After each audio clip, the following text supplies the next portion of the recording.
Morning, morning, morning. How you doing?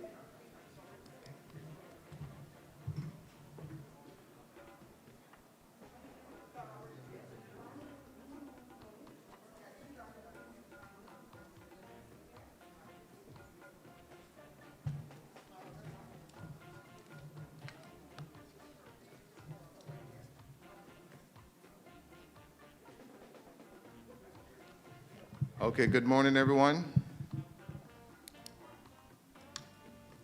Thank you for joining us.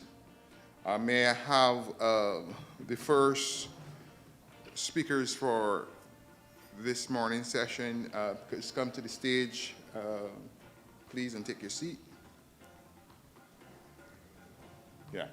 So Barbados Tourism Investment, Short Lane, Barbados Tourism Marketing, Inc. Also, we would like to have Kenyan Airways. If you're here, yes, thank you. You can come to the to come up to the stage, and also Kenya Tourism Board. All right, we're live right now, online, and therefore we are getting ready to kick off our event this morning.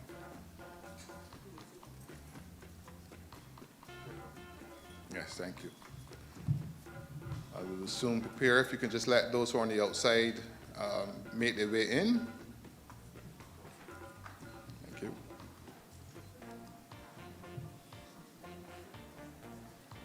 All right, so those, thank you very much. So let us stand for the playing of the national anthems of both nations, Barbados and Kenya, for day 2 of the Safari Ocean Barbados-Kenya Business Alliance. And we had a fantastic day yesterday. Yesterday was phenomenal. I believe we are in the process of getting ready to shift from leads to deals. And some significant business deals should be coming out of yesterday's event. And we look forward to more of them being formed out and framed out today. So once we're ready, let's get the national anthem. Okay, thanks. Good.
Okay, thank you very much, ladies and gentlemen. You may be seated. And I want to say a welcome to all this morning. Welcome to all this morning, and we're looking forward to an exciting morning. Just a few changes to the program. We'll be walking it through. One of the things is that we know our delegation has to move out at 12:30. They have a meeting with the president of Kenya at 12:30, so we're going to just compress our presentations to the maximum of 10 minutes, because we have a lot to squeeze in this morning. So we really want to make sure that we are to time. The other thing that we want to also underscore is the importance of the protocols. So we have ample space this morning, so you can feel free to sit 6 feet apart. And also, please note that all masks must be worn at all times. There's a hand sanitizer over there by both doors. As you come in and as you go out of the forum, please sanitize as well. Okay, so we really want to encourage everyone to practice the best biosafety rules that we can to keep each other and our families safe at this particular point in time. Okay, so now we want to just introduce our speakers for this morning. We have the Barbados Tourism Investment Inc. Stuart Lane.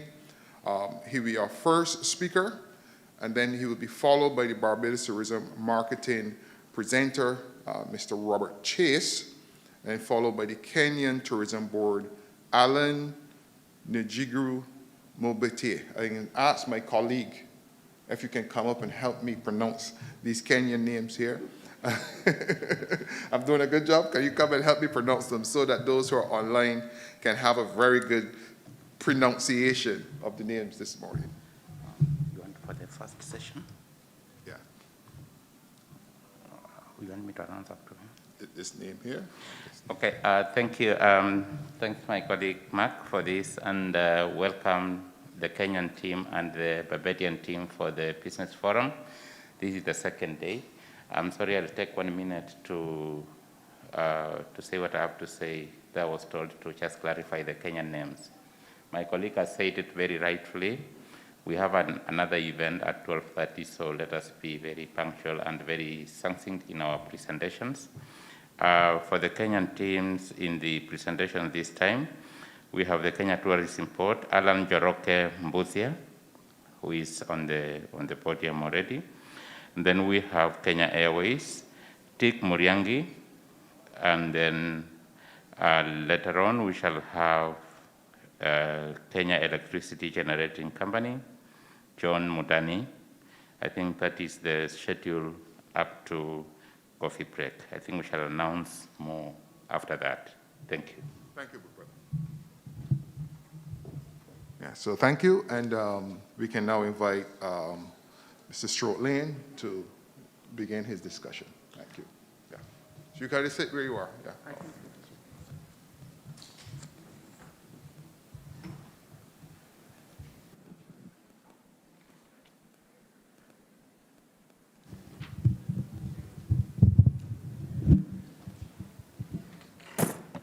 You have your mic. Oh, okay.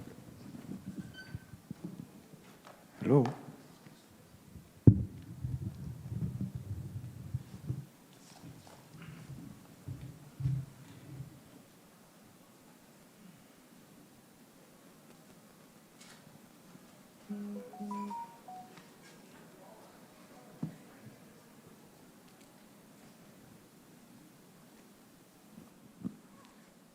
Good morning and welcome to Barbados.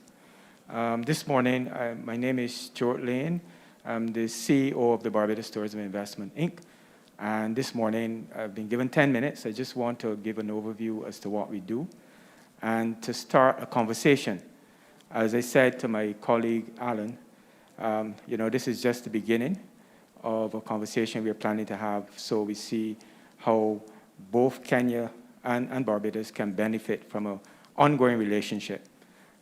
So with that, I'm just asking for the presentation now to be fully loaded so we can go into it.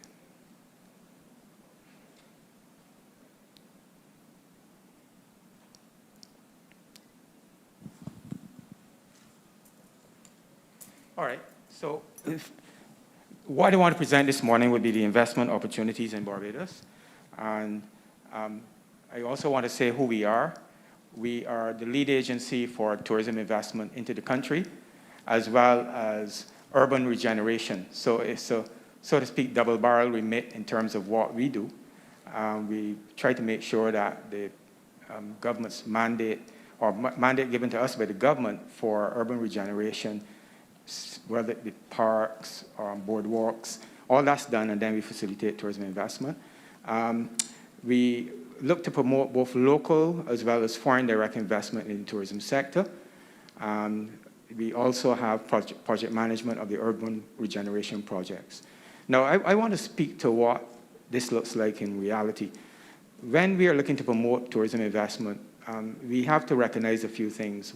One, that the investor needs to be made to feel comfortable, so that's the facilitatory function that we perform. And we are there to help you with making sure you get your inputs. We are there to help you with data that you may need and information in terms of our GNP, GDP, whatever you need. But also, we assist you with getting your permits and everything that you would need to make the investment possible. There's also an element of aftercare service, and by that we mean we're not going to just, help you to get here, but we want you to stay, so we're going to help you with everything that you need well after the investment has been made. Just a bit of background, we have over, and this is up to 2019, we had about 1.3 million visitors, split almost evenly between cruise and long stay. And we do expect to return to that level of activity post-pandemic. The pandemic period has lasted a little longer than projected, but we do know that there's great pent-up demand for this country, and we're looking to exploit that. These are just some of the basic economic indicators as to what the tourism sector means for us in terms of our exports. Tourism is the largest service export we have, and that's converting it to US, that's over $1 billion in exports. And to put it in context, we are 280,000 people on a 166 square miles, so it means a lot to us in terms of billions of dollars in exports. And then this is also an indicator of how we perform. We have, and this is the Smith Travel Research document, taken from that document, so it is a very credible document. And it shows ADRs, or average daily rates, around 307 US, and occupancy trending around 70%. Again, I want to stress that this was pre the pandemic, so we're talking 2019, but we do expect to go back to this level of activity in another year or so. And another set of indicators here showing that all areas trended up from supply to demand. Well, we just spoke of ADR, but also revenue per available room. They were all very positive back in 2019. Now, in terms of getting the investment, we have discovered there are only two really good reasons you can advance and for having the investor come here. One, you must persuade the investor that it is easy to do business, and also that it is profitable, because all investment runs on IRRs and NPVs. I mean, we are competing globally, and so we have a good sense as to what it takes to get the investment to happen. And we use incentives as just about every other country on face of the earth. And in that regard, the major act is the Tourism Development Act, which gives incentives to the construction of hotels and ancillary tourism development. And in other words, those inputs are duty-free, and then operationally as well. Now, in 10 minutes, I really can't go through this act, but it is available on our website, which you can have a look at the end. And then just back here, the island, from the north to the south, to the east to the west, we have investment opportunities, again, can be seen on our website. But today I thought it would be useful to focus on something that you can see even from the lobby of this hotel. It's the Carlisle Bay area. And it literally is outside of this door. If you leave this room, you walk outside, you can see Carlisle Bay. And it goes from here all the way to Bridgetown. And on our website, you can also find all of the opportunities there. And all these opportunities that you will see now and you will find on our website have outline plan and approval. By that I mean they're already approved for hotel development. It would be a matter of, if you're interested, you work with us, we'll work with you and help you to transition from outline plan approval to absolute plan approval and then execution. Needham's Point, right in this area, outside of this door, literally, is an area that we're looking for a possible additional 1,500 rooms. And it goes from this area here in Needham's all the way over. So I'm not going to try to go through each one of these, but again, details are available on our website. So this is just to whet your appetite in terms of what we're looking to achieve between now and the year 2028. Gemmett's Lane, just down the street from here as well, we could have possibly a medical facility, 350 rooms. The site is large enough to accommodate that. And again, outline plan approval has been given for it. So this is Gemmett's Lane. And then Pierhead. Now, Pierhead is in Bridgetown. And we have already had movement in this area for a couple of the projects where we have won the Hyatt that should start later this year. And there are other possible projects there as well, but there are still opportunities for these sites if there's an interest in that development.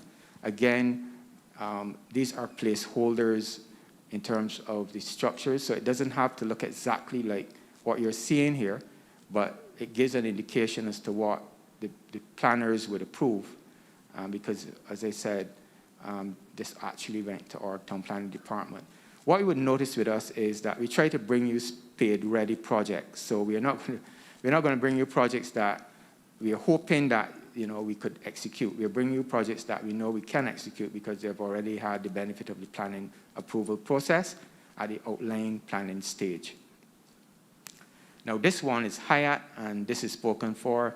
We are hoping to have a start to this by the end of this year, and it's a private sector-led project.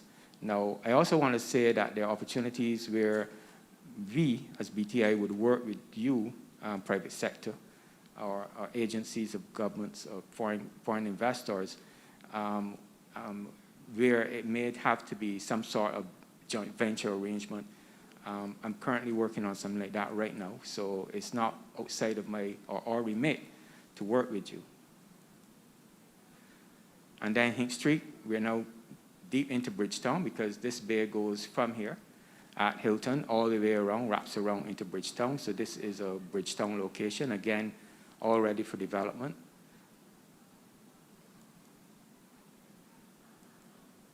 And Travers Way, also, now we're very close to our Bridgetown port. And if you're in Travers Way, you can look right back from Travers Way and see this hotel that we're in right now. Just look across the bay. So this is another area as well that we are looking for development. Kensington Oval. Now, I know Kenya, the country has a love for cricket, and Kensington Oval is the mecca for us and well known in this region and beyond. And it's not the development of Kensington Oval, but there is a tourism potential just outside of the Oval itself that we are looking to exploit and can be used for a possible sporting facility related to cricket or any other activity that may be relevant to Kensington or a wider area. But it is in this general area where the Kensington Oval is located that we're looking to develop as well. All right, what's the target? $2 billion in investment through to 2028, an additional 3,450 rooms, mix of EP and all-inclusive, European plan and all-inclusive hotels, and mainly new room, injection of a further 1.3 billion Barbados through visitor spend. So at the end of that period, this is what we expect: business and entertainment capital of the region, the 3,400 new rooms, and the increase in tourism spend to about US $600 million, increase in employment to 6,000 persons directly, and because of the multiplier effect, about 18,000 jobs overall. Where that leaves us, full employment. We're open for business. This is my contact information at the bottom. And of course, I'm open for questions as well. And I want to thank you. I hope I stayed within the footprint of 10 minutes, but I did my best with it. So thank you. As I said, it's a conversation. You know, Churchill once said, it's not the end of what was happening at that point, right? It was not even the beginning of the end. The most we could say it was the end of the beginning. So this morning, what I want to do is to open the dialogue. Conversations are of necessity two-way. So we're not only here to tell you what we have, but to hear from you as to how we can help you and help Kenya advance its tourism product and its tourism objectives and goals. So with those few words, I believe there's a little session for questions or feedback. But I want to assure you that we're here, we're open for business, and we've just started the conversation, which we can continue tomorrow and in the years to come. I thank you.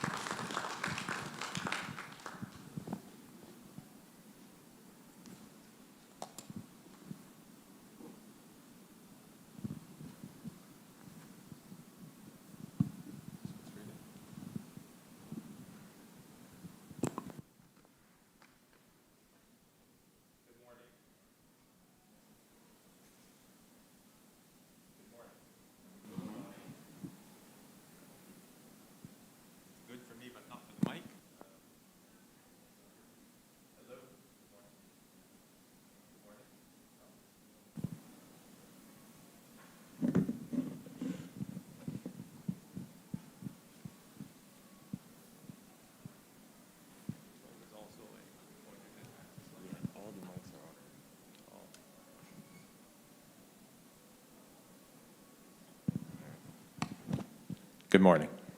Is there a pointer for the slide?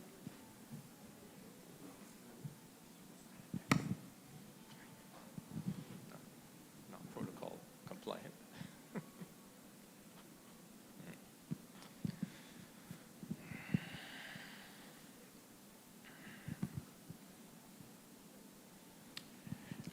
And good morning again, members of the presentation panel, protocols having been established, both COVID and otherwise. Ladies and gentlemen, my name is Robert Chase, and I'm the Director of Marketing for Barbados Tourism Marketing, Inc., or the BTMI.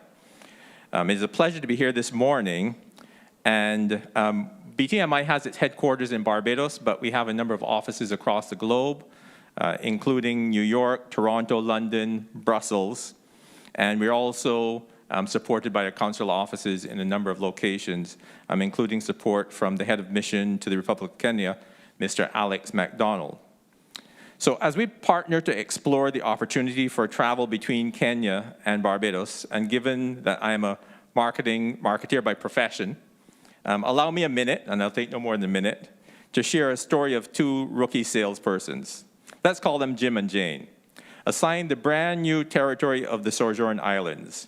They're responsible for the company's recreational professional snorkeling and spearfishing equipment, including fins, masks, and spear guns. As they hurriedly left the hotel and went to the beach renowned for spearfishing and skin diving, what shocked and amazed both Jim and Jane was not one single diver wore a mask, snorkel, or used fins. Stunned, they both returned to the office where Jim rushed into their boss's office and immediately began to rant. "How could you give me this assignment on my first day out? Did you not know that no one in Sojourn has even heard of snorkels or dive equipment or fins?" And he promptly dropped his resignation letter on the desk, leaving his boss stunned. But before the boss could gather his thoughts, Jane came rushing in and hugged him.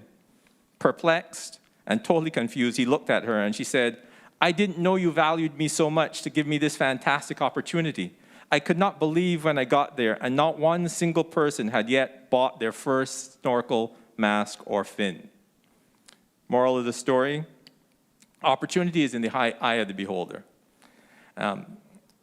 As I look at, and I'm not seeing my slides yet, but as I look at the level of visitor arrivals from Kenya at this time, which hover around 1,700 or thereabouts out of our 712,000 visitors in 2019, one might wonder where is the opportunity. But in order to find the opportunity, sometimes you have to do a deep dive. You have to look for the pearls. So as I present this situation, I note that the majority of visitor arrivals to Barbados has come from the United States, or UK, Canada, Europe, our primary source markets, and the Caribbean. And of those 712,000 visits, only a small portion, around 1,700, came from Kenya. But we need to ask ourselves, are we Jim or are we Jane? In examining the opportunity, it is notable that in a relatively short time, about 2.5 decades, the whole Barbados tourism business grew from 224,000 long-stay arrivals to 712,000, a more than threefold growth to exceed $1.1 billion in revenue. Unquestionably, the growth is fueled by and dependent on the growth of airlift, and I'll address that a little bit later on. So, where do I suggest some of these oysters lie, both within and beyond the general organization of leisure and business travel? So as I do a deep dive on the data, there's no doubt that Barbados attracts high net worth travelers. So the luxury market is clear an opportunity. And I will speak to some of the properties and private jet facilities that help to facilitate this. But what are the other travel gems that deliver high value and prospects for investors? We see that destination weddings can be a major opportunity when high net worth individuals seek exotic locations, not just for bride and groom, but for the whole family and friends. The luxury version of these weddings run into hundreds of thousands of dollars, and the speed and ease with which one can get married in Barbados with licenses issued the same day make this a high value market for prospective tourism investors. As a multi-faith community and internationally successful destination, wedding planners, internationally successful wedding planners such as Brian Green and with local service providers, there are many pearls to be found in the destination wedding market. Another gem in terms of group travel of high value is the area of golf holidays. In 2019, there was a significant number of persons who identified sport as their reason for traveling to Barbados, and admittedly, golf would be a small proportion of that. However, there's no doubt that the exceptional golf courses such as the world-renowned Green Monkey Golf Course at Sandy Lane, the Robert Trent Jones designed Royal Westmoreland, and the now redeveloped, and I'm told by many top golf travel agents, the previously underestimated Apes Hill course surely have been primary reasons for a number of travel groups to Barbados, not to mention property sales. In any event, I would recommend the group travel business, including that for meetings and incentives, as the opportunity is expected to grow. With the soon completed redevelopment of the Sam Lord's Castle property by Wyndham Grand, delivering 400 new rooms, and with a strong focus on the conferences and family product segments, the future of the meetings, incentives, convention, and events market tourism segment in Barbados looks very promising. But a very significant travel destination, or travel point, I should say, because we're just a small destination ourselves, in Barbados is the Platinum Coast of Barbados. Steeped in luxury hotels and the regular playground of our very own Rihanna and Simon Cowell at One Sandy Lane, there's no doubt that luxury, exotic travel is an opportunity to be explored. Moreover, attention should be paid to the multi-destinational travel segment. Of the approximately 6,600 hotel rooms and approximately 3,000 villa and vacation rental rooms in Barbados, we see that over a third of the hotel rooms and villa rooms are of the luxury category, with names such as Sandy Lane, Sandals Royale, Royal Westmoreland, Coral Reef Club, Cobbler's Cove, just to name a few. Furthermore, with Barbados as the gateway to the Caribbean, multi-destinational travel with drivers which delivers longer stays, bigger holiday packages, is to begin given serious consideration. Currently, Caribbean Airlines, Inter-Caribbean, One Caribbean, Air Antilles, Trans-Guyana all provide active connectivity into St. Lucia, St. Vincent, Dominica, Grenada, Trinidad, Jamaica, Guyana, Guadeloupe, and Martinique directly from Barbados. But make no mistake, there is hotel product to match all levels of budget and pocket. With a number of A-class hotels such as the Hilton and the Crane, and quality boutique and small family-run and owned properties such as Yellowbird, Coconut Court, and Dover Beach. Hotels which repeatedly earn top TripAdvisor ratings along with many others. The hotel and vacation rental properties represent an opportunity of upward to 2 million room nights per annum. So there's significant opportunity to be found in Barbados. But the true beauty that is Barbados is not only in our white sand beaches and crystal clear turquoise waters, which has some of the best scuba and wreck diving in the Caribbean. There's beauty deep in the heart of the island, with the glorious wonder of our crystalline caves, such as Harrison's Cave, which has been one of our major attractions for many years, and recently began enhancement with the addition of a zip line ride and other soft adventure activities, this being the result of a new investment coming under a new management arrangement with the Chukka Group. But our beautiful soft limestone caves substructure does not always remain hidden below ground. It has given rise to our unique physical heritage and topography of gullies and hosts tremendous flora and fauna, including being the origin and home to the grapefruit, believe it or not, which was originated in Barbados. And the natural nursery of torch gingers and the pride of Barbados, which has harnessed into many picturesque gardens, such as Hunt's Gardens and Andromeda Gardens, and won many international flower shows, such as Chelsea Flower Show. The experience that can be found in our island are endless, ranging from Saturday at the Garrison Savannah, betting on or just marveling at the horse racing, or if you want an up-close experience, venture down to the beach an early morning where the grooms take the horses for a morning swim or short trot. It is a marvel to see and always fascinates all of our visitors. This is all found within our UNESCO World Heritage Site of Bridgetown and its garrisons, which received its inscription because of its relevance to the transatlantic trade and in part is part of our history and heritage tourism. This World Heritage Site includes George Washington House, the only place outside of the Americas that George Washington lived, and as well as the tunnels beneath that were used as a possible evacuation point for troops during the 1800s. But the real pearl which brings back visitors time and time again is our people. It is the close-up and in-person interaction with warm, friendly Bajans that make these experiences special.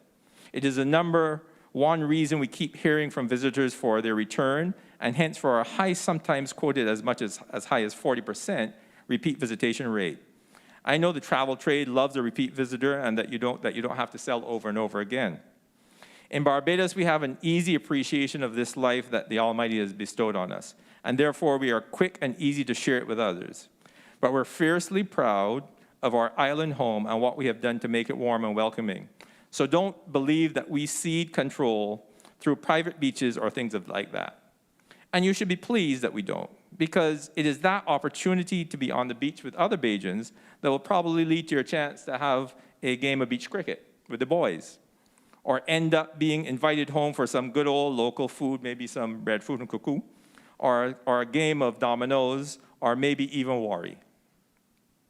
This is the primary differentiating factor for Barbados, as we are not a keep-you-behind-the-gates resort-only destination. We encourage our visitors to resort their priorities and seek an island-inclusive experience rather than just an all-inclusive holiday. This deepens the visitor's love of our island and surely contributes to the high repeat visitation. But just as importantly, we believe it also deepens the opportunity for economic exchange. As we build out our community tourism offering, we encourage you to partner in this community tourism endeavor, whether it is by investment or by packaging. We know that many travelers today wish to leave the place they visited better than or as good at as they found it. Hence, we are very focused on sustainable tourism, which brings agriculture and tourism and volunteerism into close nexus with farm-to-table opportunities found, for example, at our Cocoa Hills Forest that overlooks our east coast, our Chalky Mount Clay Pottery Village. I'm sure that our way of life is one that many from the African continent will connect with. Our ancestry is deeply rooted in physical heritage,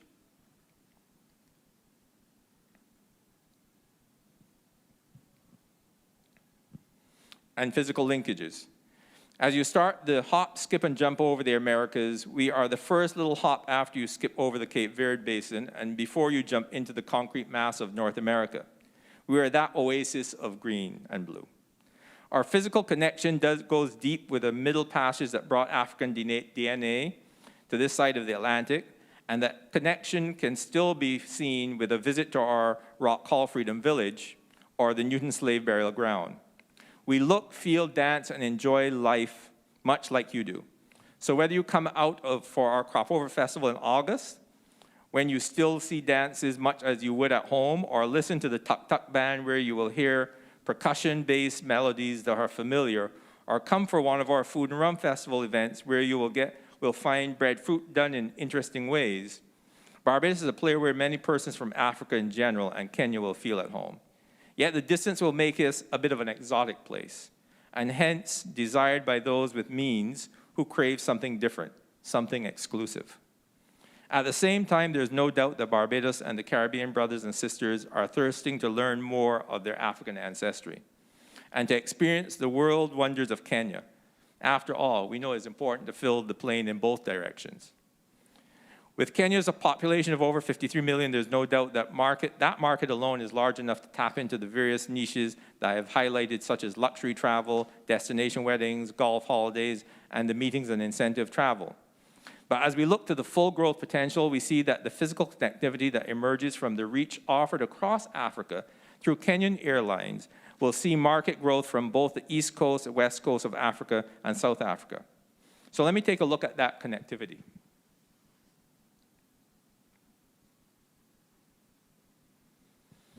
With over 9 gateways into Barbados, we are rebuilding from the ravages of COVID-19 and are projecting that for the current quarter, we will have over 72,000 air seats to Barbados, which represents an over twofold increase in the seat capacity over the fourth quarter of last year. This is in part due to the strong return of a number of our partners, such as JetBlue Airways, American Airlines, Air Canada, British Airways, Virgin Atlantic, and Lufthansa. But we're also thrilled to add to this capacity with new partners, including Aer Lingus flying out of London this October, and most importantly, KLM flying out of Schiphol in November. The KLM flight is of particular interest in terms of the prospect for travel from Kenya. Travel to Barbados from Kenya at the moment entails routes through one of these options, and the new KLM flight path presents the greatest opportunity for seamless connectivity. With Kenya Airways arriving in Schiphol at 6:30 a.m. Central European Time, there is more than enough time for connectivity to the 12:25 departure of KLM to Barbados. Connectivity via London and Frankfurt, and also over New York, Toronto, is also possible. Last but surely not least, in the area of connectivity are the 2 private jet centers, the IAM Jet Center and the MJets, which provide service for private jets with exceptional concierge, fast-track services, and pampered privacy for the rich and famous.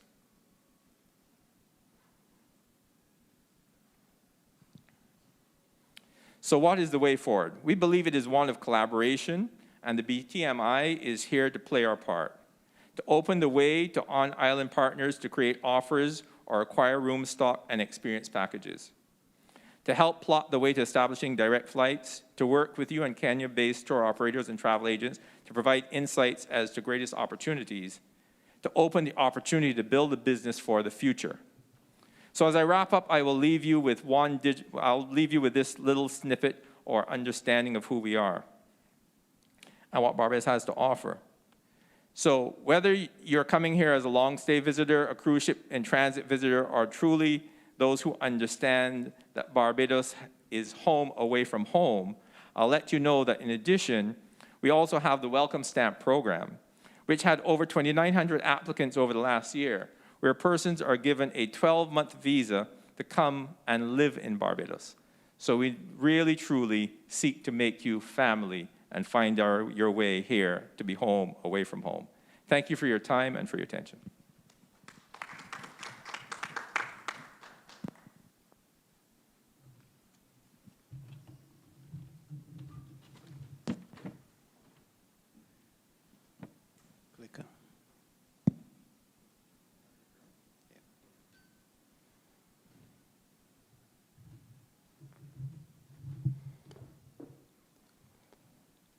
government officials present, distinguished members of the Barbadian and Kenyan business delegations, good morning. My name is Alan Joroge. I am here on behalf of the Kenyan Tourism Board, which is the government-mandated agency that is responsible for marketing Kenya as a tourism destination locally, regionally, and internationally. First of all, allow me to say what a great delight it is for us from the tourism sector to be here in Barbados, in this lovely island that we look up to when it comes to matters tourism. You're doing a great job.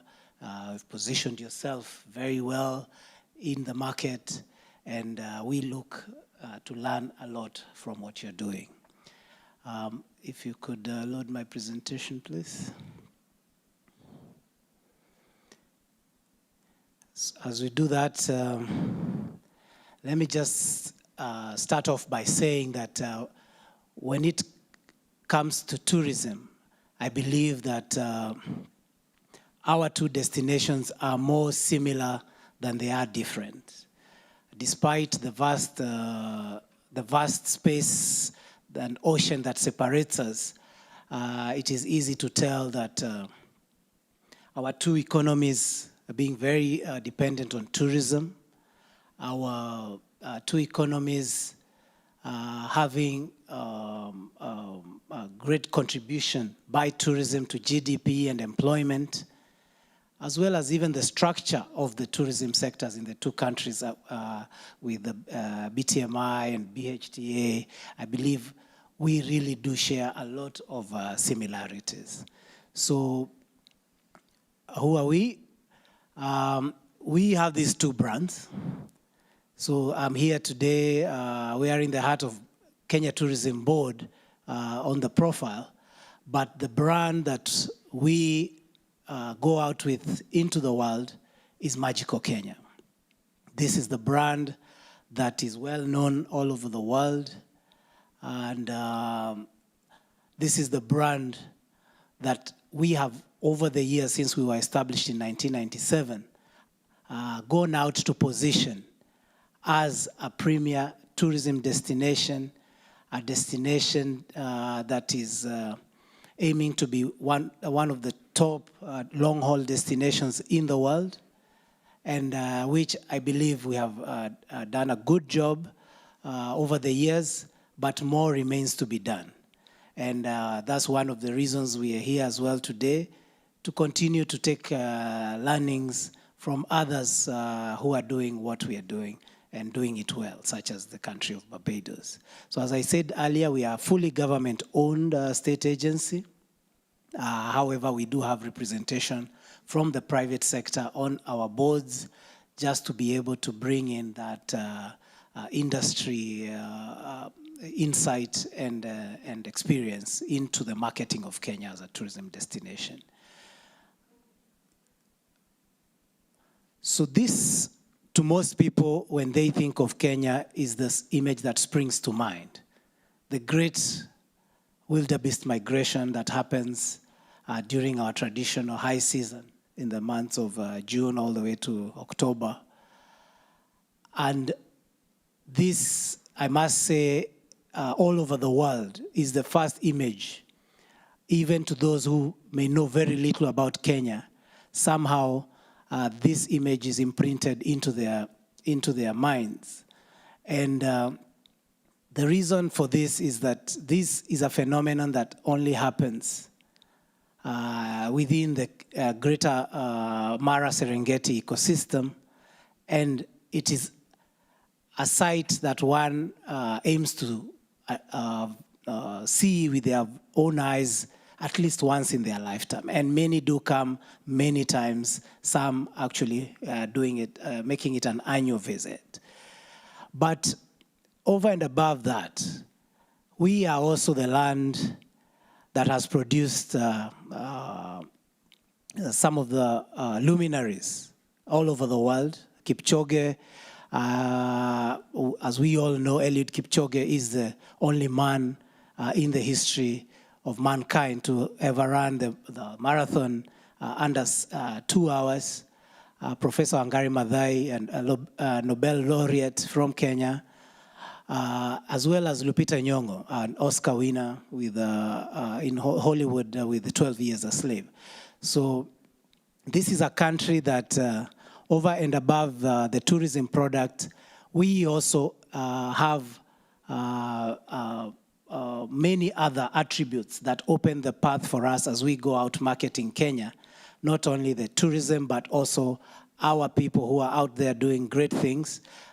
Just as Barbados also has UNESCO World Heritage Sites, we are privileged to host a total of 7 listed UNESCO heritage sites, Lamu, the historical port city of Lamu, as well as Fort Jesus in the city of Mombasa being some of them, and 5 others as well.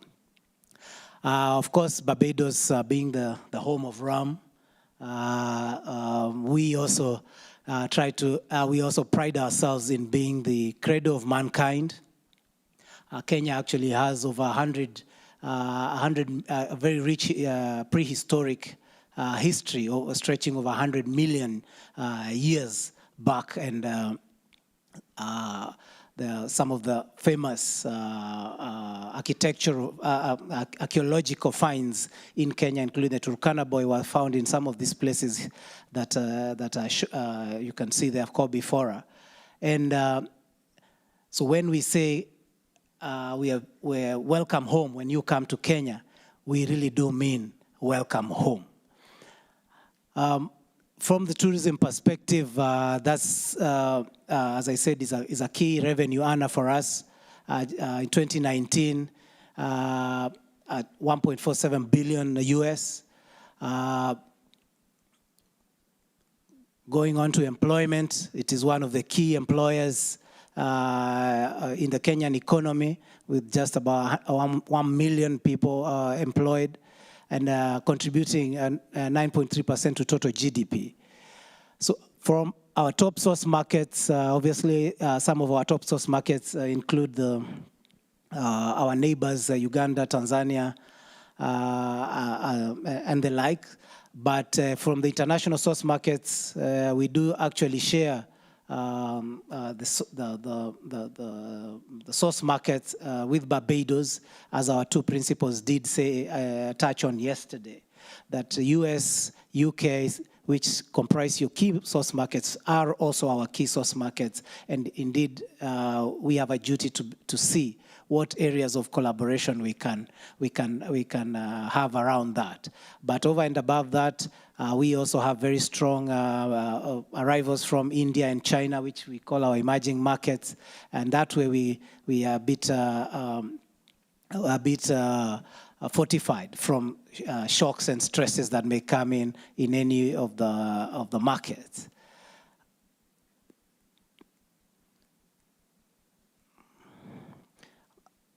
When it comes to visitation from Barbados, 532, not 1,000, 532, over a period of 5 years.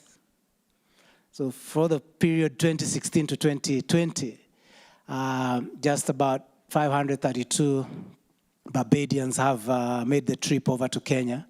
And this is a number that we are very keen to grow. And we are very keen to grow it because we do know that our product, our tourism product, is something that many Barbadians would love to experience, not only because the product that we have, apart from beach, is a product that many Barbadians perhaps would not have come across on the island. So our key tourism products, which I will just run through very quickly, just to be able to bring out the fact that the target that we were given of 50 million US dollars in terms of trade between the 2 countries, we believe that one of the easiest and low-hanging fruits to getting this done is actually visits between the 2 countries. And our three products that maybe many Barbadians would be familiar with are the safari product, for which we are very strong.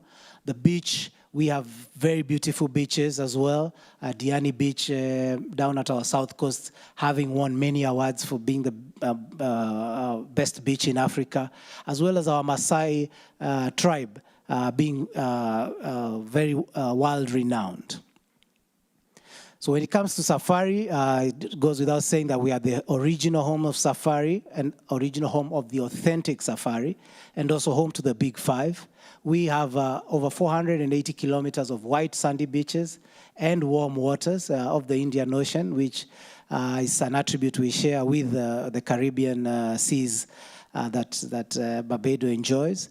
But over and above that, we have the culture and heritage, being home to 42 tribes and having a very rich cultural history. And we believe that with Barbadians having an ancestral connection to the continent of Africa, this is an area that we offer, that we welcome Barbadians to come to Africa and to come to Kenya to be able to rekindle that connection. But over and above those three products, we are a land of diversity. Those just are the main products that we have, but we do have very many products, including golf, with over 40 golf courses in Kenya. We are very big on adventure. We are very big on kayaking, for example, mountain climbing, hiking, birding, ecotourism, camel safaris in our northern parts of Kenya. So in terms of a breadth of activities that one is able to come into Kenya and partake, we really do not have a shortage. So those are some of the niche products which I will not run through in the interest of time, but indeed this is only a drop in the ocean in terms of all the various activities and products that our destination has to offer. We also have a program which we have recently established over the last 2 years called the Magical Kenya Signature Experiences, and these are 44 of Kenya's curated and authentic experiences that we believe symbolize the best of what Kenya has to offer, some of which, and many of which you will not find in any other destination. You know, having breakfast with the giraffes through your window, maybe taking a helicopter ride over to the top of Mount Kenya for a day of fishing, or sleeping under the stars, as you can see there. So we do actually have some of the most fantastic signature experiences that we believe can, out of this journey that we have begun, bring many more Barbadians over to Kenya, and in that small way begin to contribute to the 50 million USD target that our principles have set for us. In terms of the tourism sector, Kenya has a very well-developed tourism sector stretching back decades. In terms of hotel chains, we do have the Radissons and Kempinskis and Movenpicks, of the world coming in. But we do also have indigenous chains such as Serena and Sarova that have a huge footprint across all our national parks and reserves, as well as smaller eco-lodges. And Kenya has actually stamped its presence as a key leader in ecotourism. As well, obviously, having a very well-developed tour or travel business that employs quite a number of people. When it comes to air connectivity, and my colleague Dick from Kenya Airways will be addressing this in the next presentation, but we are an aviation hub. The flag carrier KQ is connected to all the destinations across Africa, Europe, Asia, and now flying direct from the US which is obviously a big milestone for us. But over and above that, we do have many airlines, many of the international airlines are coming into Kenya. But over and above that, within the destination, as was pointed out, Kenya is a huge country. We do have a very good network of domestic airlines that are able to connect visitors across the entire country. When it comes to conservation, Kenya is a leader in conservation. When it comes to sea turtles, which I noted that Barbados is quite big on as well. Just on Carlisle Beach, I believe I saw sea turtle conservation messaging. But also in terms of rhinos and elephants. And in this area of sustainability, actually 8% of Kenya's total land mass is under our wildlife agency, and as well as wildlife conservancies. And we have a strong national policy on conservation. So I'll just quickly go on to the areas that exist for us as a tourism sector. We obviously, as a tourism board, we are mandated with marketing the destination, but we do have other government agencies that would mirror what the investment arm of the Barbados agency offers. And we look forward to offering an opportunity to connect them and explore linkages in that area. But some of the quick linkages that we see in terms of shared learnings in hospitality training, we do have opportunities there to share and explore capacity building. In the area of cruise tourism, Kenya is a nascent market when it comes to cruise tourism. Barbados is far much more developed than us in that area, and we would be very much looking forward to looking at marketing strategies and shared learnings. When it comes to the beach product, whilst our safari product is indeed quite developed, the beach product, we believe, has many areas where there's room for coastal transformation, and we did develop a strategy in this respect, and we are looking forward to implementing that. But we see that the Barbadian tourism sector can also come in a big way and help us in that respect. When it comes to charter flights, indeed, we also run many charter flights into our beach destination, and Barbados, I believe, does the same. And these are some of the areas where our two principals asked us to sit and see what we can do around joint marketing. And we would be very open to hosting travel media from Barbados into our country to begin to spread awareness about what Kenya can offer this market.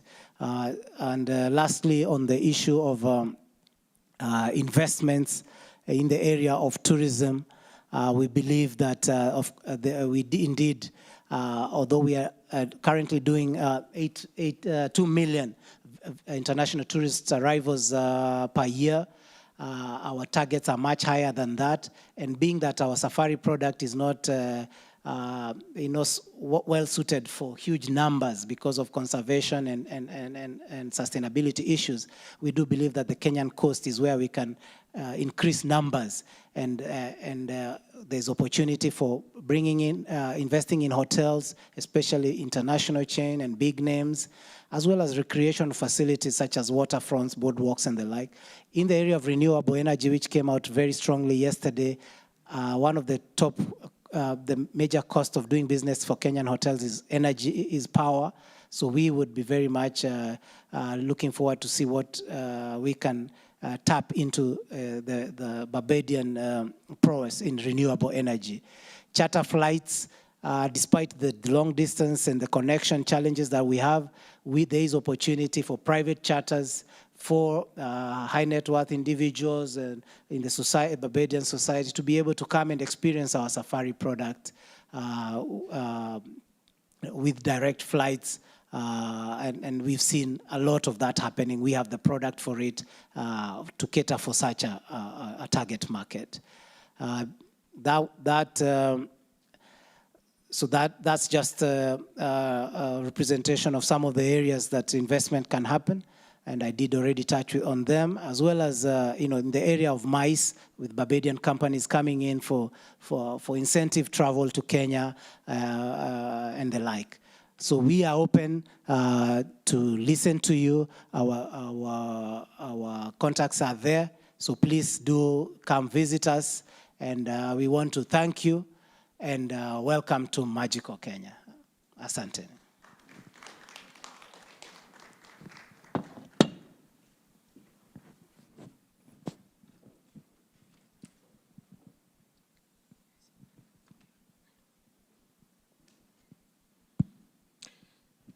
Good morning to all.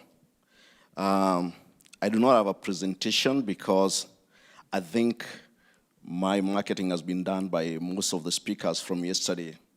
Mine is to now try and explore what is it that we can do. My name is Dick Murianki. I'm from Kenya Airways. I'm representing my CEO. Starting from yesterday, when the CS Betty Maina spoke, she drew a challenge. What is it that we can do to make travel between Kenya and Barbados easier or simpler? She gave me the full details of how she spent 27 hours from Nairobi to get here. Most of other speakers also talked about how difficult it is to connect Barbados to Africa and to Kenya, to be specific. And I thought maybe we are talking of possibility of building an air corridor, an air bridge between the Caribbean and Africa, the motherland. And from my interaction and discussion with a number of people yesterday, it became very clear that there is a need. Why? Because the options that are there, one, in addition to being long distances, time coverage, there is also the visa complications. We had a number of people in our delegations who really could not travel because of that visa complications. You couldn't get the visa to US on time, the visa to Europe on time, which makes, connection between, Barbados or the Caribbean in general to the motherland very difficult. Therefore, from a Kenya Airways point of view, I think I've listened, I've heard, and to me it's clear that this is an opportunity. I like what my brother said there, that, the story you gave about the two people who went to sell. That was quite excellent because, yes, we can talk about the number.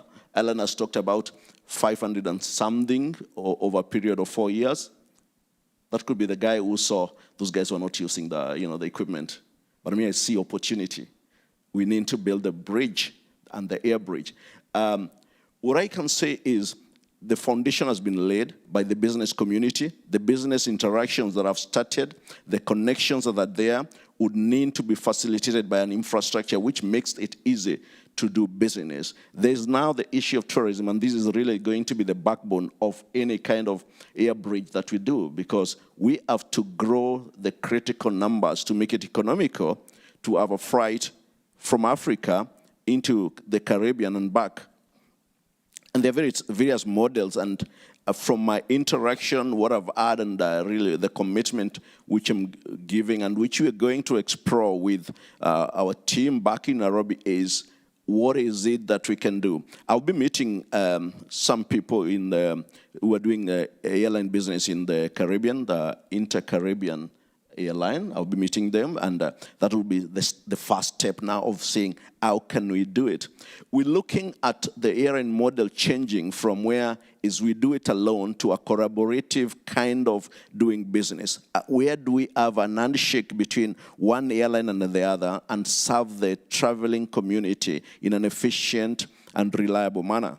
So really, it's going to be collaboration. It's going to be, modeling a product that will serve the needs. Yesterday, great strides were made, signing the bilateral air service agreement. That's a foundation on which we're going to build on, and the business connections which are coming. But I think the key thing which comes out is it will take time. It will not be tomorrow. It may take a model different from what we are used to. Yes, we have aircraft that can fly direct from Kenya to Barbados. And I talked to my colleague, the captain who brought His Excellency the President, and he showed me, oh, actually it's going to be shorter than what we did. It could be 12 and 30 minutes from Nairobi to here. But can that make a business sense to come direct? Would we have the critical mass to make it economical? So we'll have to challenge those models, calibrate and get a model that supports business and also supports the desires. Listening, there are a lot of needs. There's a business need, there's the trade and commerce that underlines, the demand and the desire for that connectivity. There's the cultural need, which is so strong. I remember when the governor of the Central Bank of Kenya was speaking, he said, let's talk about our brotherhood, brothers and sisters. There is that connection which calls for it, and is very critical in aviation to have that, visiting friends and family as an aspect of our tourism and travel. So there is the demand, there is the potential. Let me say there is the potential for building that air bridge. The model is the one which you're going to calibrate. And my commitment, which I'm giving to our colleague from the tourism and even from the businesses, we have had the desire. We'll go and get a technical team to come and work with the partners that I'll meet so that we quickly move and establish how this bridge is going to be built, to connect the Caribbean. And when I'm looking at it, I know we're talking about Barbados, but I see Barbados as being the hub for the Caribbean, where we are seeing the connection. And then Kenya being now this, launch point for the Caribbean's connection with the motherland in Africa. The good thing is that Kenya always serves Africa very well with numerous flights to major African destinations, some of them daily, some of them even 3 times per day. So that is something which is happening. And the other thing which we are doing as Kenya Airways is we've realized cooperation is the way to go. And now we have linkages with airline in South African airline. We have a memorandum of cooperation, which we are working on how we can connect our networks together to serve our customers better. We are already working with an airline in Congo, Congo Airways, and we're looking further to the west of Africa to get another airline so that we can work together, and that will give an experience to the visitor who uses our airline to be able to travel across Africa and to many destinations in Africa in a very smooth way. So we have had, and the foundations have been laid of what needs to be done.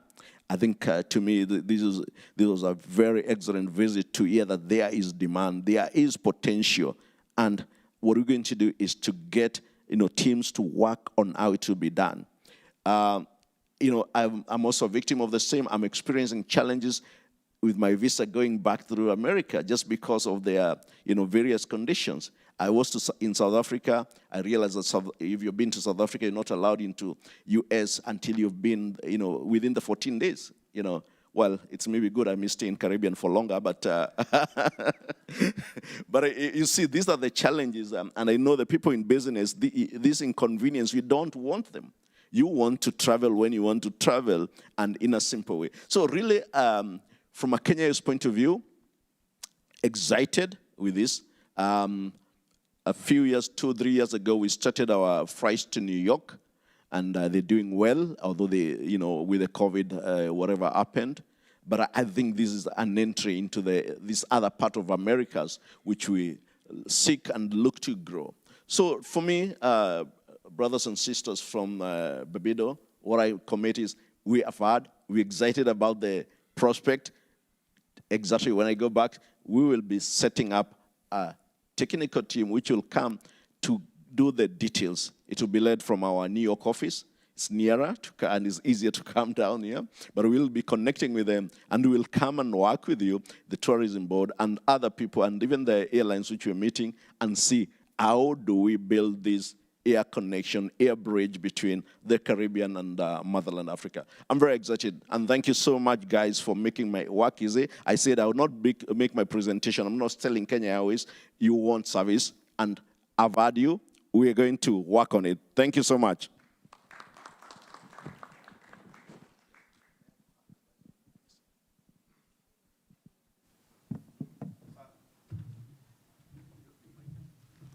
Okay, thank you. Just one question from one of our members of the audience, and then we will transition to break while we sanitize in here, and the other persons will come and sit on the podium. Okay, go ahead, Mark, please. Yeah, Go ahead. in terms of, you can use the mic. Good morning, everyone. In terms of travel from, let's say, the western coast of the continent to Barbados, for example, how do the trade winds affect the flight time?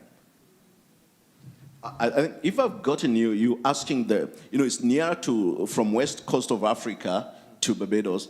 One of the models which we'll be discussing and the technical team will be looking at, could we have a flight originating Nairobi to a place in West Africa where it can also carry more of the people from there to Barbados, and on the return, also having one stop somewhere in West Africa. If you ask me, and if I was to choose, I'll tell you Ghana because of the historical relationship. It's an Anglophone country, just like us, like you. But again, I'll leave that unto the technical team. But yes, it's possible. It may lengthen the duration a bit for the person who started in Nairobi, because you'll have a ground time in, say, Accra. But, it's worth doing it. There's no visa restriction into Accra from, Nairobi and the like. So it's worth doing it, my brother. Thank you.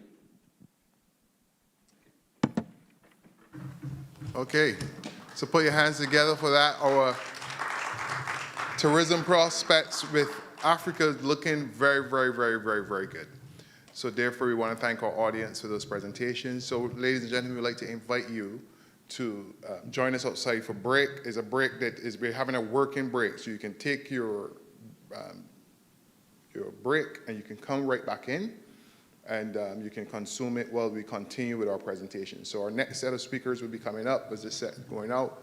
And as you come back in with your break, so we're not breaking and staying outside, you come back in so we can continue with the presentations. Thank you.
Yes, thank you. Okay.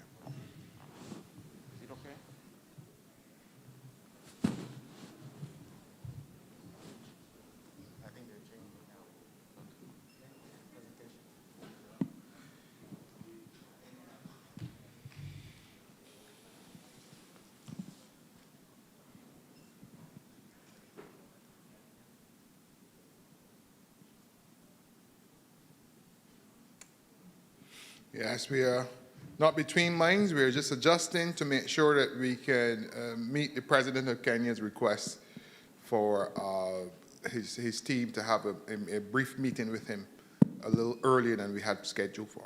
Okay? Okay, thank you so much. Members of the delegation, the Barbadian business community and Kenyan community, all protocols observed. My name is Dr. John Mudanyi, and I'm presenting on behalf of Kenya Refrigerating Company.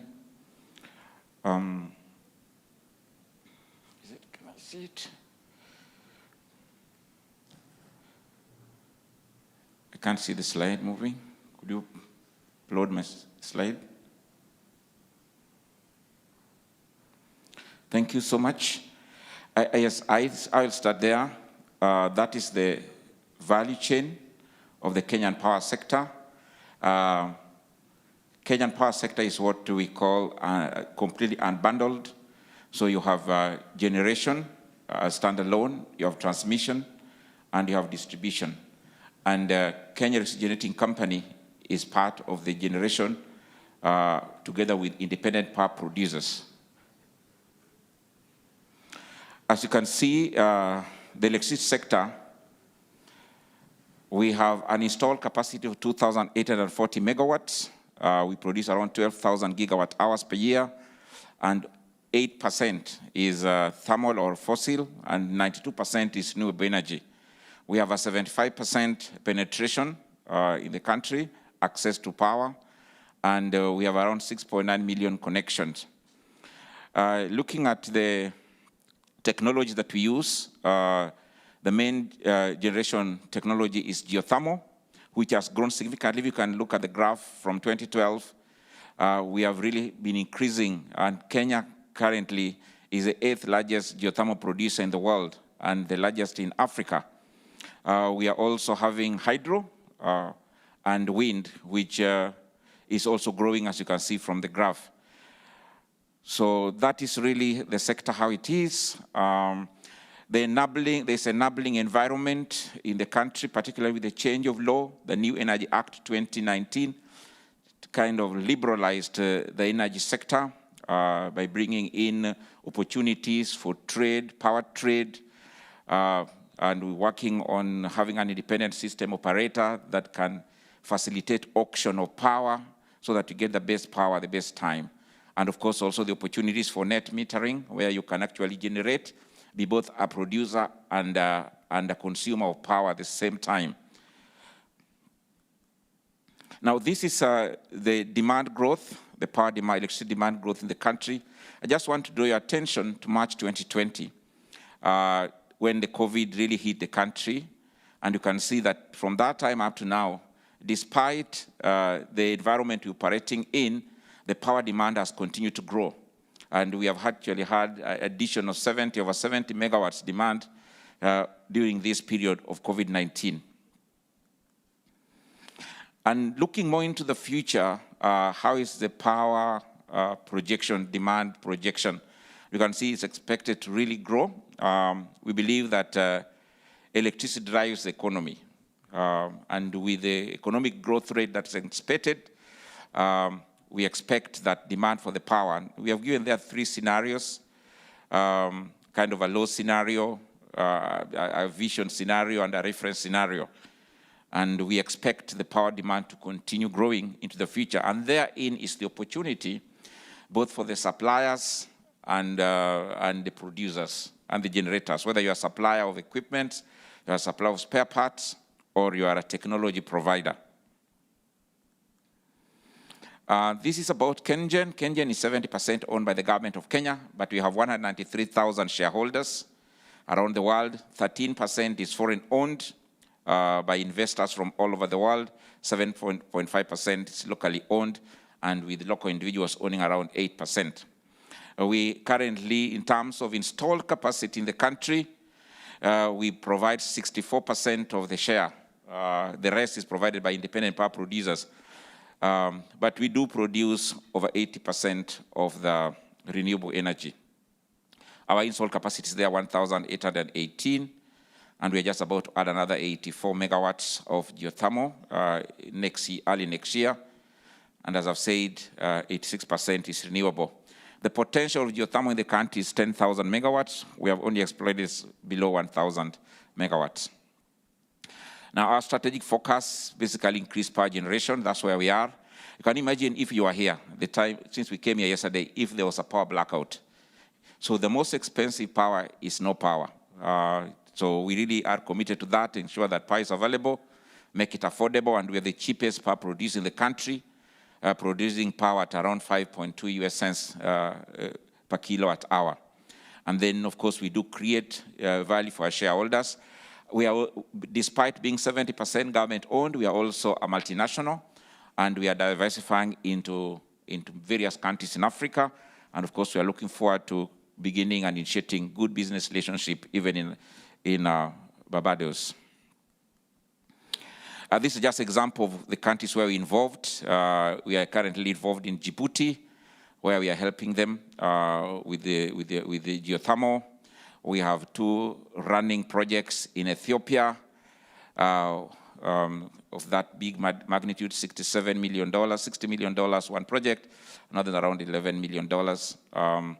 And then also we are, even within our own country, we are helping independent power producers, the ones that I've shown there, to explore, to drill, and to do all that they require so that can happen.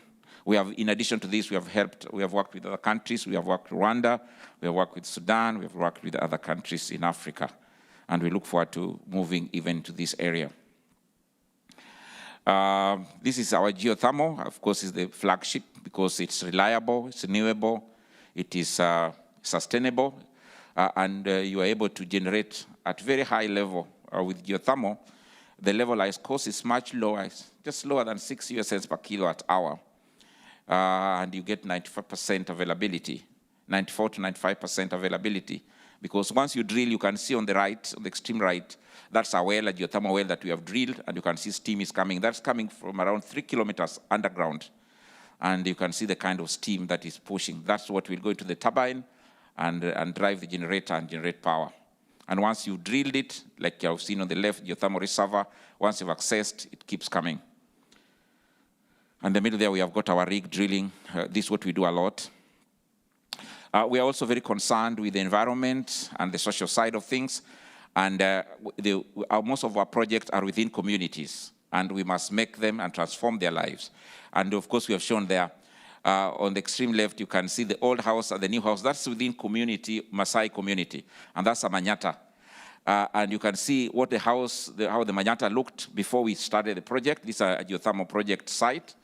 Impacted persons. And you can see all those red roofs are homes that we have built them. We have converted their manyatas into modern houses like the one you have in the middle.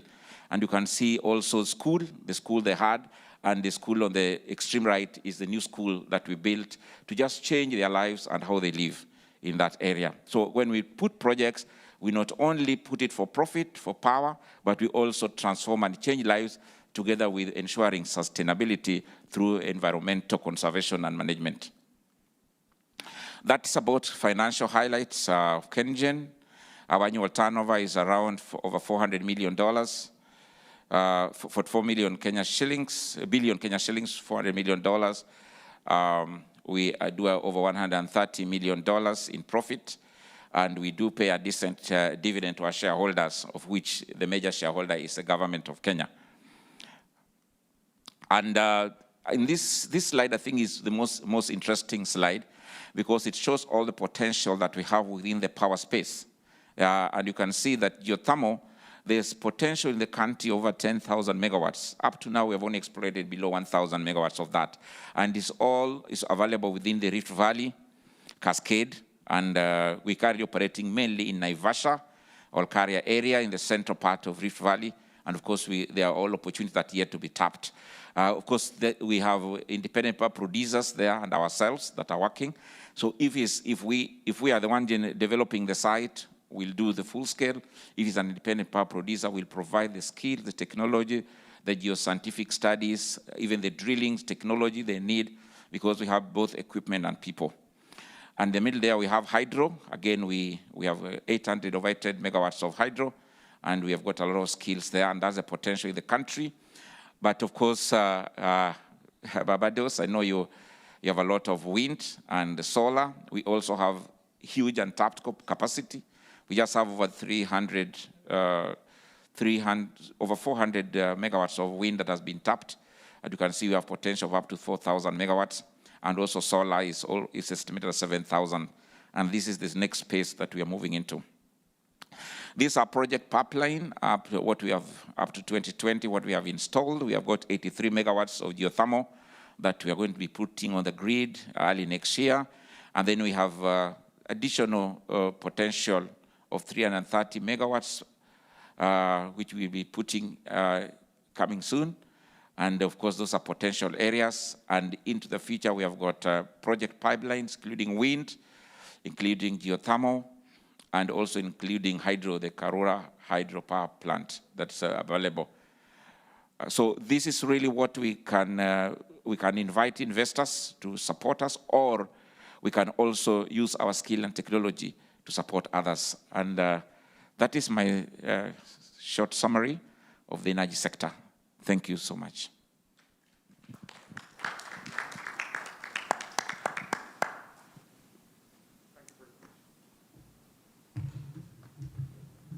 Okay, ladies and gentlemen, what we will do now is we will go to our presenters who are online via Zoom, Barbados Light and Power, which is the parent company with Kenya Generating Company.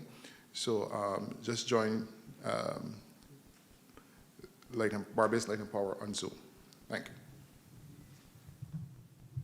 you. Hello, morning.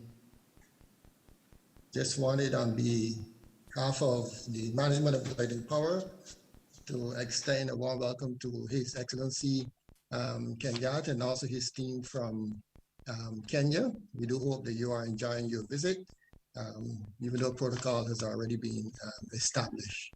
So just wanted to welcome you. That being said, Rohan Seal, Director of Asset Management from BLPC, and I'll be presenting today to give you a feel for our story. Are you able to see the presentation?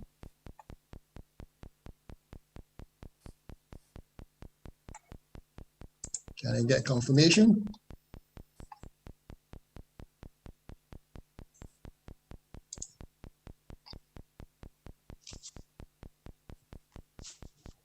Okay, let me go again.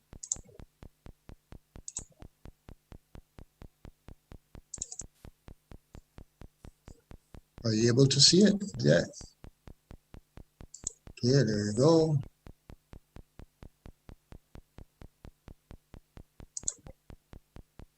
Okay, so today I'll be presenting on Light and Power's story over the years and giving you a feel for how the electricity generation in Barbados has progressed to enable the country to continue to prosper economically. Well, we would have been born around 2011, and since that time we've been powering our nation's progress since 1911, and this actually helps us to appreciate why we are around and why we continue to serve reliably since that time. And it is because our customers count on us every day to power every moment of their lives, and also they do look to us to power a sustainable tomorrow. So many persons who are familiar with the evolution of utilities could recognize that we have progressed from a time when we would have been promoting things like rural electrification, whereby we would have been encouraging persons to consume electricity and trying to develop the electricity market. But now we have actually transitioned after over 100 years to really seeking to enable our customers to be able to be empowered to make decisions about their energy usage. So the utility would have transitioned to being able to empower persons to be able to even generate their own electricity. So they've actually transitioned from what we call consumers to being what we call prosumers. And you will see later on in one of our slides that through the efforts of the utility by facilitating distributed renewable energy, that footprint has actually grown to a significant 49 megawatts on the grid.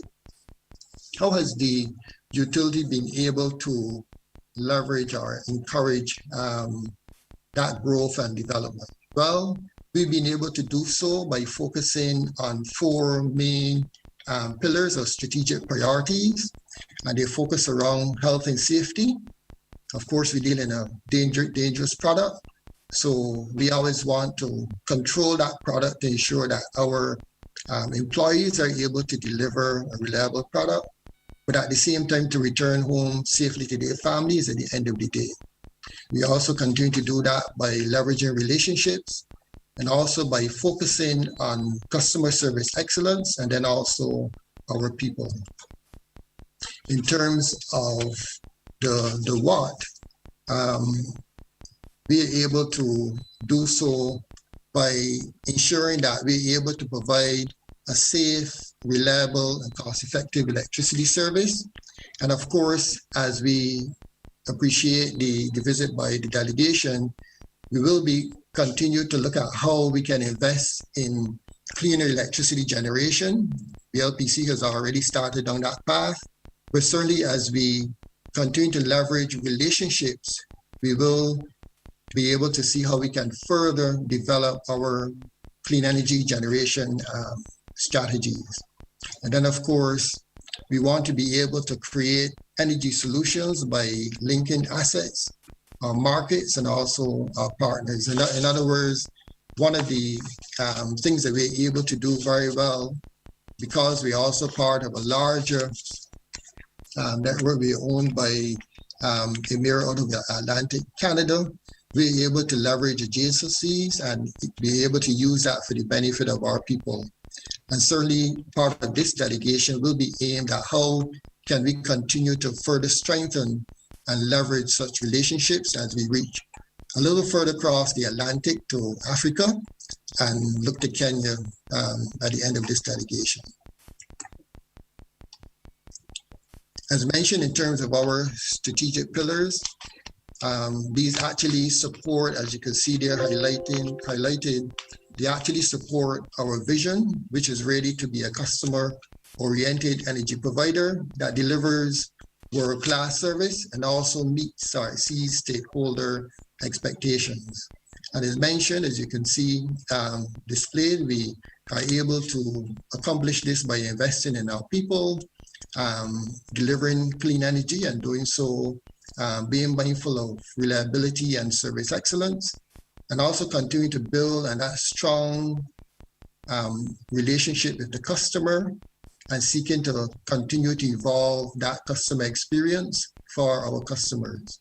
And again, all of this is accomplished being mindful of health and safety, both for our employees and also for the public. So let's discuss, first of all, our focus on safety.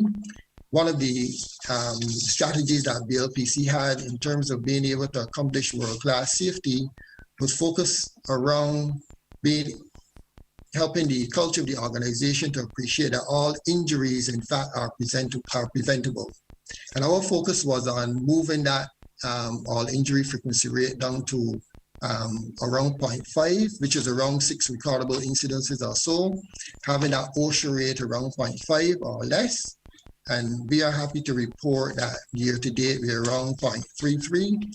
So while we had that target for 2020, by 2021, we are in the region of 0.33 year to date.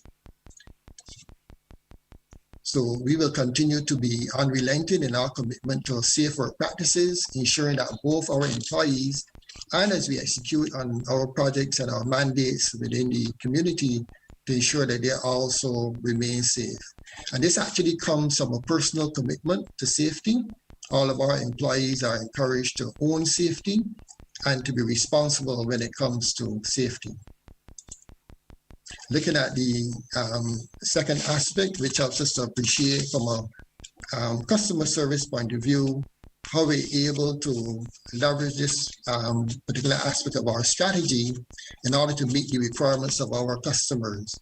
So we actually seek to move from a position of just creating customer satisfaction to one of really creating loyalty within our customer base. So while as we mentioned that we're able to empower our customers to make decisions around their own energy usage and production, we also seek to enable those customers to remain connected to the grid, even though they may have their own distributed RE systems and producing power to the network. They remain connected to the grid based on the strategies that we've employed to be able to compensate our customers, for example, through the FIT program, and also ensuring that they maintain a reliable service. And then what this does, it actually helps our customers to move from a position of not just only loyalty, but it creates what we call evangelism, because we're able to meet some of those unrecognized needs of the customer, and they're able to experience that transformation. In other words, for many years, BLPC had been preparing the grid not just to be a one-way flow of power, but really to be able to transform the grid through technology to be able to facilitate two-way flow of power. And by meeting our customer needs and expectations in that way, we're able to create what we call evangelism. And one of the steps as well that the LPC has taken over the last few years was to have what we call a customer feedback panel. And what that panel does, it helps us to appreciate some of the challenges that our customers may be facing, and also what are some of those new things that they want to be aware of and the utility should invest in. And certainly you will see that coming out a little bit later in terms of those behind the meter services and also time of use rates. Our customers will want to be able to leverage those aspects of the grid. And then, of course, we're able to deliver safe and reliable power by ensuring that we also take care of our employees. And how we do this is to ensure that our employees' experience is according to the four pillars that I mentioned there.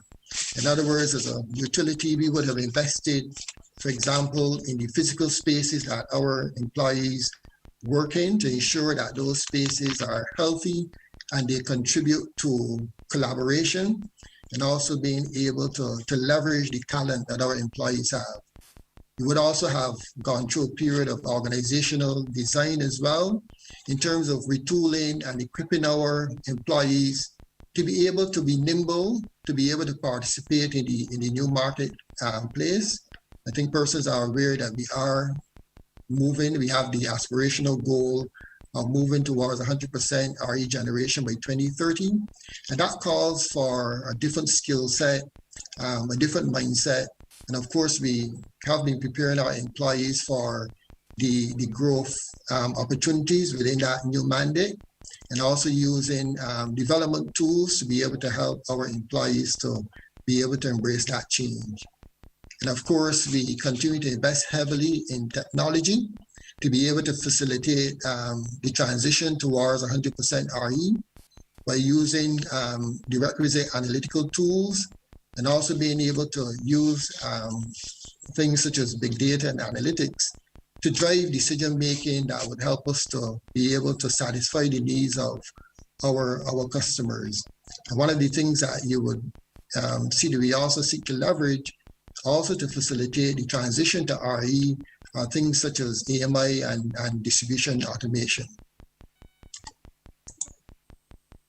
So what this slide seeks to indicate is how the investments that BLPC has made so far in helping us to make that transition, what we call the 100-100 vision, which is 100% renewable energy and also 100% electrification. So the first slide there, first picture illustration is of our 10 megawatt solar PV plant at Trent, whereby we have made an investment in excess of $40 million in that PV plant, the first of its kind in the Eastern Caribbean, utility scale. And BLPC recognizes that not only should the transition occur on the generation side, but the electrification of transport is also a key piece.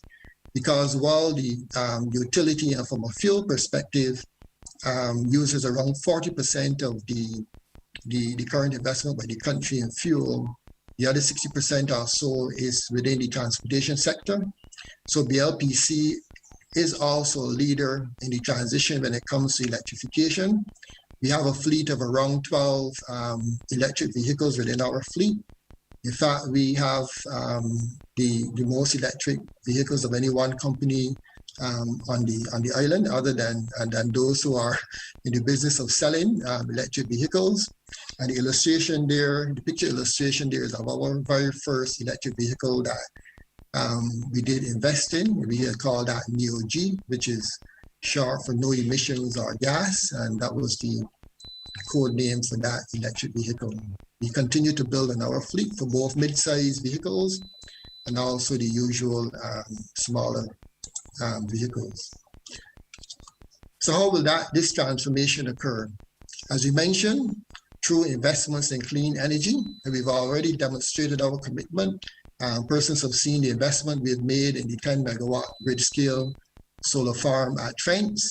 And as mentioned, we have facilitated the connection of over 6,000 customers to the grid through, and they provide distributed power up to around 49 megawatts.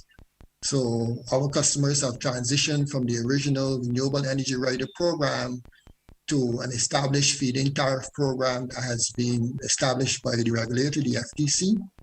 And BLPC intends to continue to invest in grid-scale solar and also wind. We have a wind project that was being planned for many years at the Lambert site. And we continue to look for opportunities to invest in both solar and wind. And of course, facilitating more residential solar going onto the grid. And we anticipate by the end of the year that close to 100 megawatts of renewable power should be connected to the BLPC grid. Again, we seek to facilitate that transition through electrification. And again, this is reminiscent of the original rural electrification program that many utilities embarked upon many years ago. The difference here is we focus on the electrification of transport, and that really unlocks potential for growth. We just saw the presentation by my colleague from Kenya, where he has indicated that notwithstanding the COVID situation, they continue to have significant growth within their market. Unfortunately, that's not the same for us here because of we are heavily dependent on tourism. But nevertheless, what has continued to grow is that transition to electrification of vehicles, because on the island currently, electric vehicles are the fastest moving vehicles from a sales point of view. So that continues to grow, certainly to facilitate and continue to contribute to electrification of the grid. And one of the areas that are innovations that will be the focus of the utility going forward will be vehicle to grid and the home technology, being able to unlock that potential. So certainly we look forward to perhaps being able to collaborate with our colleagues in Kenya on how to further unlock V2G and also the electric vehicle marketplace, because that's key to the transition to 100% RE.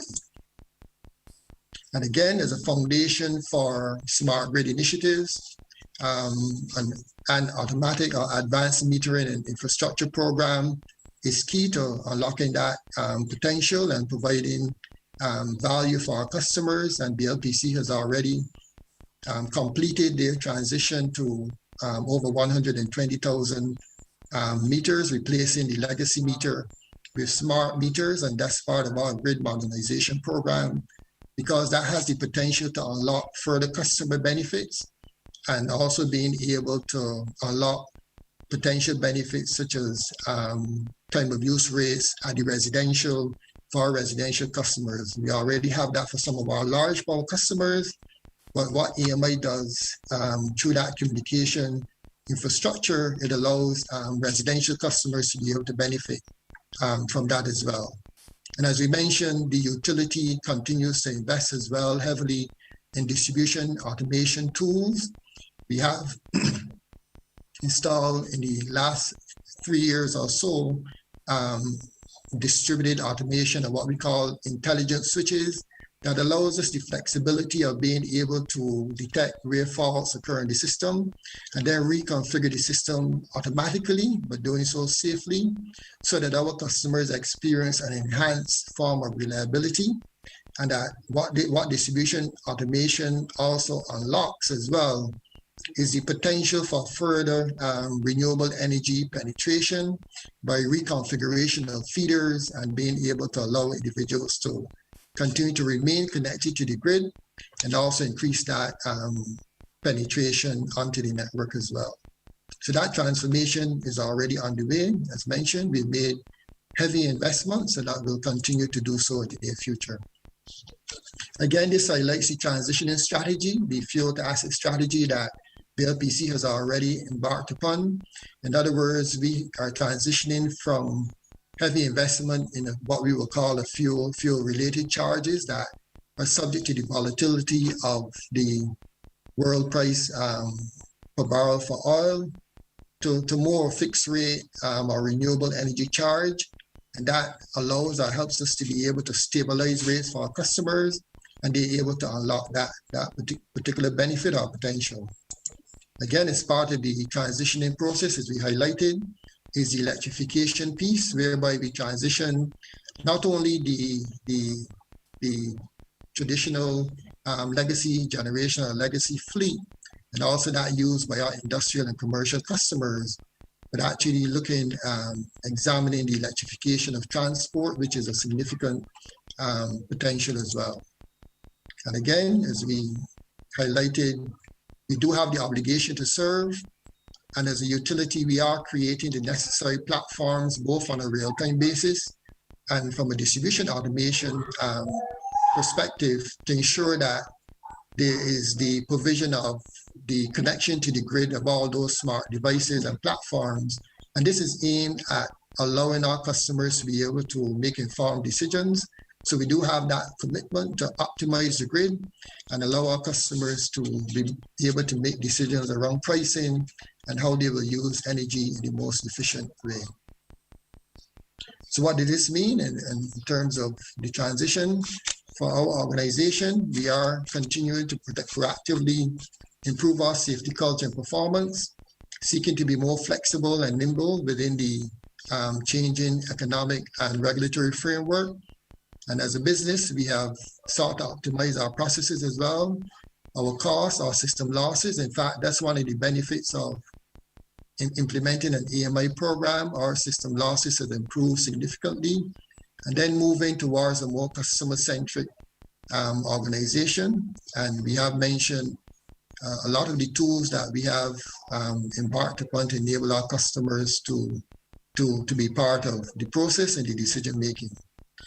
As mentioned, we continue to make investments, significant investments in clean energy, and also focusing on improving our processes and our productivity and efficiency.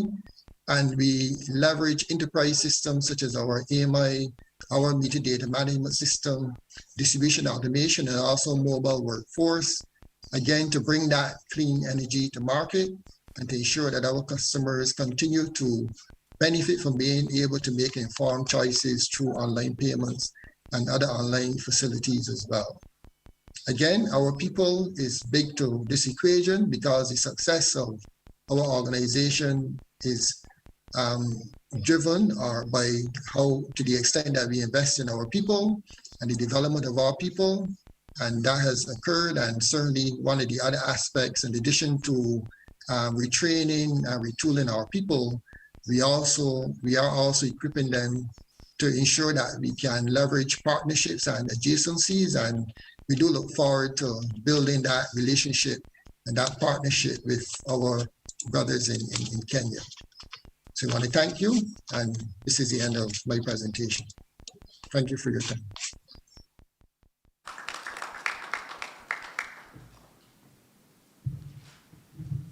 Okay, thank you very much, Rohan Seal, for that insightful presentation. We also want to thank the colleague from the Kenya Electricity as well, because these two peering companies as we collaborate, but we also have other renewable energy opportunities and operators and installers that we look forward to meeting with the Kenyan delegation on this topic as well. So next we want to invite Lami to present to us and start this conversation around the lines of the technology and finance, and then followed by the semiconductors. Lami have a few business meetings set up, and this is about doing business. So we don't want her to miss her appointments. So we just want to give her a round of applause as she comes to the podium, or as she sit, whatever choice she has, she wants to take to present to us this afternoon. Thank you.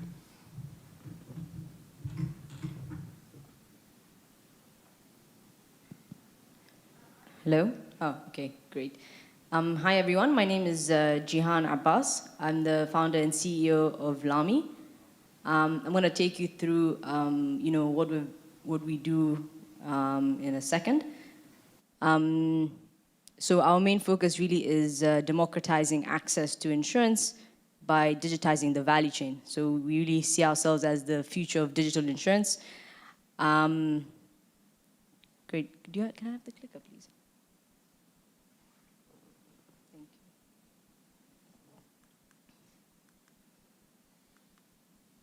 Great. So what Lami essentially is an end-to-end digital platform. We've worked to digitize the whole value chain of insurance. So from KYC, pricing of insurance products, underwriting and claims processing. So essentially everything that's done by an entire building of insurance staff is all done through a platform and is fully automated.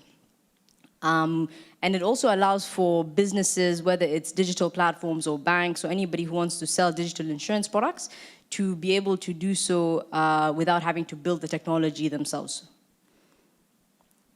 The reason why we exist is really because across Africa and a lot of developing countries, there's a very low level of insurance penetration. For example, in most of Africa, it's less than 3%. So for me, it really seemed that in order to tackle this problem, a direct-to-consumer product wouldn't work. That's why we've built the technological infrastructure to facilitate the easy and simple distribution of insurance products that other businesses are able to use and give access to their customer bases. So when you look at the economy, sort of the African continent, Kenya has a fairly low level of insurance penetration. It's about 2.4%. But the value of that is actually quite significant, at about $3 billion annually. And the same for the African continent. When I assessed the Barbadian market, it seemed that there was a really big drop in insurance sales in the past 3 years. I don't know if it was fully attributed to COVID or sort of more around the lack of tailored products in the market. But I really think that through technology we'll be able to launch micro insurance products, which is not something that's very big here.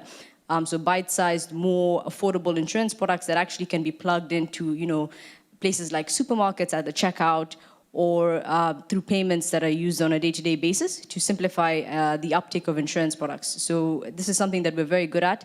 And I think using technology, you're able to actually make micro-insurance products successful because you can actually distribute them at scale at a very low cost. I think one of the key issues, or maybe why it's not so prevalent here, is because of the cost of distribution of micro-insurance products. So this is one area that we hope we'll be able to explore.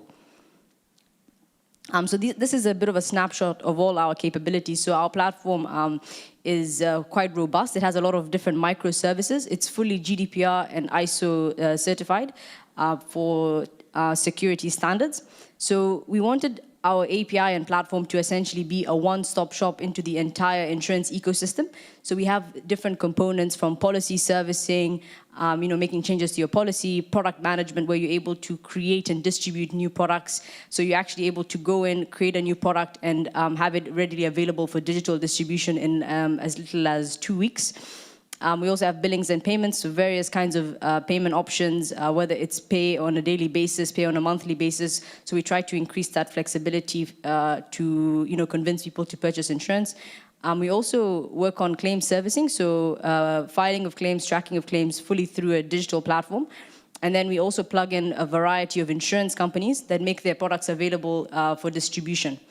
So this is a bit of an overview of the different services that we have. We also have a lot of third-party providers. So, for example, KYC providers and various services to actually improve the customer journey for insurance products. So in order to plug into our platform, it's fairly simple. You'd come in, create an account with us. You'd load the products that you have and then make them readily available for distribution through apps, websites, or even point-of-sale systems. And then we have a dashboard and platform portal whereby you're able to actually keep track of all your products, all your live products, all the different channels that you might have these products available through. It's all really a one-stop shop. It's very simple and easy to use. So we also do a lot of work around creating new and innovative products. So we'll actually sit and assess the opportunity, assess the demographics, and see how we can create an insurance product that's actually tailored to that market. We really try to make sure that we're building products that fit into the value chain, fit into the kind of distribution channel. And I'll take you through some examples in a little bit as well. On average, it usually takes about 4 weeks to go to market with our product. So once you create a product with us, you'd be able to have it ready for digital distribution in as little as 4 weeks. And then, of course, we have very high level of support whereby our technology teams will actually be with you along that journey as you take a product from development all the way to being live in the market. So our main value propositions really are around cost savings. I think a lot of insurance companies, spend exorbitant amounts of money buying technology, and once they buy it, it's not really flexible, and it's something that they're stuck with. But we have a pay-as-you-go model, whereby you plug in, and now you're able to launch your products without having to commit to buying a huge system for a very high cost. We also allow for flexibility, so you can actually customize your products, customize the mode of distribution, the frequency of payments, benefits as well. So actually, end customers are able to select the benefits that they want and make the policy work for them, as opposed to being forced into a very traditional product that might have been in the market, normally.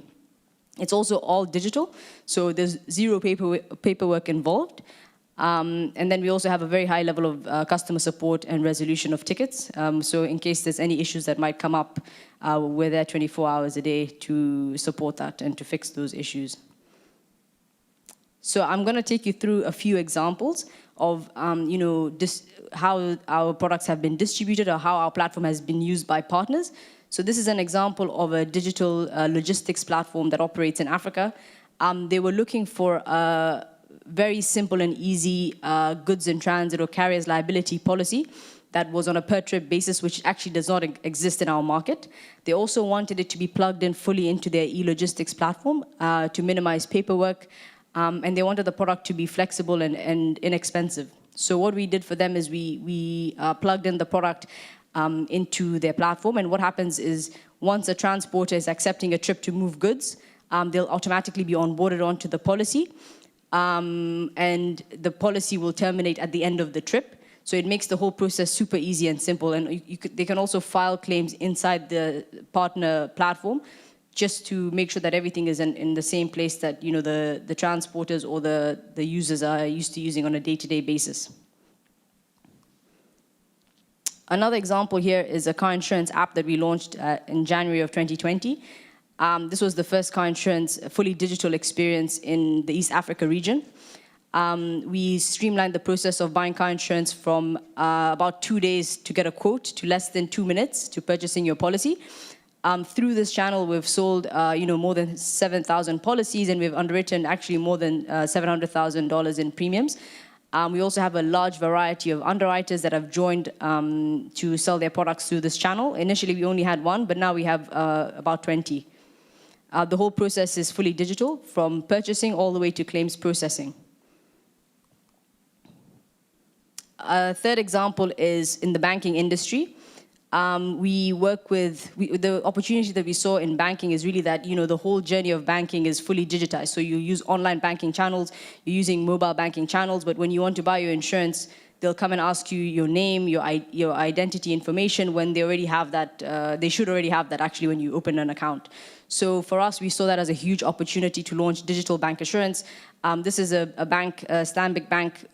It's in, I think, 33 markets in Africa. It's one of the biggest banks, Pan-African banks. They're using our platform for bank assurance, which is for all insurance sales within the bank. We saw a huge opportunity also to start recommending products because, of course, the bank knows your transactions. They know if you've had a child or if you're purchasing a home. So they're actually in a very good position to recommend the right products at the right time for you. So this is one of the examples of a use case of our API and platform. So this is a bit of a snapshot of some of our partners. We have more than 25 insurance companies on our platform and a really large array of partners, distribution channels, and use cases of our API. This is a little bit about the team. First is myself. My background has mostly been in finance, but I'm really passionate about the insurance industry and solving the low insurance penetration problem. Secondly, we have our CFO who has a strong background in private equity, working with the largest private equity companies in Africa. And then lastly, we have an underwriter with more than 15 years of experience. So she has a critical role in designing products, designing a lot of the experiences that we have on our platform and through our distribution partners. Great, so that's it. Thank you all for listening.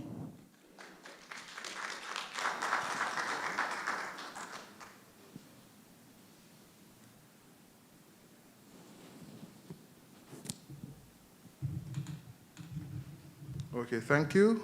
And we really enjoyed that overview of that technology. Very critical, especially for such a time as this in our economy where we're trying to digitize, and those micro insurance products are very important, especially for persons who are functioning and earning a certain level of revenue. So thank you very much for your presentation. But what we want to do is just ask you to, because I think you have a host here, you have a few meetings that are scheduled right now, so we'll allow you to leave the stage to enter to participate in your business meetings. All right? We are the time is crunching, but we want to have that finance conversation as our last conversation. So we just want to invite now the CEO of the Semiconductors Tech Limited, Anthony Gilingi, CEO, hope I got the name pronounced correctly, to just do us a brief, because we know you have your meeting with your president as well, and then we have the finance committee to come on so we can tie up as soon as possible. Thanks. Okay. So you can either sit there or come here, whichever you prefer. Okay, good. If you're coming here, just sanitize quickly.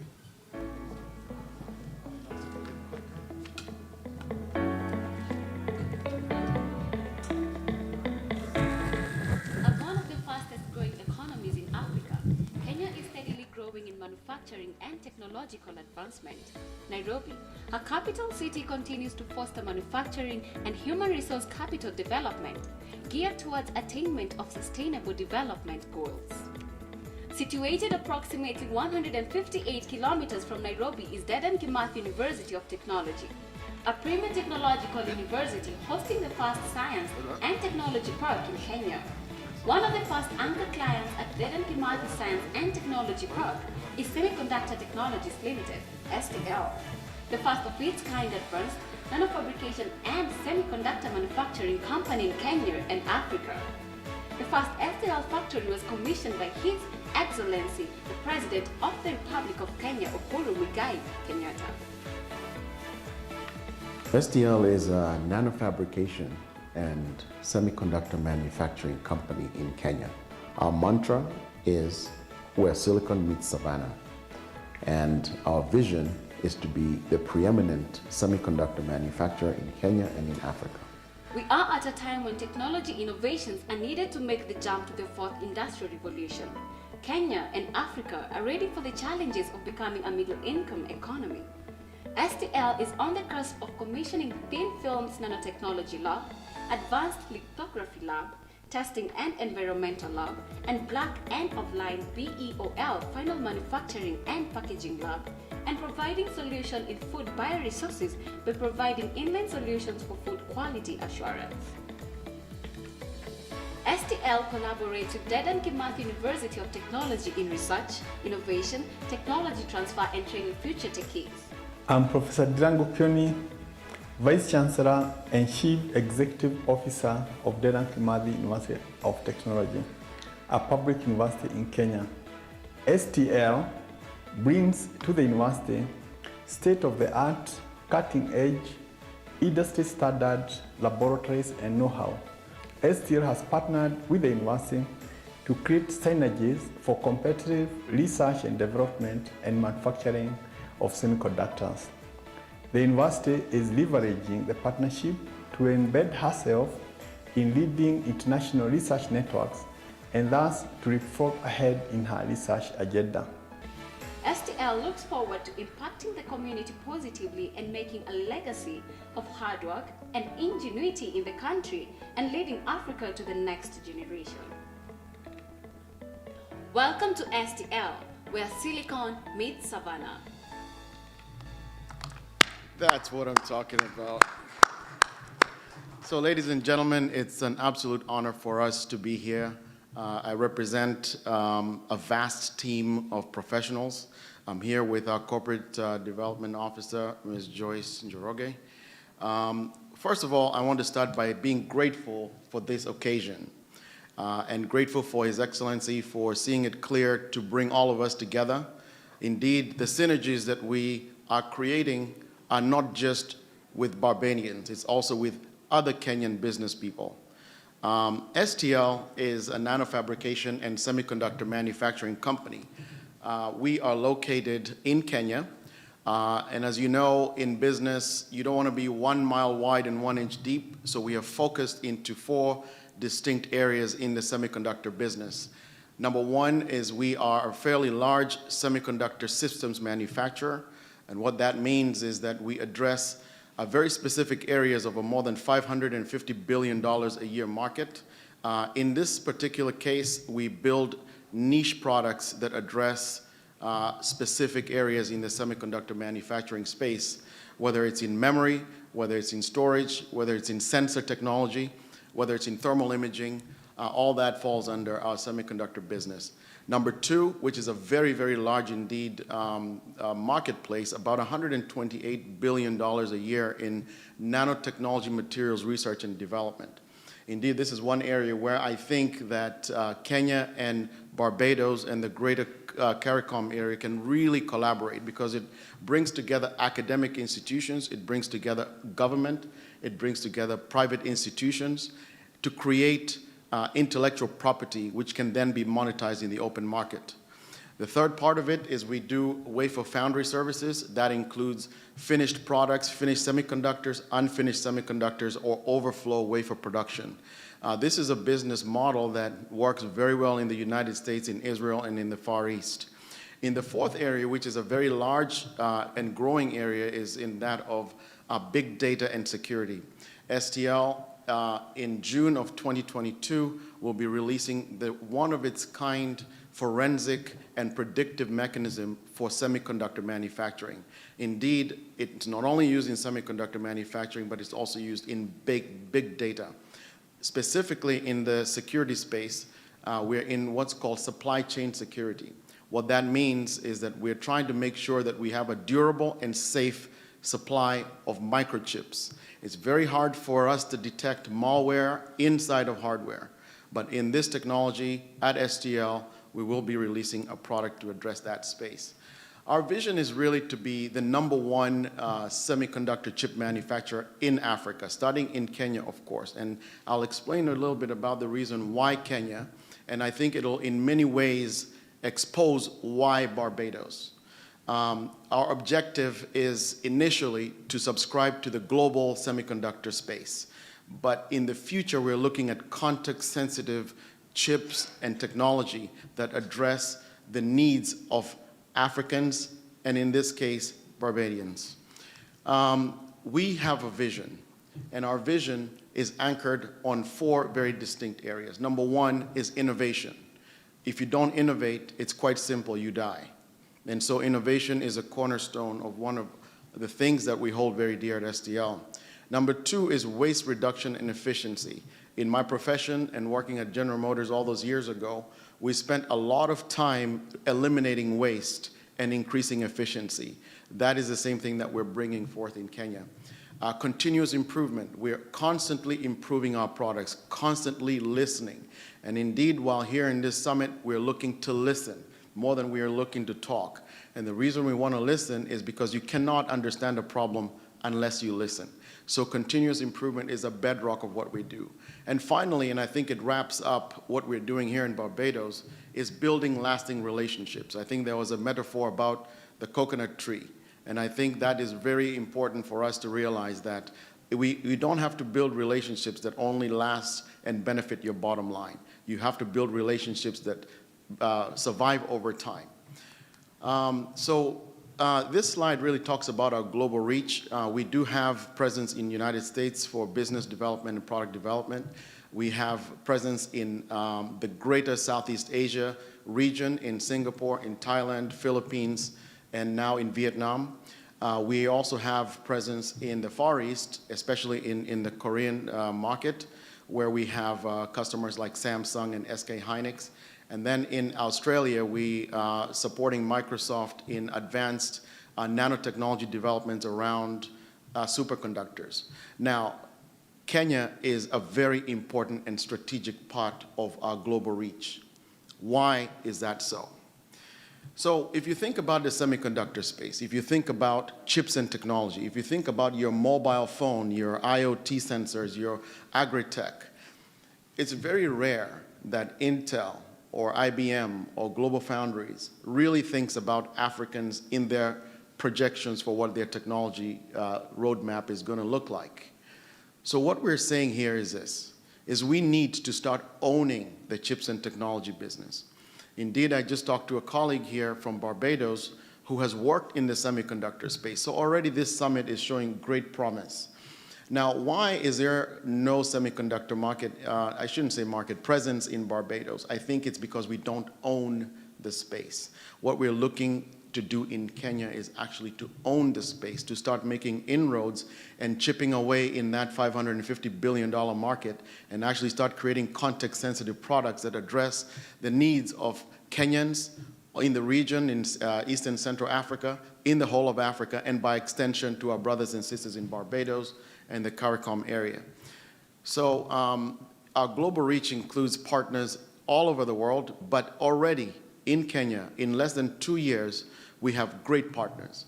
Especially in the Kenya government, we have partners with the ICT ministry. We have partners with Kenya Bureau of Standards who are here. Indeed, we have worked previously with KenInvest to advise on how we can improve our reach in country. We have great partners in the Ministry of Mining, and I think the PS is here, where we're talking about value addition in our mining and mineral industry. And as you can see, we have Fortune 50 and Fortune 100 companies globally with whom we supply technology and process. Now, as I said earlier, one of the things that we really pride ourselves at STL is a team. I have to say, and I'm getting the 3-minute warning here, that the team is a really important part of what we do. We have created an enormous team of professionals, and these professionals, in collaboration with Dedan Kimathi University, are really one of the best teams that I've ever run, and I've run teams all over the world. And why is that so? It's so because our kids are hungry for technology.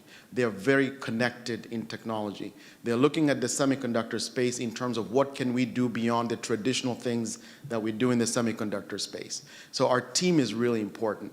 The next thing is our engineering and ingenuity, our analytical capability, and the fact that we bring mature processing technology in country. Our areas of focus in Kenya, this slide should also perhaps create a parallel to what is capable of us doing in Barbados in the greater CARICOM area. In the area of energy, solar and LED technology, we have technology now that we're deploying that is over 40% efficient. albeit in the R&D space at the moment, but certainly can be commercialized, in superconductors and in carbon sequestration. So those are technologies that address not just energy, but the environment. We just talked about cybersecurity. In terms of mining and petroleum, value addition in our mineral sources, and also in gas extraction. In agri-technology, we're looking at sensor technology, Internet of Things technology, distributed communications for soil sample. In other words, you can distribute sensors in the field that report the health of your soil, which is really the base of your agriculture. In quality assurance and biotechnology. I think I have a 1-minute warning here, so I'm going to skip through our achievements and go to community outreach, because this is really important. Yet, a few days ago, I was talking to some folks who are really wondering about STL's balance sheet, our income statements, and so on, which are quite great, I might add. However, the basic thing about being a human being is giving. It's not just receiving. And so we have engaged in quite a bit of community outreach. The number one thing that we're trying to do is in creating a domestic supply chain. Domestic supply chains are important because they actually uplift the community around where we do our business.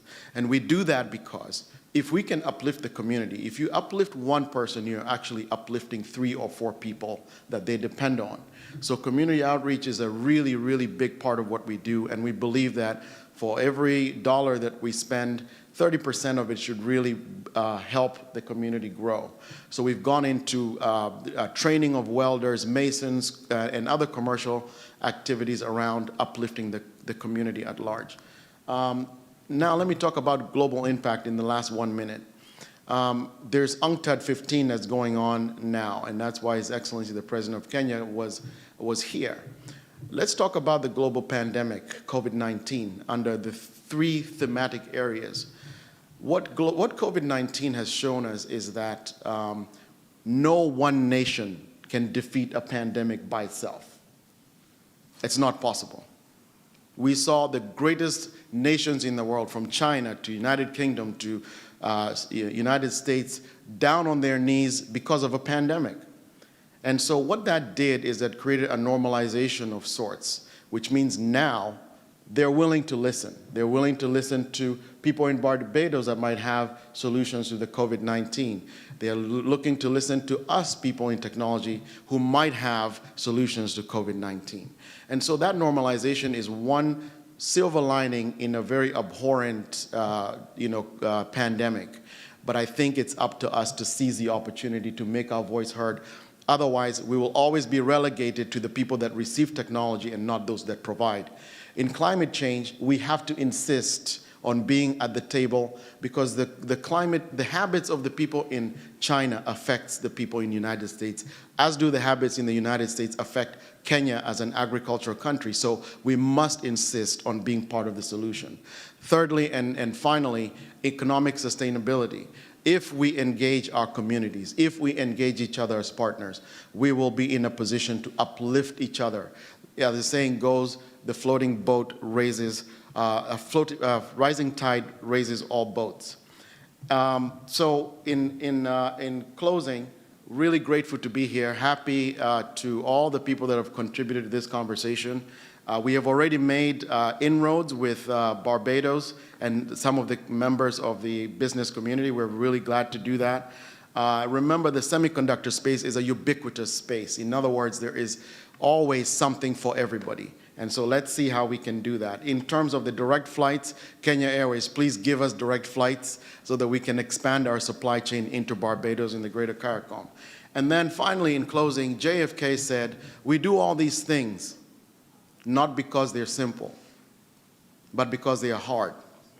And the only way that you can benefit is to put our heads together, put our brains together, and come up with something great. Thank you very much.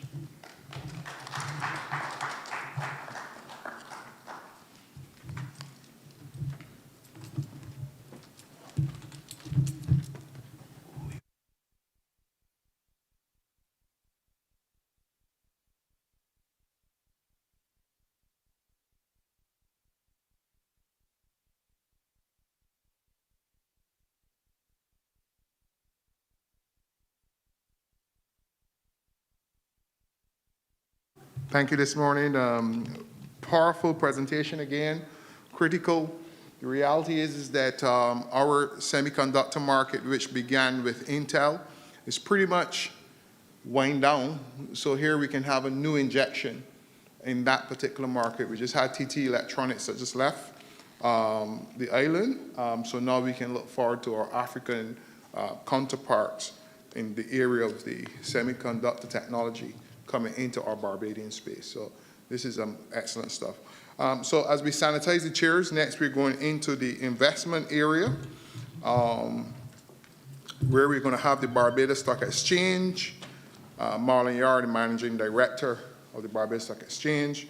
We're also going to have Mr. Anthony Clerk, the President of Barbados Bankers Association and also of Republic Bank. So we just talked about the technology, how we're going to finance it. We're going to have the financiers come up on the stage to share with us. Also for the Kenya Commercial Bank, we have Samuel Makumi, the Chief Commercial Officer for the bank. He'll be coming. And also we have Pace Digital, Alison Brown Ellis, the Chief Executive Officer of Pace Digital. So that will kind of bring us to a point, and we really would like the presenters, I know you have a presentation, but if you can get to the core points in your presentation so that the Kenyan delegation can get a flavor for the key points,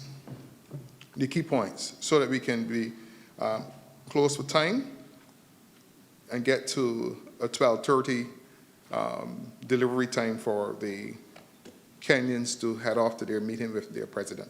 So just welcome the Barbados Stock Exchange, our President of Barbados Bankers Association.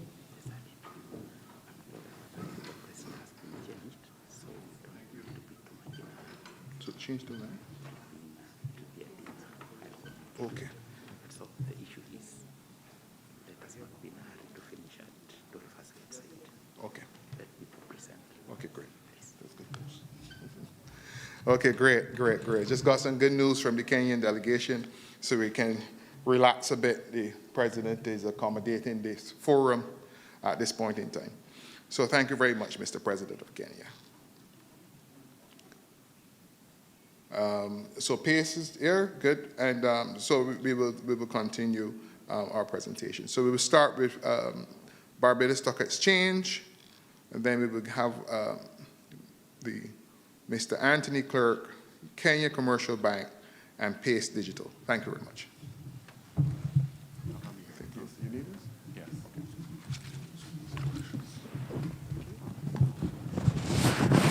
Sorry about that.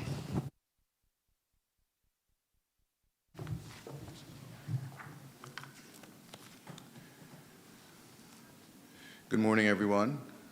First, let me thank the ADC for inviting me to be part of this discussion today. I prefer to stand. If anybody goes to my office, you will see that I have one of these lift-up desks. So I spend a lot of my time standing in my office, and I think better on my feet as opposed to sitting down. I have been to Africa. I've been to 3 countries in Africa. I missed the opportunity to go to Kenya, but I've been to Morocco. I was in Casablanca. Had the opportunity to go across to Marrakesh. I also went to Ghana and spent some time in Accra. And even did some shopping in Accra. I bought myself one of these African suits. I was wondering this morning, should I wear it today or shouldn't I? But I opted for the traditional Western look. Is my slides ready to go? Oh, good, thank you. The title of my presentation this morning is The Case for Barbados as an emerging market of choice for raising capital and using the Barbados Stock Exchange as a listing platform for your securities. I was very much intrigued by the presentations today, and it seemed like all of us are saying the same thing. We need to find ways to work together. We need to find a bridge for us to get across to Africa and Africans to get across to us.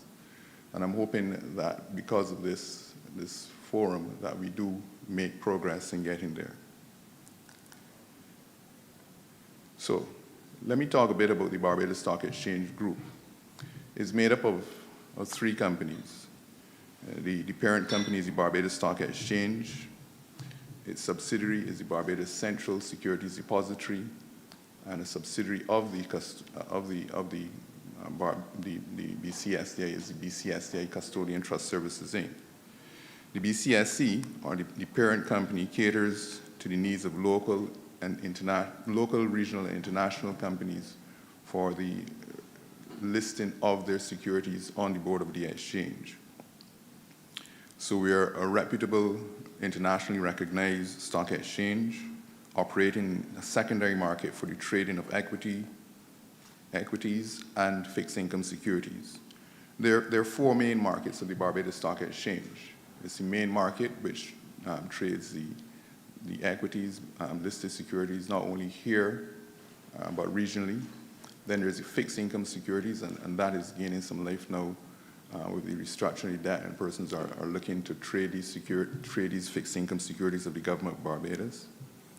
The innovation and growth market, which was previously called our junior market, and this caters to SMEs, small to medium-sized enterprises, and it was designed specifically for that. It was, as I said previously, our junior market, but we rebranded and relaunched it back in 2019 to be called the innovation and growth market.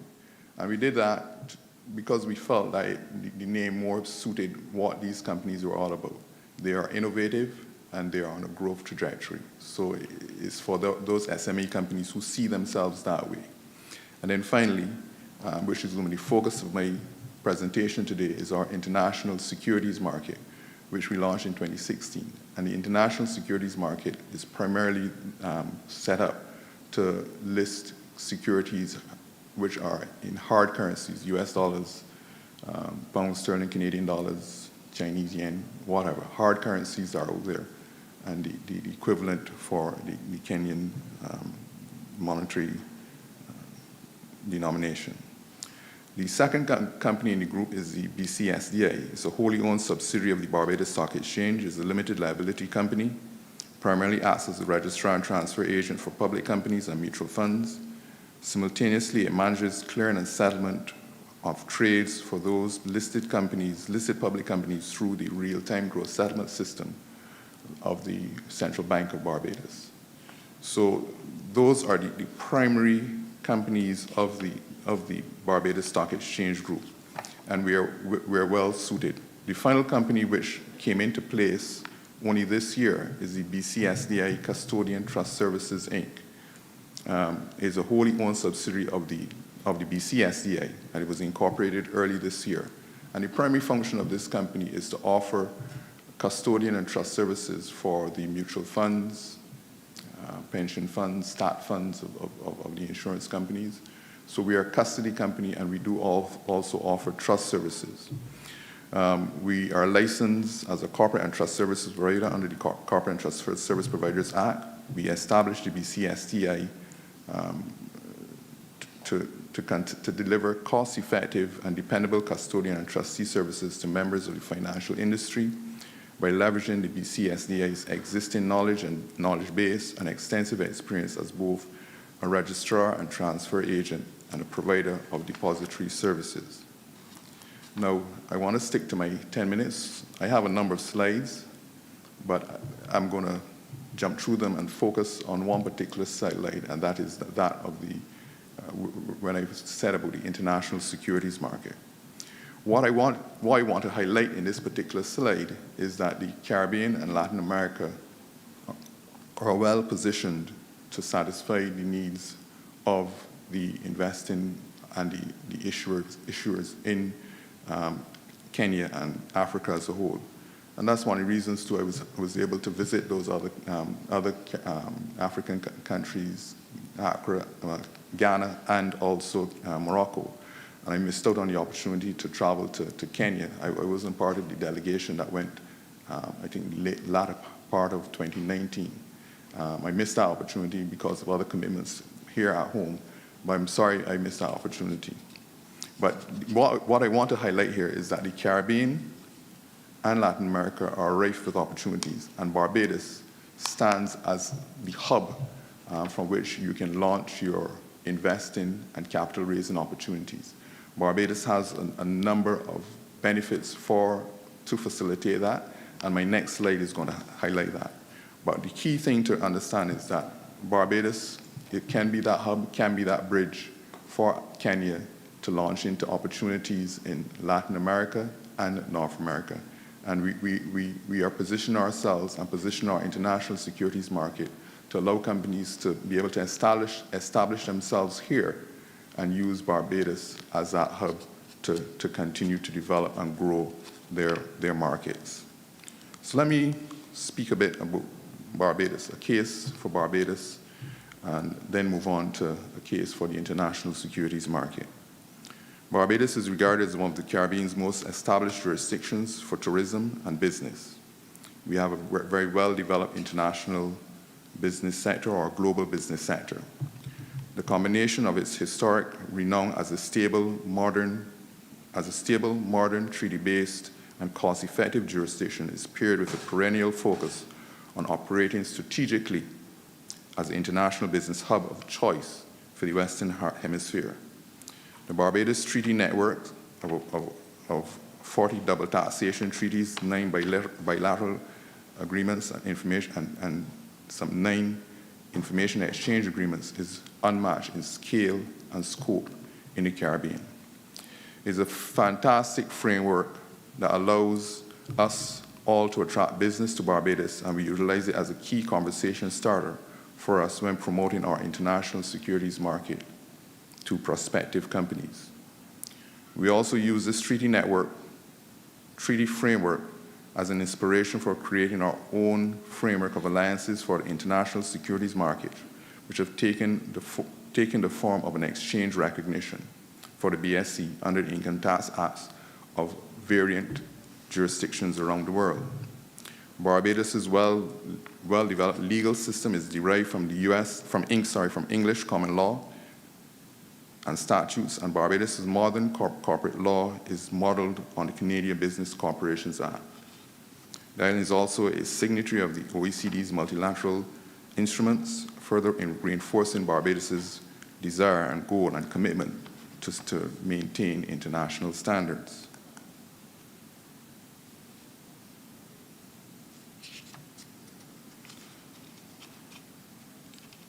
So let me talk a bit about our international securities market. International best practice and a cost-effective structure, together with the backdrop of Barbados' comprehensive tax and investment treaty network, combines the position of the Barbados Stock Exchange's international securities market as a global exchange of the future in the Western Hemisphere.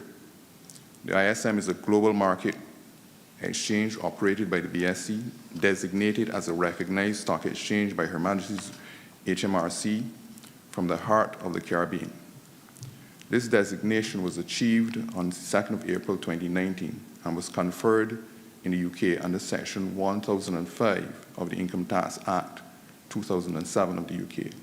So we are a recognized stock exchange by the HMRC in the UK.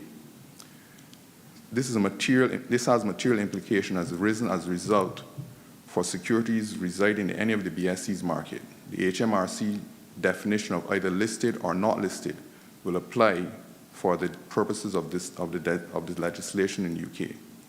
So in plain English, what does this mean?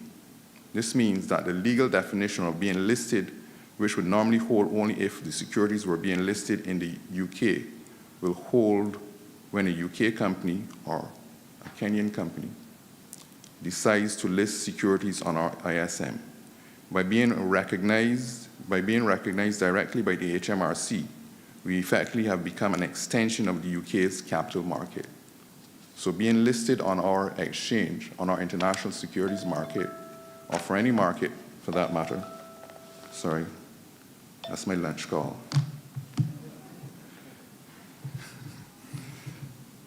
So being listed on our market allows you to be recognized in the UK market as being listed on the UK market. So in other words, being listed in Barbados on our ISM is like an extension of being listed on any market in the UK. This is certainly a boon for companies from Kenya wishing to use and utilize Barbados and utilize the Barbados Stock Exchange. So what are the benefits? There are certain benefits as it relates for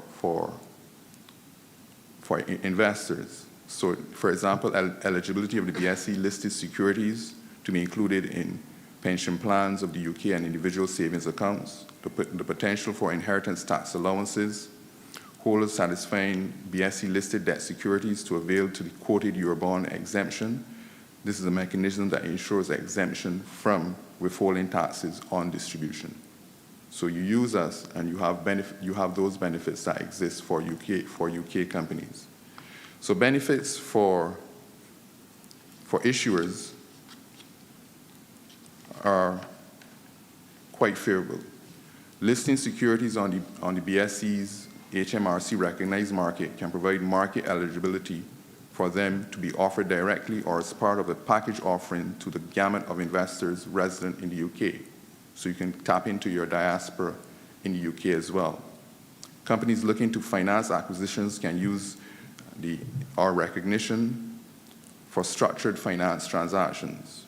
We envision a growth in the use of special purpose vehicles, which are subsidiary, bankruptcy remote corporate entities that can be used for either risk sharing, securitization, property sales, or transfer, or asset transfers. By lending funds through the BSE's ISM designated recognized stock exchange, Kenyan companies can enhance their access to global markets.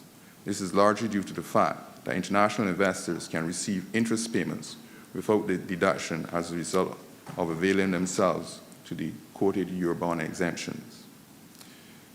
The BSE intends by the end of this year, 2021, have a similar status in Canada, as we had submitted to an application to the Ministry of Finance in Canada to be a designated stock exchange.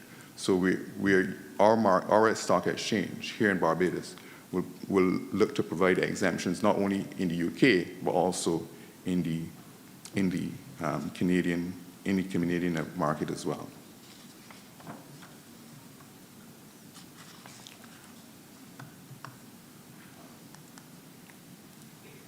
So in summary, I promised I was not going to go over my 10 minutes. With fewer economic threats and thriving capital markets, countries of the Caribbean are poised to become the emerging markets of choice. Capital markets are critically important as they facilitate the transfer of capital between those that have it to those that need it.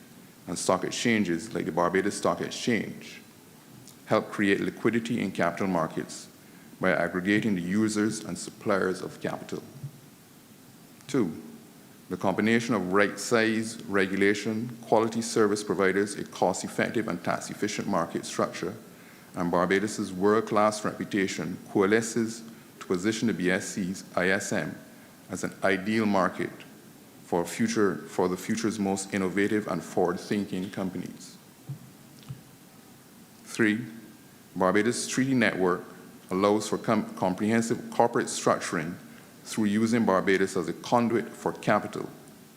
This network is extremely attractive for prospective listing companies as they realize they can access a wide suite of bespoke services beyond simply issuing or listing securities on our ISM. And conversely, the BSE's pursuit of international recognitions have and will be of great assistance to companies domiciled in Barbados, should they originate from one of our specific recognition partners or jurisdictions. Yet to be domiciled in Barbados, an ISM listing will only strengthen substance arguments with regulators in their home jurisdictions. And I must add that one of the things that we've prided ourselves in at the Barbados Stock Exchange is our cost effectiveness, particularly for the international securities market. You'll find that listing on our market is very cost competitive as compared to listing on other markets around the world, be it London, be it New York, be it Toronto, be it other international markets. I want to thank you for the opportunity, and I hope that we can converse and do business together at the Barbados Stock Exchange. Thank you very much.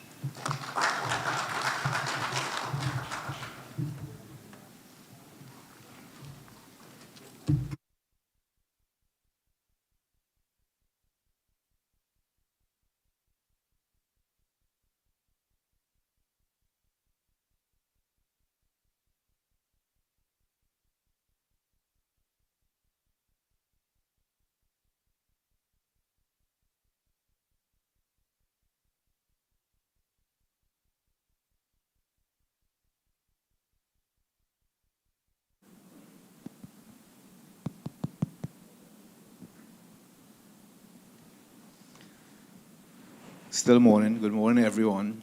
I am Anthony Clark. I am currently the president of the Barbados Bankers Association. I'm also the managing director and CEO of Republic Bank Barbados Limited. I think I am here more to speak about Republic Bank, and I'll tell you why in a moment, but I will just give a few little points on the banking industry in Barbados generally, commercial banking industry. So the commercial banking industry consists of 5 banks, 3 Canadian headquartered banks, and 2 Trinidad and Tobago headquarters banks. And the 3 Canadian headquartered banks would be CIBC First Caribbean International Bank, RBC Royal Bank, and Scotia Bank. And the 2 Trinidad headquartered bank would be First Citizen Bank and ourselves, Republic Bank Barbados Limited. So the market comprises of 5 commercial banks. We are all very well capitalized. Our capital adequacy ratio is well over the central bank and international requirements, and we are also very liquid. So the local commercial banks stand ready, willing, and capable to assist Barbados out of the difficult period that we find ourselves with, given the pandemic, and also to facilitate investment and loans from international players like the Kenyans. I nearly said Ghanaians. I'll tell you why, because I'm going to cross over into Republic Bank now. So Republic Bank Barbados is part of the Republic Financial Holdings Limited Group. And we operate in 16 territories, 15 in the region, from Cayman in the north down to the South American mainland territories of Suriname and Guyana. But we also have a bank in Ghana. So that is where the African connection is. I know Ghana is on the opposite side of Africa from Kenya, because Kenya is east and Ghana is west. But I know that Ghana and Kenya have good relations. So maybe the added value of having a Caribbean bank operating in an Africa territory would facilitate Ghana business. In terms of the group, in our asset base is a bit over $15 billion US. And in 2020, interestingly, in 2020, we signed on for the United Nations Principles of Responsible Banking, which is very closely aligned to the UN Sustainable Development Goals. So within the group, including all the subsidiaries, including Barbados, we chose about 6 or 8 of the Sustainable Development Goals that we will work towards. And we ensure that those goals were well aligned and closely aligned with the development goals of the territories in which we operate. So in the case of Barbados, we chose renewable energy, green energy. We chose partnership for the goals is another one. that we chose. And we saw that one as important because it also lent itself nicely to what was happening in the renewable energy space, which is an excellent example of partnership for the goals. Because you have a partnership with the government and Light and Power, who presented earlier, who are offering the feed-in tariffs. You have financiers who were willing to lend. You have the Barbados government giving tax incentives. You have the operators in the renewable energy space, the suppliers, the installers, and so on. So there is a great partnership that is working very well. And that is the area which all the banks really are very, very keen on. In fact, in the Republic Financial Holdings Group, we have launched a financing initiative to finance 200 million worth of green projects by 2025, so just in 4 years. And a fair proportion of that is going to come from Republic Bank Barbados. We have a pipeline right now of about $100 million in renewable energy projects, mostly solar. So that's $50 million US. That's a quarter of the group's target. So, Barbados alone is going to contribute significantly to meeting that target. And I think we'll probably, as a group, surpass that target. The other thing we signed on for was the UN Net Zero Carbon Emissions Initiative. And that is also significant. So we are one, I think, of 50, I think it's 50, maybe 57 banks in 28 countries who have signed on to this program, and that represents 25% of global banking assets of $38 trillion. And that is towards net zero carbon emissions by 2050. So that's another area in which the bank is driving forward. So we are very responsible in those areas and other areas, of course. We have a drive towards the green and blue economy and to raising the levels of standard of living for those communities in which we operate, including Barbados. So that's my short presentation. I'm trying to bring the time back for Mark. I'm not sure where Mark has gone. So that's it for Republic Bank. Thank you very much.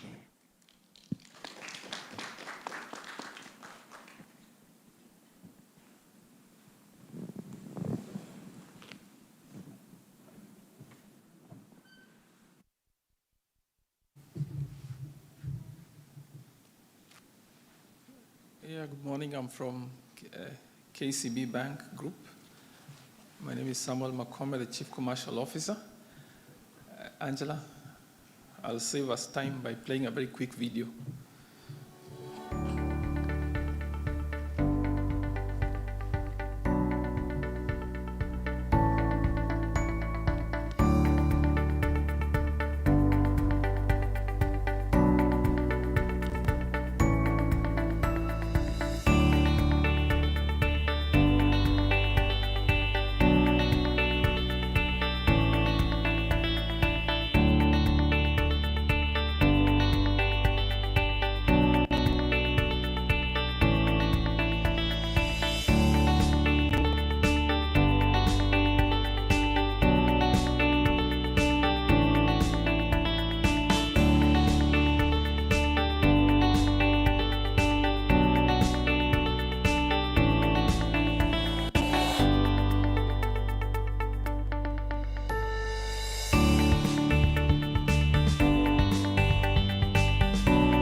Yeah, thank you very much. Angela, the presentation. Yeah, this is a quick overview of the KCB Group PLC. Although we have repeatedly been called the Kenya Commercial Bank, even in the Kenya franchise, we are no longer Kenya Commercial Bank. We are the KCB Group PLC. And this is because we are no longer strictly a Kenyan institution, and we thought it should be represented that way in our name. So even in Kenya, we are actually KCB Bank. That's an introduction to who we are. And our current strategy is called KCB Beyond Banking. We recognize now it's no longer just about taking some deposits and giving loans. And our strategy really focuses on the very best in customer experience. So I think just sitting here, we are listening to the customers. We are the largest corporate and also retail bank in the region. So we are thinking, what does our customer want? What do people want? What are the corporates here looking for? And so our focus is really to be the very best in customer experience. It's beyond just banking. It's beyond taking deposits and giving a few loans. And the other very central part of what we are doing as a bank is driving a digital future. We no longer consider ourselves to be a brick and mortar operator, but moving more towards digitizing everything that happens in banking. So it's customer first, with leading value propositions, listening to the customers, what do they want, what do the business people want, and the other issue is making us very digital. So again, moving towards digital, and we'll talk about digital transactions and how much they comply. We are in the East African region. I said before, we used to be, when we first left Kenya, where we started many years ago. KCB is actually 100 years plus old. And this is because we started when the railway was being built in 1896. And people said it was the railway to nowhere. So people say, why have you gone to Trinidad? It looks like it's to nowhere. But I think it was the foundations of what became the KCB Group, the ancestor bank, which was National Bank, then National and Greenlist Bank. Then it became the KCB, Kenya Commercial Bank, and now the KCB Group. So it's about maturing and moving and changing. So we are the only bank that is in the entire East African region. So we are the gateway bank in the gateway country because we are in Kenya, Uganda, Tanzania, Rwanda, Burundi, and South Sudan. That is what our CARICOM is. That's the East African community, the East African region. But we also have a representative office in Ethiopia, which we hope to transform into a bank when the licensing requirements and the regulations change, so we can also be in Ethiopia, which is a huge market with about 100 million people. But we have a rep office there, and we do some transactions there, some trade work. Within Kenya, we have both KCB Bank and Kenya, it's called KCB Bank Kenya, and the National Bank of Kenya, which we acquired some time back. And that gives us a big footprint of around 300 branches. And then in the entire region, we recently made acquisitions in Tanzania. We also did an acquisition in Rwanda of Bank Populaire de Rwanda. That's why you'll see we have both BPR as part of the KCB Group and also KCB Bank Rwanda. So even in Rwanda itself, we have over 150 branches in Rwanda and because of our acquisition of BPR. So we are really the gateway bank to the gateway country in East Africa. Our shareholder profile, I just want to say not too much here. We talked about, there was a stock exchange here discussion. We are a public listed company, but with both international and foreign investors. So even as a foreign investor, you can invest in KCB. One of our main shareholder is the CS National Treasury of Kenya, which owns just about 20% of the bank. That is enough shareholding to give us strong government support, but small enough to make us totally independent. So it's just the right mix. So we have the right government interaction, but there's the right independence as a publicly listed institution. And that's all I want to say about that slide. Invest in KCB. It's a great group. In terms of our rating, are we a strong bank? We are our credit ratings are at par with the Kenya, the sovereign rating. So we are rated, and we are very strong in terms of market capitalization. So we are a strong group and rated at the highest level that you can be rated in Kenya as a financial institution. I heard from the Republic Bank about your sustainable practices. We are also KCB. It sounded very much like KCB. We are the first bank in Kenya to receive Green Climate Fund accreditation. We've adopted the SDG goals, and we've done a lot of work in terms of screening our facilities to E&S risks. So we are truly a green bank. I know that's it's very big across the globe, but particularly important for the Caribbean. I talked about digital, driving a digital revolution. Now, as KCB, we were the first bank to go mobile in the 70s. We went mobile in the 70s because we used to trying to reach customers, we used to use Land Rovers and vehicles to reach the customers where we were. So that's how we first went mobile in the 70s. But currently now, we've really gone out of the branch network. I talked about us having the largest branch network in the region, 300 in Kenya alone, and about 500 in the region. But the reality is a lot of our transactions, and I've interacted with the fintechs here as we discussed this, 98% of our transactions are now performed outside that branch network.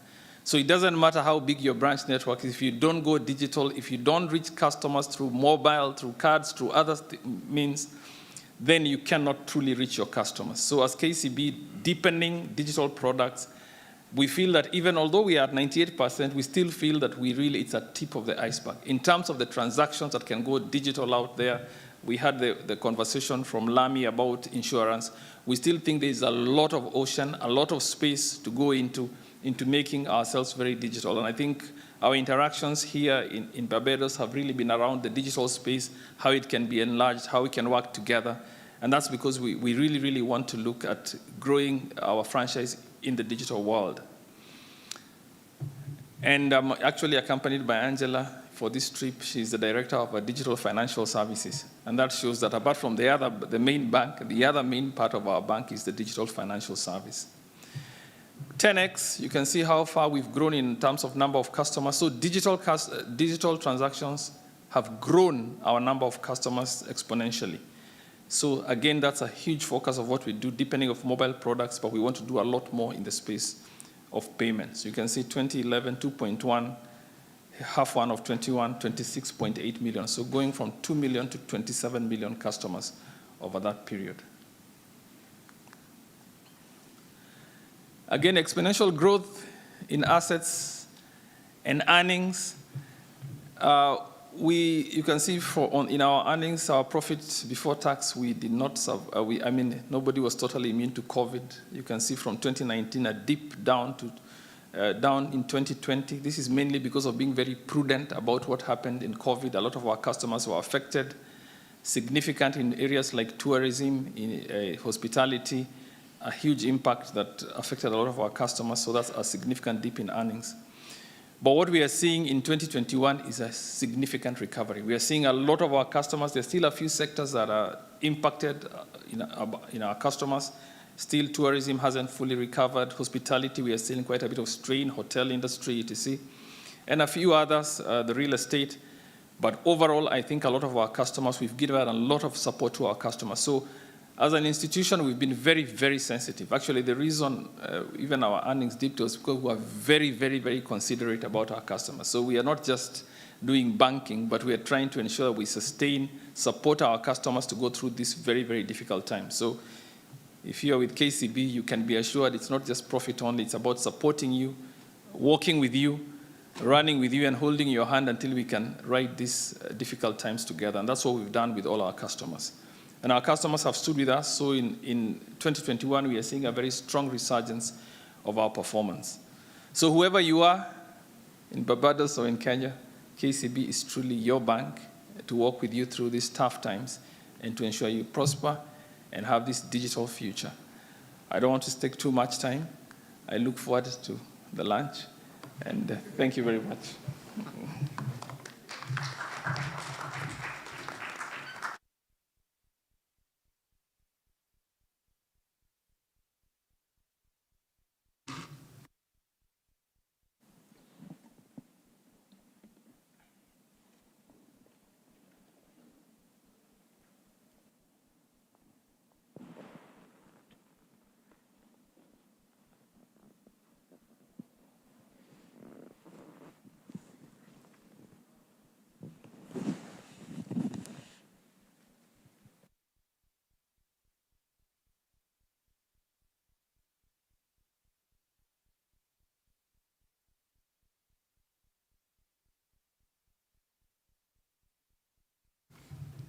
Good morning, everyone.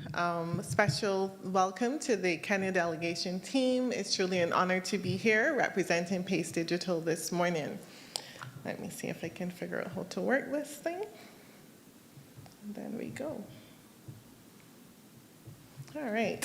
So Pace Digital, just to give you a little bit of background in terms of our legacy, we are actually a subsidiary company for Cape Shepherd and Company Limited, the Cape Shepherd group of companies. We are traditionally within the retail sector. That's the over 100 years spending within the retail sector.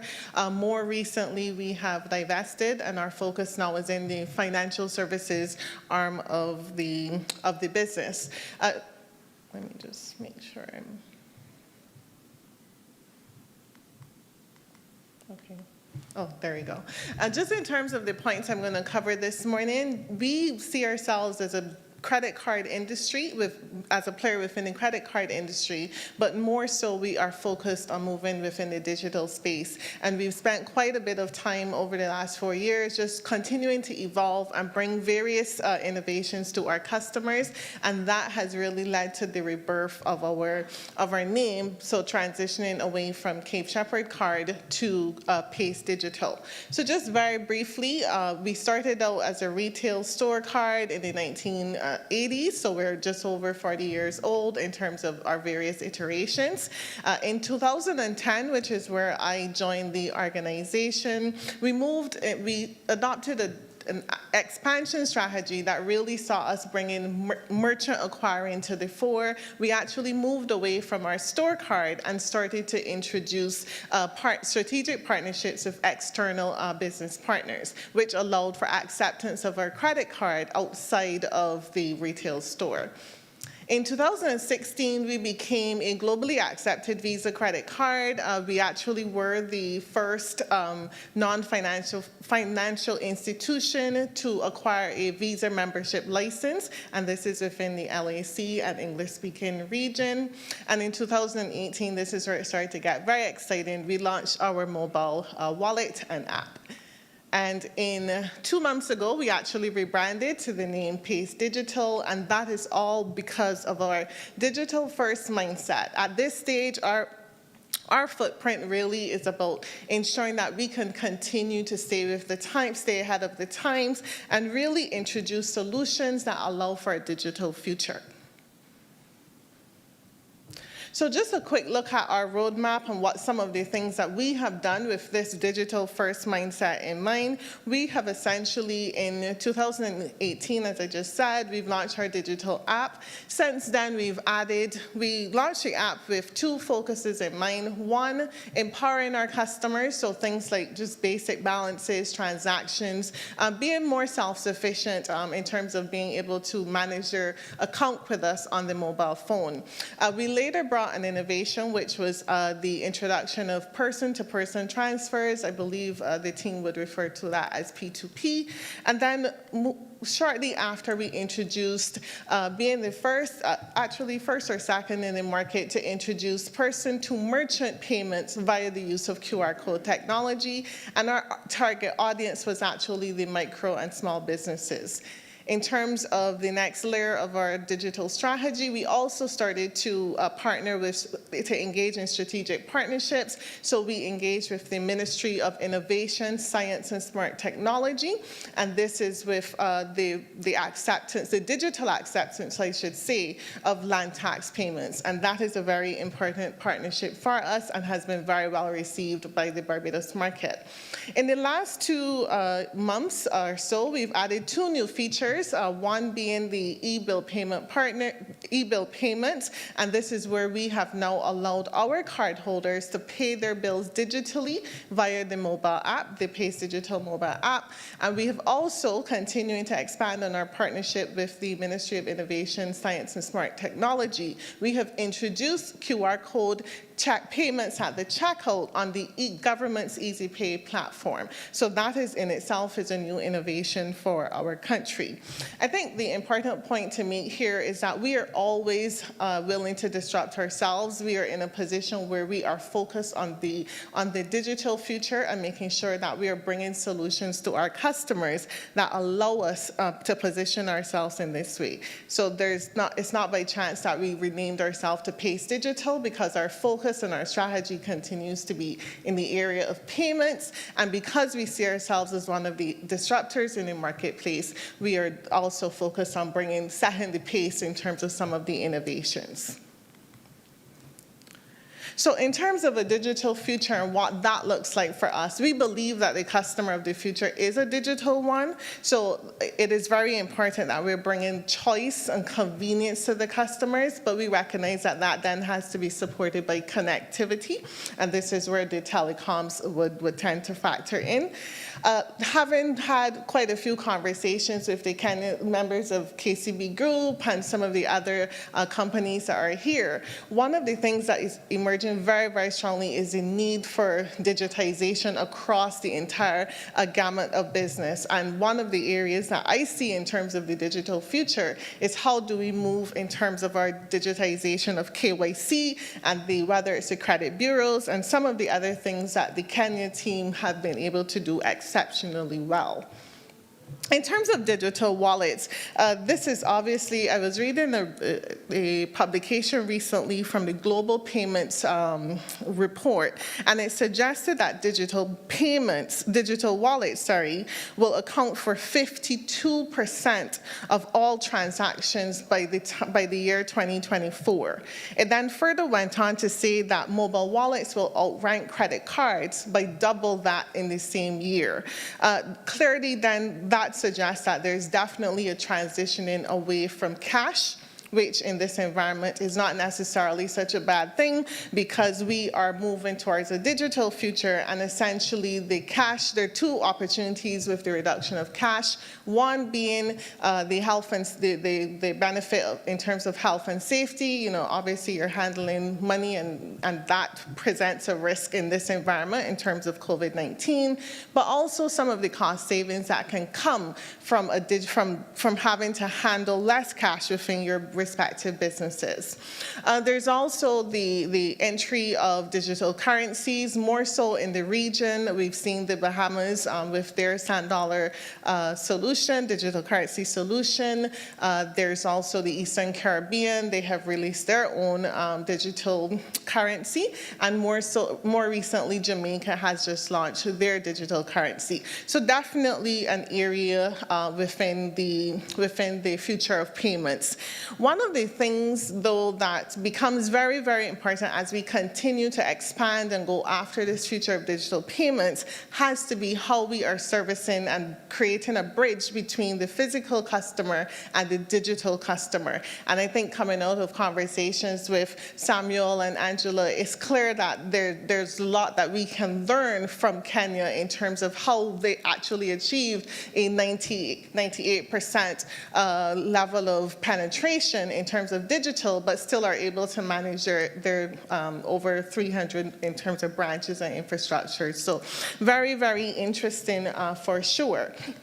In terms of our key learnings, just as a business, we don't see ourselves as fintech. We are definitely within the space of non-financial services. And one of the things that we have learned, and learned it really well, is to maintain a customer-centric strategy. So our customers are actually at the lower to middle income within the Barbados market. And what that means is that for us, we are always trying to simplify the user experience. We think that that is where a lot of our competitive advantage comes from. And there's also that need to ensure that we're incorporating customer feedback at every stage of the journey so that we can bring meaningful solutions and meaningful value. The other area is really our willingness to disrupt ourselves. So our long-term vision is very much in the space of digital payments. That is where we see our future. The thing about that is that we have to continue to be willing to disrupt, and we have been able to do that, not just in the market, but our own approach and our strategy. So long-term vision remains very much in focus, but we're always willing to pivot if the solutions that are presented are, even if we've started one direction, we're able to pivot to a new one.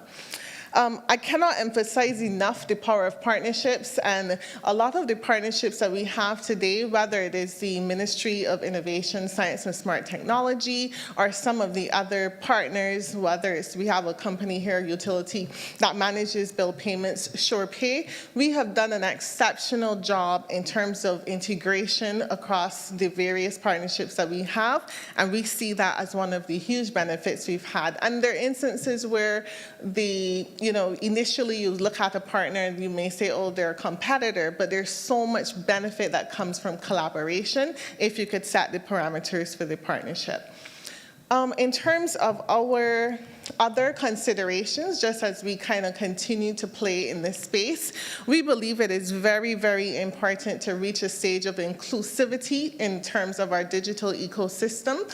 Listening this morning to the president of the Chamber of Commerce for Kenya, that was one of the things that they noted was part and parcel of their major success. The fact that at a national level, the focus really was on digital transformation and not necessarily kind of in silos, the various banks or the various fintech companies going after it together. It was a national thrust, and therefore it really calls for us to look internally in Barbados at our ecosystem and how we're managing as a nation, and ensure that we are able to bring the players, whether they're the financial institutions like Republic Bank or the non-financial institutions like Pace Digital, along with the new emerging fintechs, to the table and have robust conversations that help to shape what the future of digital payments look like. As we do all of this, we recognize that digital literacy for our customers is key. We have to continue to educate as we continue to innovate, and that is very, very much our own approach at Pace Digital. There's always ongoing conversations with our customers, because we recognize that there's a gap that occurs very quickly if you're innovating at a rate that your customers cannot keep up. So it is very, very important, and we personally take it very seriously, but I think it has to be a more collaborative approach in terms of how we in this space, whether it's financial services, payments, or digital payments, we need to be more inclusive in terms of how we are building and shaping our digital literacy campaigns. And just a final consideration for us, because we're in the payments industry, so the one thing that keeps me up at night very often is just thinking through our cybersecurity risk and whether those have sufficient focus.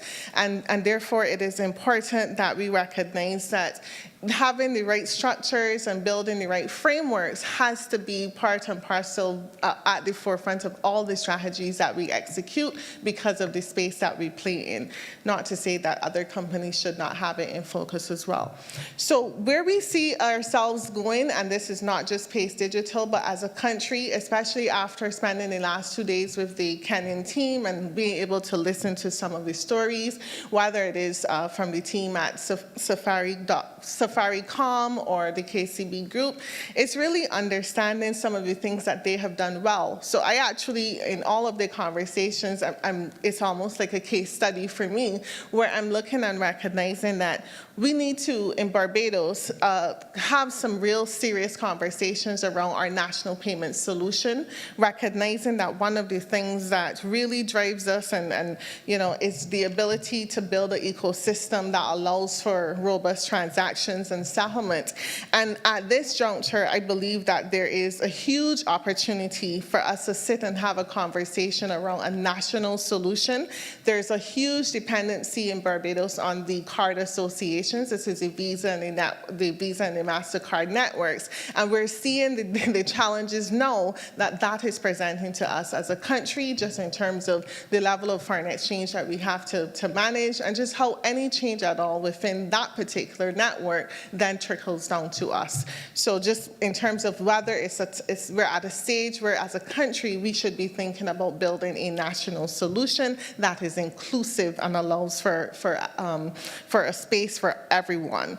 And I think that that's another point the Kenya Chamber of Commerce also made, that for them, when they decided that digital payments and a digital future was the way to go, they got really, really serious about treating it as a national initiative and building the infrastructure and investing in the technology at a country level.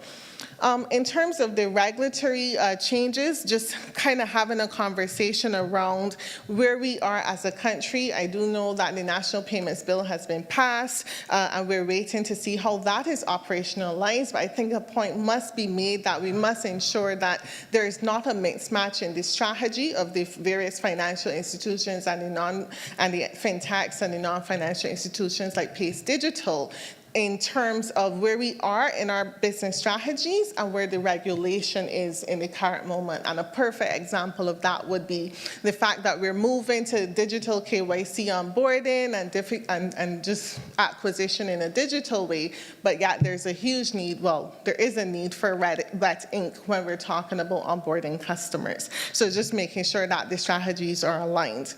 In terms of strategic partnerships, which is another consideration, I think it is there's huge opportunity, whether it is learning from the successes that the Kenya team has had, and in conversations with Angela, it took them quite a few years, but there was a clear roadmap, there was a clear strategy, a clear focus and clear outcome, and because they've gone before us and had the learnings, I think there's huge potential in terms of being able to sit and understudy and learn, and maybe opportunities for investment could also emerge as well.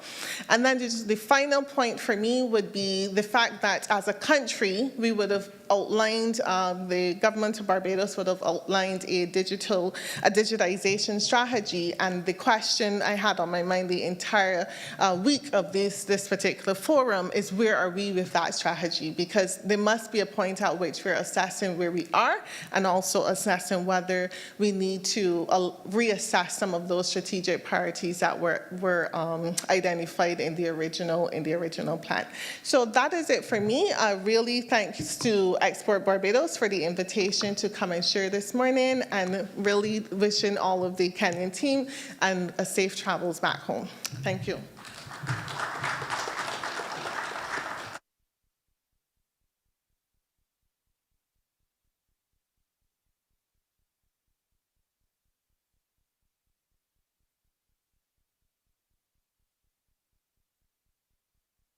Ladies and gentlemen, this is an extremely important session because, you know, without cash, you cannot cure. It takes cash to cure. And therefore, before we proceed, we would just like to get two questions to the audience. Just give two opportunities to ask two questions on the stock exchange side, so we can have more investment happening, and also on the Kenyan commercial bank side, how this digitization, where we're shifting from analog to digital, how can we begin to leverage this digital technology to grow economies in a rapid way? So we'd just like to invite two questions, and then we are going to roll into the next session and take a break and come back. And I really want to thank the President of Kenya.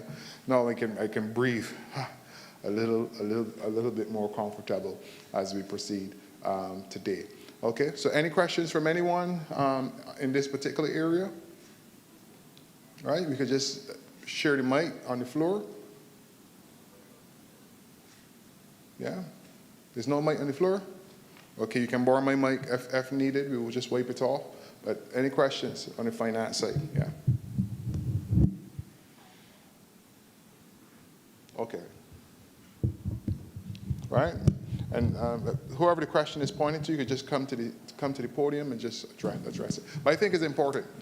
It's very, very important, because how do we get this stuff happening? I mean, I have one burning question I was going to ask at lunch, but I downloaded the Kenyan app, the Safaricom app on my phone, because I have friends in Kenya, so I want to send them money from Barbados rather than using Western Union. Can I, as a Barbadian, send money via these digital platforms, even as gifts, to provide support?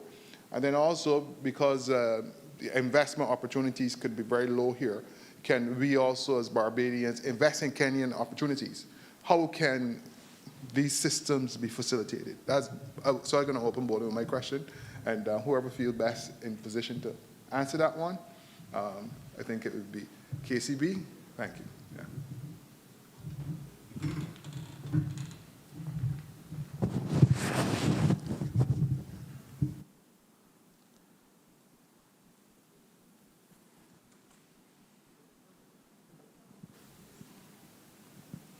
Hello, I think the question about the Safaricom app, the best person to answer it seated right there.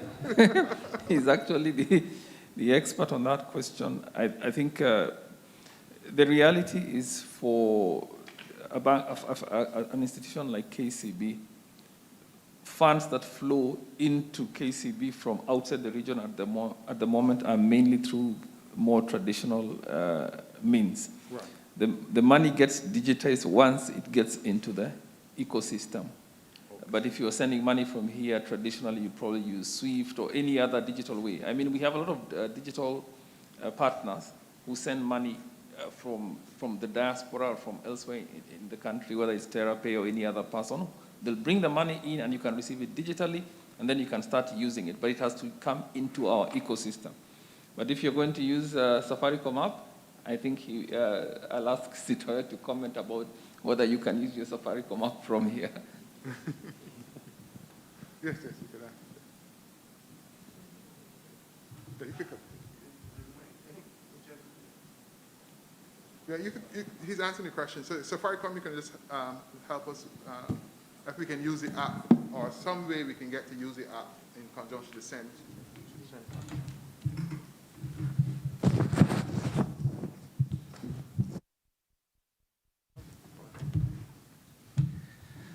Good afternoon, and it's a really good question, and this is what we were speaking with Pace this morning in our meeting about international remittance. We do provide, today in over 200 countries you can receive money into the country through the remittance side of the business, and by downloading, hopefully soon, having a remittance app potentially in the future will be something that we could look at in terms of now you can connect to your bank account or your card account here and actually send it to Kenya and through the integration processes that we do have. Of course, we do have to ensure that we're in compliance and that we have the right licenses for both send and receive between the markets and the regulators, so that that is approved and becomes a corridor like what Sam has mentioned. But we do, we have had those discussions the past few days in terms of how do we look at remittance as a service to some of the companies that are actually here. And we're looking forward to those discussions. Thank you. Thank you. Thank you. Oh, sorry, I think the governor, I would like to say something on that.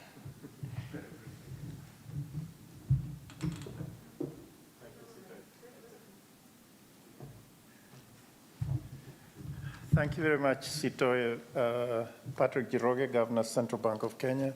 Just to make a point to answer your question.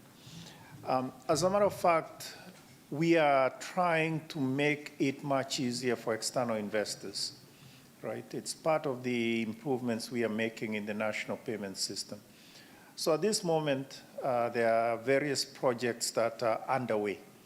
And hopefully by first quarter of next year, we will have, we'll have developed things to a point where even foreign investors can directly, through various channels, could be even Safaricom app, but could be KCB, whatever, they can actually go directly through those, let's say, gateways,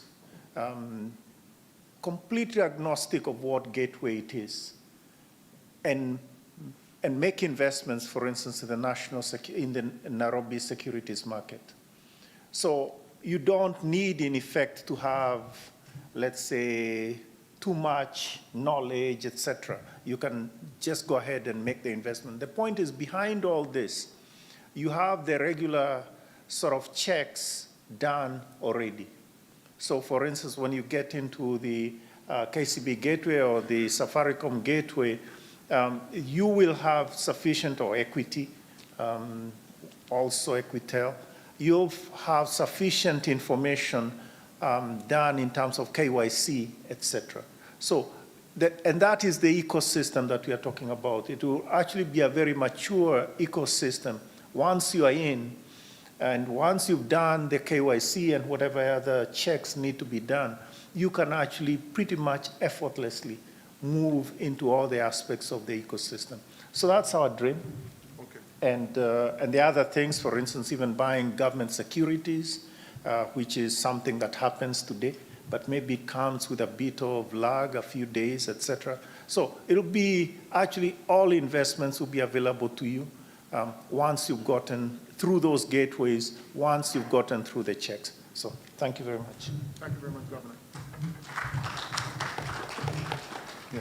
So you heard it from the governor of the Central Bank of Kenya himself. So Barbadians should soon be able to invest directly in Kenya and actually participate in their stock exchange. We think we have one more question there as well for the panel. Mm-hmm.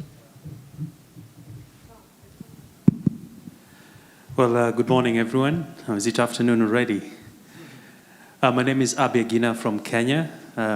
Delighted to be here. I'm part of the media team.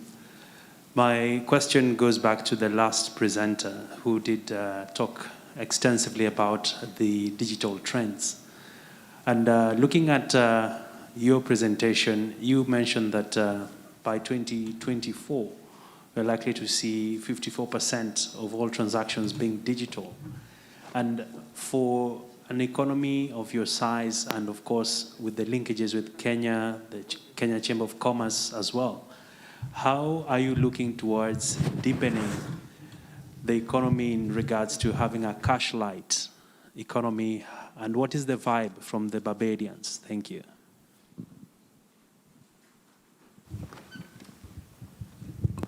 So just to clarify, the reference to the 54% was actually a global report that was referencing, but really good question in terms of the response from the Barbadian public and where we want to go. I would definitely say to you that we're nowhere near where we need to be in terms of the digital payment adoption.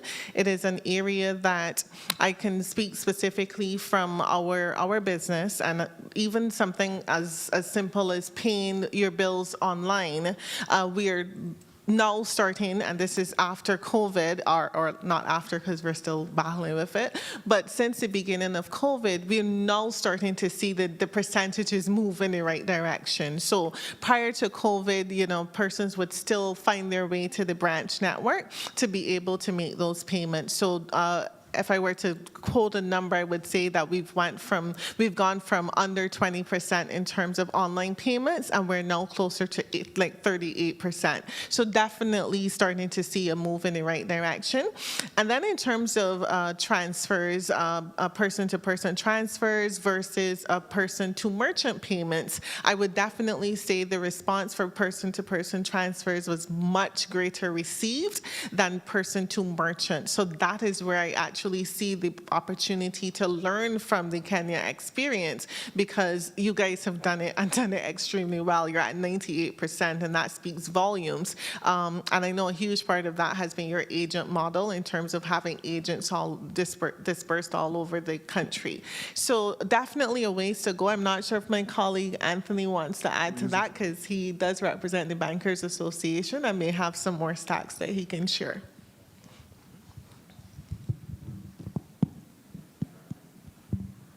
Hello? Yeah, hear me? Yeah, thanks, Alison. Yeah, she's correct. The pace of digitization, electronic payments has been slower than we would have liked. The early adopters in any technology advancement are always the young people.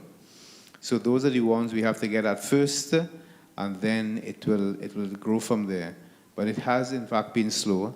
So, Alison, your card is a mobile wallet, and that is something that is relatively new to Barbados. There's one other mobile wallet in the environment, and the acceptance has been, I think, lower than we would have liked. But it will take time.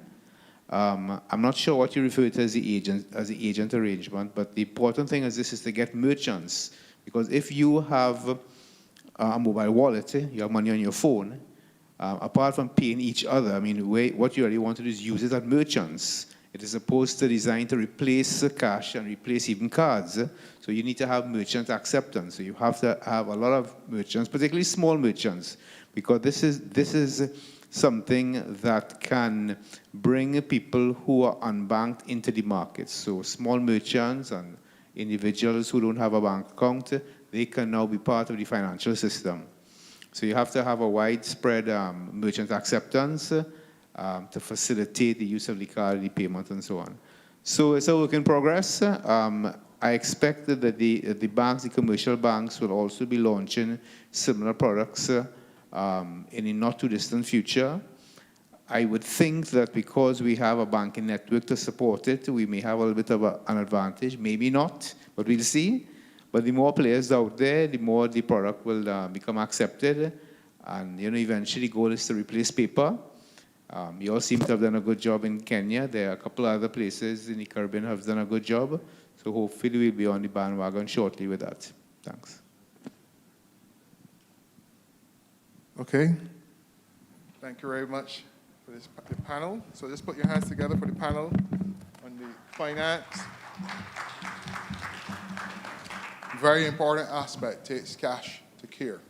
Okay? So we're looking forward to the B2B meetings, which will continue, and a lot of persons most probably want to have conversations with you. So our team would arrange some roundtable sessions outside for finances to peer with persons who have investment needs. Okay, thank you very much. So next up, as we prepare to bring closure to these partnering sessions that we've been having as we sanitize. We have coming from the Bridgetown Port, CEO, Mr. David John Marie.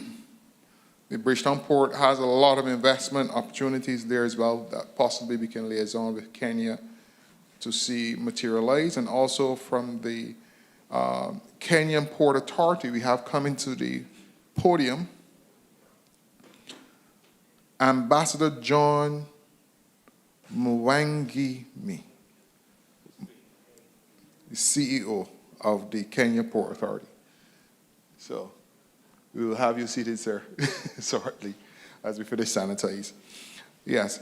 So again, these are two key areas because transport and logistics is very, very important when it comes to us distributing and getting our goods and services into each other's economy.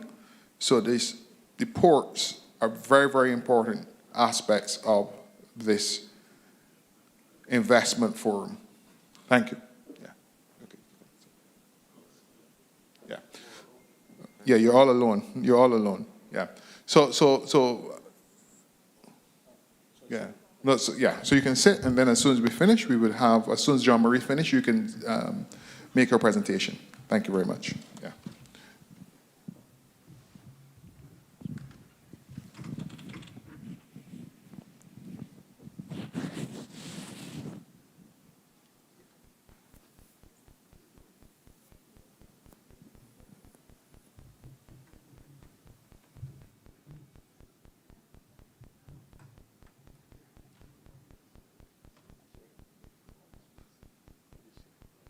Good afternoon.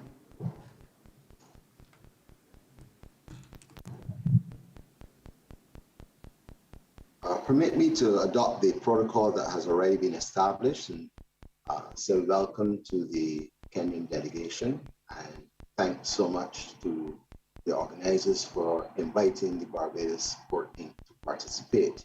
I am not David John Marie. My name is Ian Stewart. I'm the Divisional Manager Operations at Port of Bridgetown, and it's indeed an honor to participate here this afternoon. I do have a brief presentation, which I hope would guide us in our conversation.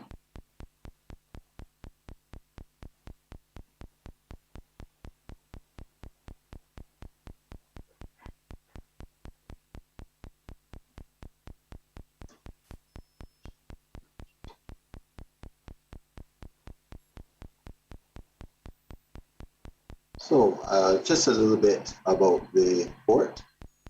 I think we are proud to say that the many awards that we won over the years has established us as a multi-user port of international standard, award-winning, of course.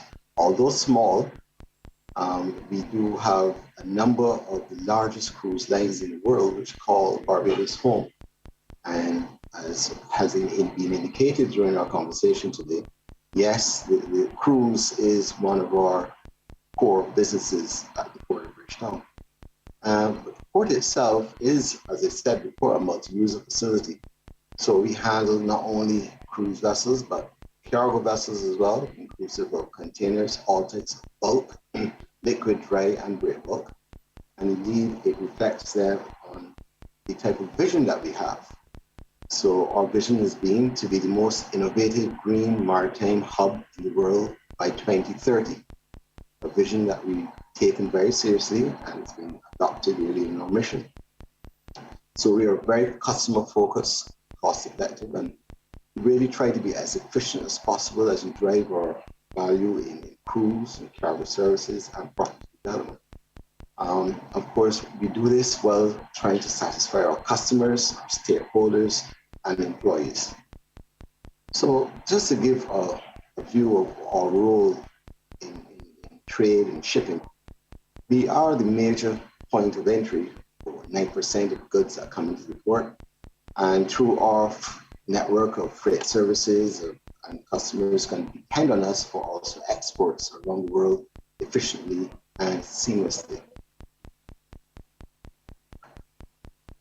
So we've done a lot with regards to trying to transform our port as well as dual approach, not only for port transformation, but national development. And we have a clear vision supported by a number of deliverables, which have been outlined in our mission critical objectives. So from 2018, we've outlined an approach going towards 2030, where we've, in our initial years, we focused on people and process efficiency. And during the last financial year, we went on to looking at creating value in our businesses and investment models. And of course, highlighting the use of technology and security and having a sterile port. During this financial year, we've gone a step further towards the green initiatives. We are procuring a new incinerator, utilizing it for waste to energy transformation. And of course, expanding our alternate energy areas, while last financial year spending over $10 million to upgrade our equipment fleet, moving from diesel hydraulic equipment to more hybrids and electrical equipment. In the coming financial year, we're focusing on our infrastructure works, and some of these projects I will outline to you later in the presentation, focusing a lot on some areas that we need to ensure that our infrastructure in real estate development is materialized. And of course, during the coming year, we'll be going towards ensuring that we have a green port, high use of technology, and providing areas for research and development. Of course, we continue though to grow and expand, and we've marked a pathway forward for deeper integration in port into upstream and downstream services. And of course, while developing and upgrading our business model, and this is one area that I would like to highlight. We've completed both our 10-year master plan and our 5-year business plan. The master plan going from 2020 to 2030 and our business plan from 2021 to 2026. So the articulation of some of our plans you see here in our presentation, some of the infrastructural improvements, our growth expansion, and green technologies, I will show you just in a minute. So we have a long list of business objectives from points of ensuring that we can position our cargo operations into a strategic partnership through PPPs with any interested parties such as yourselves, improving berthing capacity for crews, diversifying our revenue streams, ensuring our modernizing our labor reform, adopting a new growth agenda, reducing our cargo footprint, of course, ensuring that we have a very good digital service ecosystem. Our convergence of security is one very good example for the region. And of course, pursue our continuous improvement while implementing our performance measurement tools and enhancing the organizational structure. But some of these projects, I would just like to take you through to set the context. What you're looking at is just an overview of the port itself, highlighting some of our master plan initiatives. The port is located on the southwestern side of the island. So from your left, that's the north side of the island, and to your right, the southern side. So starting from the north, we're seeking to provide a boat repair facility and also an aggregate berth for storage as well. The aggregate berth is really necessary right now on the island as we are depleting our natural sand deposits on the island. So we were forced to import sand. So we're building an aggregate berth there. There's a cement operation ongoing on the northern side on the great bulk handling facility. And we also have a project for the expansion and upgrade of our Shalagraph Harbor. This is another area for investment, which I will highlight. And just to the rest of that is a new berth that is we are seeking to expand the North Cargo berth, where we will be utilizing for not only local cargo imports, but for sure transshipment and to facilitate logistics. And with regards to logistics, in the middle of the port, we're seeking to have a new container freight station and a central container examination facility. And this facility will be placed on the outskirts of the port just to ensure safety and security on the inside and reduce the number of persons who have to enter the port to actually to complete business transactions. Also in the future, there will be a logistics facility and an area for R&D, so research and development through marine maritime training and incubation center. We have also for old sugar bond that's there. And just the last one is the cruise facility, which is to the southern end of the island. And just to give you some perspective of those projects, I just provided a list.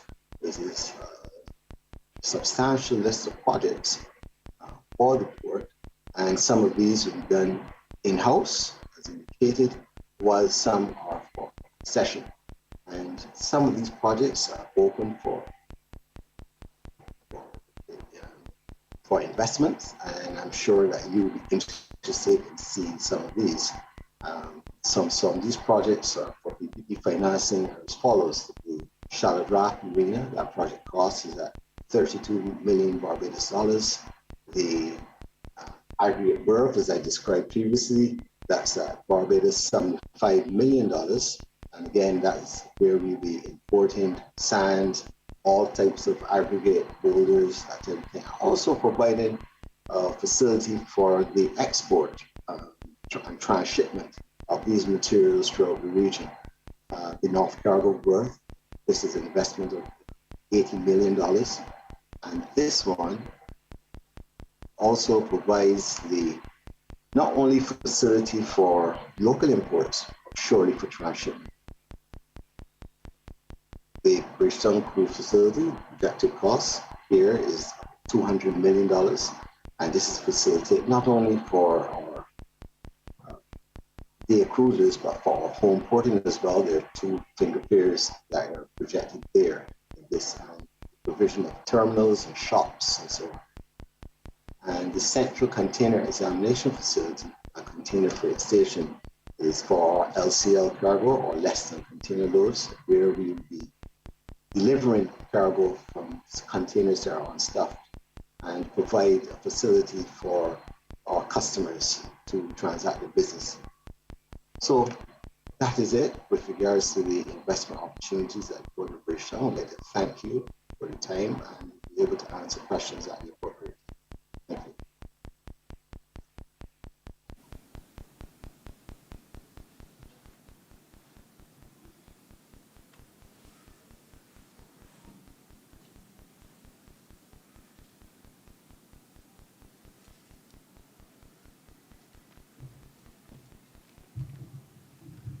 Okay, thank you, Bridgetown Port Authority, for that presentation. Now we would like to introduce Ambassador John Mwangimi, CEO of the Kenya Port Authority, to make his presentation. Thank you.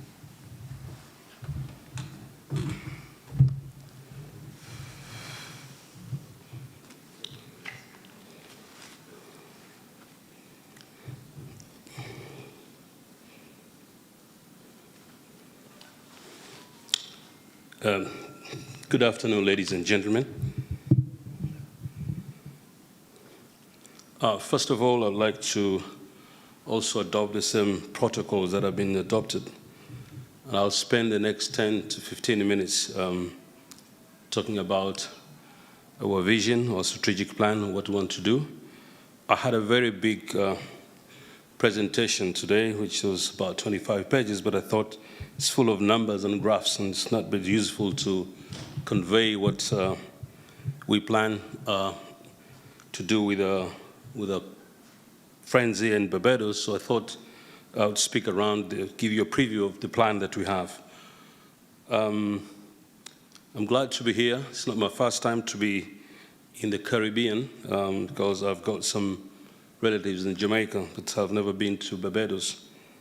And when I found out I was included in this Kenyan delegation, one of my small son said to me, "Dad, you're very creative. Are you going on vacation?" I said, "What do you mean?" He said, "What has the Port of Mombasa got to do with Barbados?" So I spent some time talking to him about the plan we have. I convinced him. So I hope in the next 10 minutes so I'll also let you agree why I'm here today.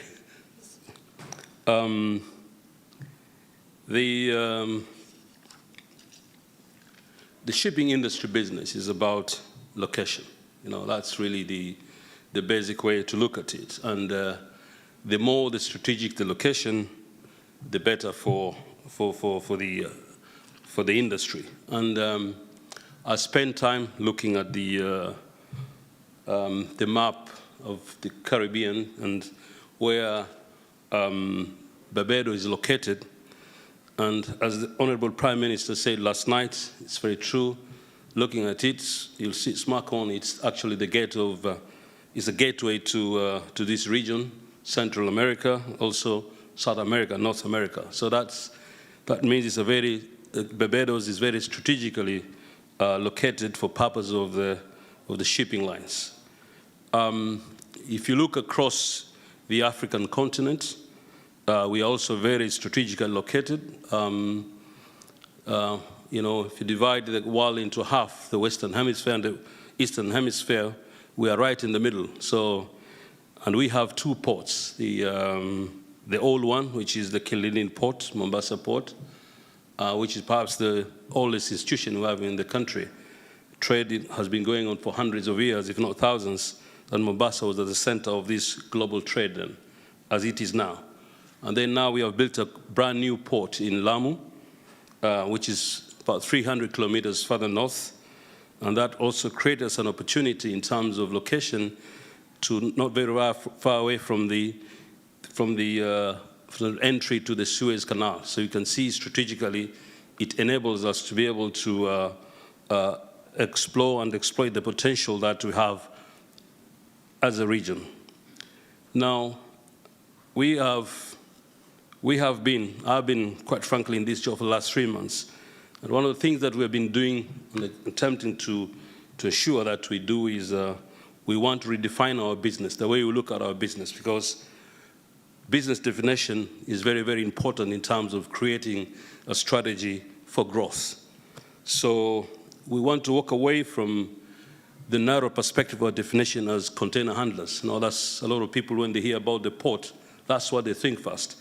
But we want to define our business as a global tool for trade. I think that's, and then that is really in line up with what we've been talking for the past 3 days, and how we can leverage both our opportunities here and in Kenya. This plan, we have a plan.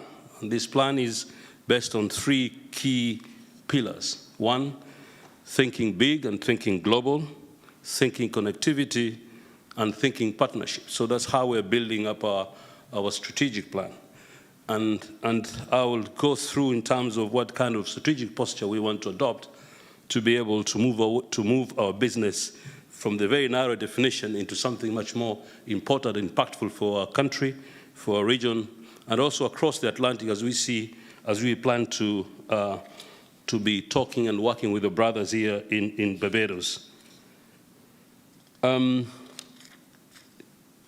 While Barbados is situated 1,000 miles away from us, I've had the opportunity of talking, just to digress a bit in terms of what opportunities lie. I've been talking to one of the big shipping lines, and I did realize while discussing that the opportunities, for example, we have seen and that we can exploit together is, for example, Colombia is exporting flowers into Europe, and it's 10,000 miles away, perhaps more, and delivering their products at a more competitive pricing than ourselves, because they're doing it using refrigerated containers. It is something also that we are looking at. And therefore, it means it is possible to, and of course, they're transshipping it through the Mediterranean in Morocco.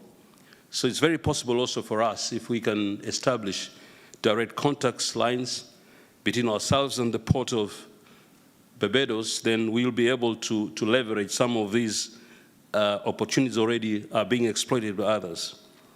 And the best way to look at it is the kind of investments that we're making. 1, we have now spent almost $1 billion in the last 5 years in investment in, first, the new facilities in Lamu, which is going to be the biggest port in the East Africa region. Number 2, once completed, to the Durban in South Africa. And also we spend a lot of money now upgrading the current facilities we have in Mombasa with new berths, container terminal, 2 new container terminals, and a 3rd one on the way. So if you look at that plan, we are looking at preparing ourselves to be able to, number 1, have the connectivity that we're looking for as part of our pillar. And number 3 also, we are looking at partnering now with strategic partners who, I'll talk a little bit about more what we're going to do to enable us to be able now have a wider reach. Now for one of the things that we intend and will be discussing with our brothers and sisters here in Barbados in terms of the MOU we're looking at and how we'll cooperate. But I think the background I'm giving in terms of what we are trying to achieve will help us now accelerate these discussions. The port of Lamu is going to be the biggest port in the East Coast. I've said that, just outside Durban. It's at completion, we're planning to have about 32 berths. And this is the type of investment that will allow us to receive and service the post-Panama ships up to 425 meters. So what does this mean for us? It means that we can actually shift some of the transaction business from the eastern side of the Indian Ocean towards ourselves. And this will be possible if we now look at some of the hinterland business, because most cases we look at when we talk about shipping lines, we talk about the seaside of the business and not particularly the hinterland business. So Lamu, we are looking at partnering with some of the strategic partners, mainly manufacturing businesses in the East. As you know, most of the world factory is based on the East, and bring them into our territory through the setup special economic zones. So we're in serious discussion now. And for Mombasa also, We also already have started now the construction of a special zone supported by international development partners, and this will provide facilities for most of the big manufacturing industry. So if you look at those two investments, are meant now, first of all, to shift some of the manufacturing to region very far away from where now the theater of manufacturing is. Now, so how does this possibly be a good thing for us as on the Barbados? As Barbados, as the gateway for this region, does actually having a lot of transshipments. I think if we're importing things either from Europe or from the eastern side of the world, we can shorten this distance by looking at one key possibility, or two, perhaps. We can have the ships coming into our ports in Lamu, going up the Mediterranean, and we are talking about also some partnering with the Tanger port in the north of Africa in Morocco. And that will also provide us with an opportunity now to reach through the Mediterranean, the port of Barbados. So there's something that we need to work together, and we shall be refining that strategy. The other route, of course, the southern route through South Africa, which is much longer. It might not be very viable, but depending on some of the imports, maybe from the southern part of Africa, that is also another possibility that we're preparing. And to boost also some of the hinterland business, in Mombasa, in Kenya, we have actually embarked on a lot of investment in road infrastructure around the port of Mombasa and the city of Mombasa, and also the road network infrastructure around Lamu also is ongoing. These are very, very important projects for us because they will have created the kind of the interconnection that you're looking for. Listening to my colleague from the port of Bridgetown here in Barbados, it's actually in line with some of the part of our next pillar, which is connectivity. We also have invested in a brand new terminal for cruise ships, because the idea for us is that, as I've said, we don't want just to be remaining as a container facility, but also as a global tool of trade. And this also includes exchanges of services like the what is happening here in this country. We like to borrow the best practice. We want to work together because our aim is actually to be also the hub of the cruise ships in the Eastern Indian Ocean. This investment is ready. We have already engaged some of the strategic partners who will want to work with together. And the thinking around this place, I think around is this. Barbados has got perhaps one of the most advanced, as we can see today, in terms of the facility they have of cruise ships. And given the discussion that we're having this morning and yesterday around the connectivity by our airlines, we are looking at the possibilities of having to have perhaps tourists coming from here who have been visiting around this region, flying to Kenya. We also have a very important site to see, the wildlife game, the beaches and the snow-capped mountains in the equatorial. So it's a great neighborhood in terms of a possibility of selling packages together. This is something that we're preparing a paper and would like to come and share with our brothers in the next trip we're planning, so that in Barbados we're planning so that we can now start strengthening the plan. This is works in progress, and I look forward to engaging with our counterparts in this part of the world. I thought before I conclude, just the preview, I also give you a few numbers, in terms of what we have been performing at the port of Mombasa. We have also been impacted by the corona problem, the COVID, in the past 2 years. So our business slowed down, in 2020. In 2019, throughput was 1.4 million TEUs, and 2020 it went to 1.3 million. But the running rate now, I think, will exit at around 1.5.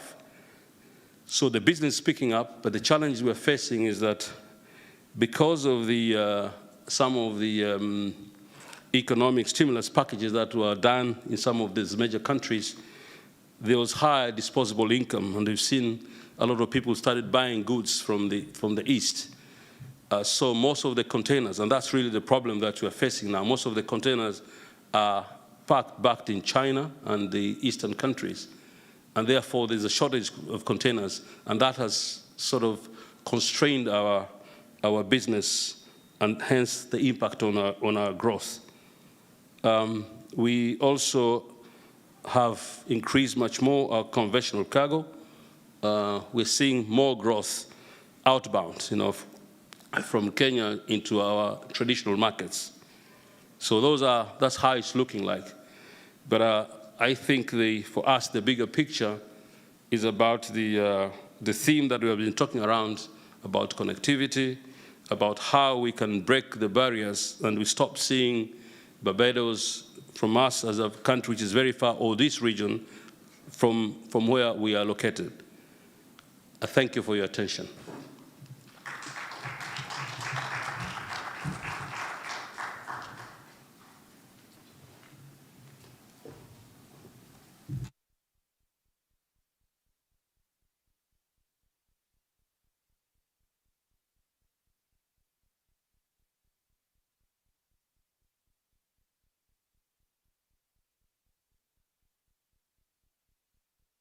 Very much for that presentation, Ambassador.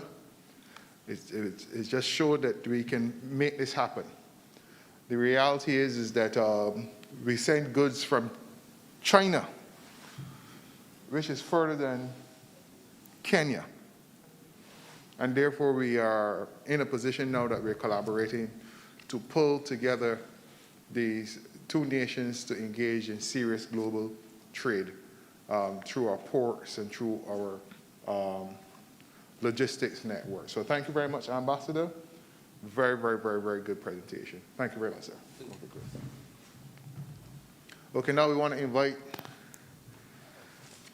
our last session for today. But we continue because business is all about follow-up.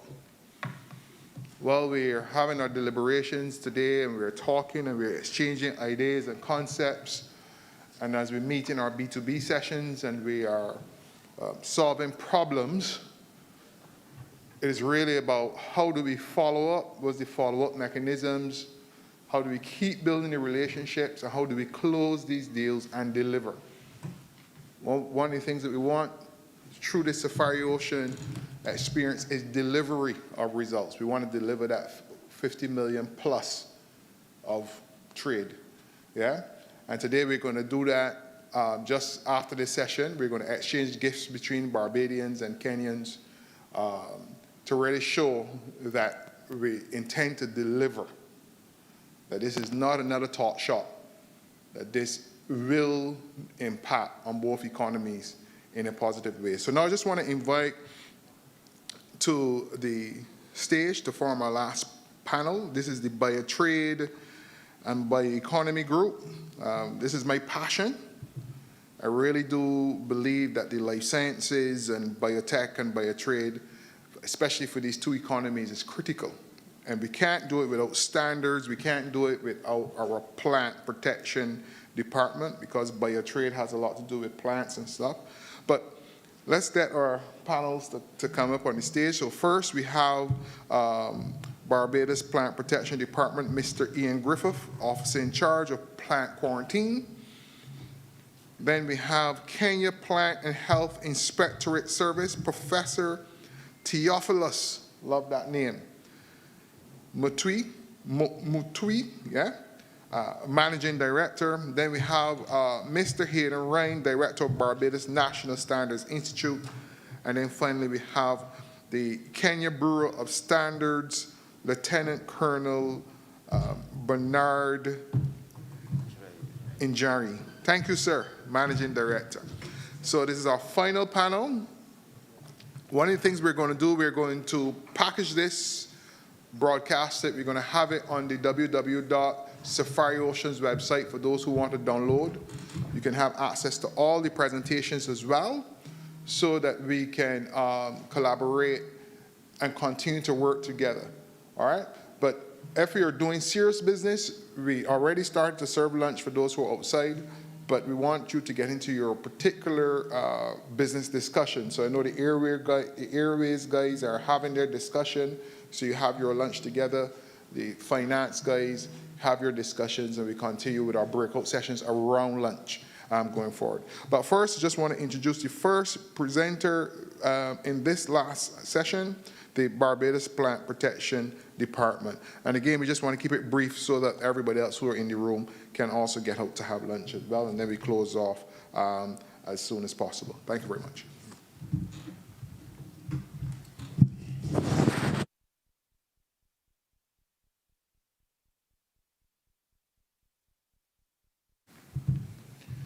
Good afternoon, ladies and gentlemen.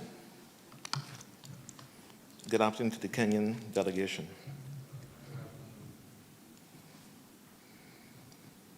As the MC said earlier, my name is Clydine Griffith. I'm the head of the Plant Protection Division in the Ministry of Agriculture. I'm going to be very brief here today. I don't want to keep you from lunch. All right. So today I'm going to give you a very brief synopsis of the Plant Protection Unit, what we do and what we're about. Our mission statement, let me just read that to you, and that is basically to maintain the phytosanitary integrity of the plant biodiversity of Barbados while securing food sovereignty, food security, and facilitating trade through the detection, diagnosis, and the use of effective measurement techniques guided by appropriate internationally accepted principles of plant protection. Now that is a mouthful. But basically what it is all about, what it basically says is that when you combine what we do in plant protection, it is a matter of preserving, protecting, and developing our agriculture and our plant diversity.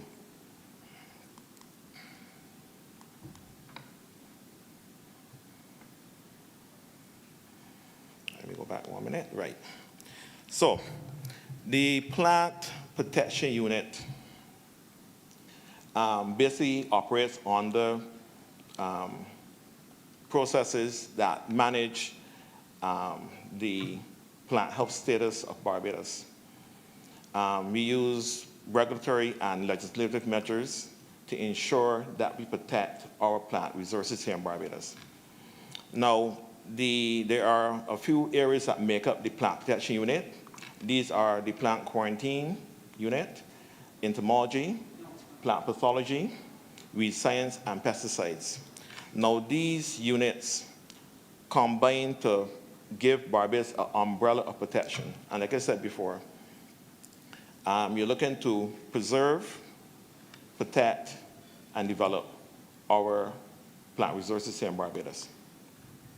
So when you combine what these units do in a holistic manner, we're looking at the issuance of certificates to ensure that what is being exported from Barbados and what's being imported in Barbados meets a certain phytosanitary standard. And I know you're going to hear me say phytosanitary very often in this presentation. I'm going to try and limit it. But when you hear me say phytosanitary, think plant health. That's the long short of it. When you hear phytosanitary, think plant health. Okay, we also do the surveillance of growing plants in Barbados, both in areas under cultivation and wild flora, and plants and plant products in storage and in transportation. So basically what that is saying is, not only are we looking at what is being grown in fields, we're also looking at what we consider to be indigenous plant life. So when you go into St. Andrew, St. Joseph, and you see all those plants. It's not only that we're interested in what we grow for food, we're also interested in the aesthetic value of what we see around us. Also, what you have growing around your house, your palm plants, your flowers, and so on. We're interested in preserving those things for you and for Barbadians. So we also inspect consignments of plant and plant products that enter the country by imports. And we also, if need be, are involved in the disinfection and disinfestation of those products if they are contaminated with plant pests. We also protect areas of Barbados because, let's say that we are exporting. No country is free of plant pests, but we have to certify that if we are exporting and a country is concerned about a particular pest, that we can say, okay, what we are sending to you does not come from this area, or the pests, there are no pests in that particular area. We also conduct pest risk analysis, which is basically a fancy way of saying that we ensure that any new product that's coming into Barbados meets a certain standard and does not expose us to any phytosanitary risks. And one of the main things that we also focus on is the training of staff, which is very important because it's a highly technical area. You have to be aware of not only the pests that you're going to encounter, you have to also be aware of the international standards that are out there that are established that we have to follow as we are signatory to different agreements.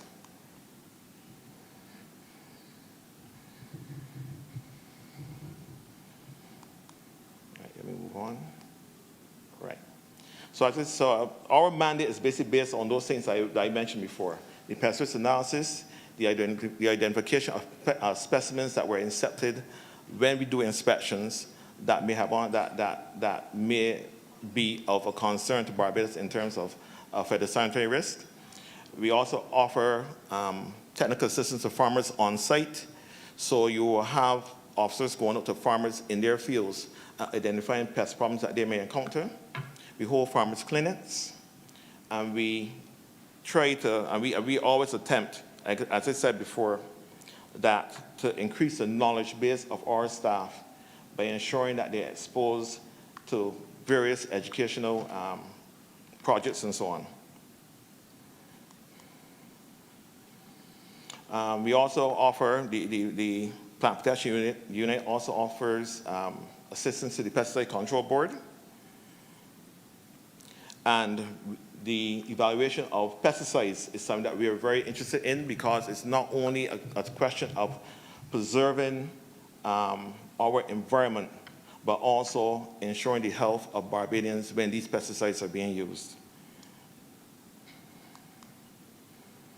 Now, the Plant Pathology Unit, as I mentioned earlier, is concerned with the identification, the control, and management of plant diseases in the island, or what we intercept coming into the island.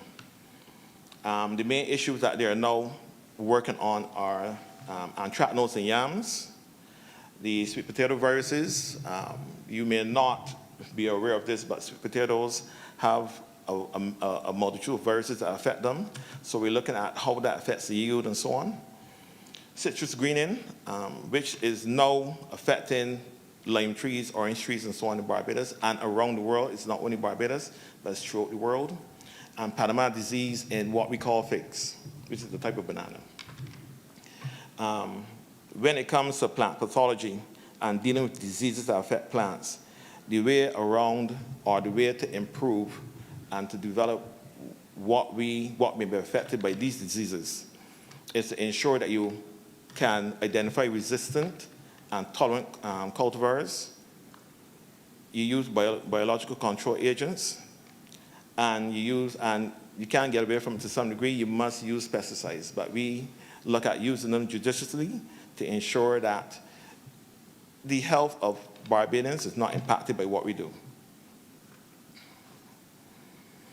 The areas of cooperation between the Plant Protection Unit and Kenya, if possible, if it comes down to that, is that we're looking for probably the exchange of plant material, which is very important because it's always good that you increase and develop the base of the crops that you grow. If we are having a problem here, there might be something in Kenya that's resistant to that particular disease, that particular insect pest, and we will look at that. Let me move on, right, okay. Right. So if the sharing of the sharing of PRAs is also important, and PRAs, as I said before, are pest risk analysis. These are developed once a new product is coming in, but as you know, new products are introduced into Barbados almost every week. And when you have to do a pest risk analysis, it takes time. If you have a pest risk analysis that exists for that particular product, that could be probably tailored, and that would decrease the amount of time that we'll spend trying to develop one.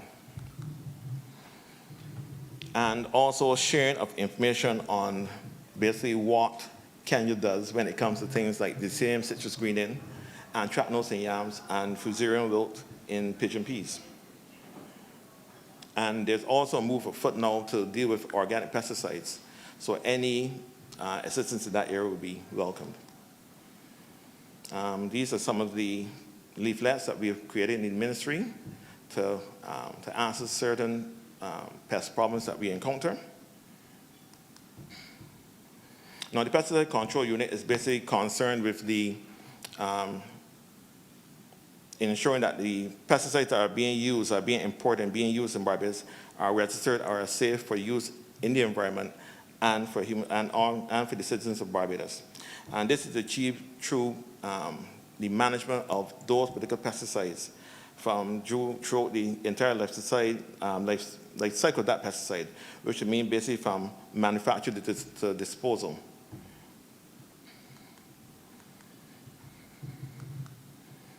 Right, so this management process deals basically with the registration of these pesticides when they're being imported and when they're being sold in Barbados, monitoring to ensure that these pesticides are registered, public awareness, education in terms of how to use pesticides, and how to, not so much how to use pesticides, but what pesticides to use on particular problems. And networking in terms of the fact that the pesticide boards throughout the region and beyond that tend to get together and share information on how the best way to ensure that they preserve the environment and also protect the citizens of their countries. So right now there is a project going on in the Pesticide Control Board, which basically is the collection of empty pesticide containers. Once upon a time, there was a possibility that containers were being used and replaced at the wayside. We are trying to preserve the environment from that happening. So right now we are on the way, we are having a program on the way to ask farmers to clean the containers properly before they dispose of them, and then we dispose of them properly. So that's on the way right now in the River Plantation and in the Spring Harbor Land Lease project.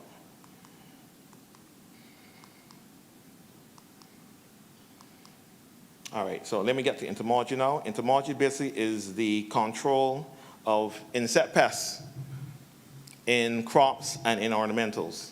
And as I said before, we also take into consideration our indigenous plants in the country. So the major things that we have dealt with over the past, I would say past 2 decades, were the pink hibiscus mealybug, the citrus leaf miner, the Adrian.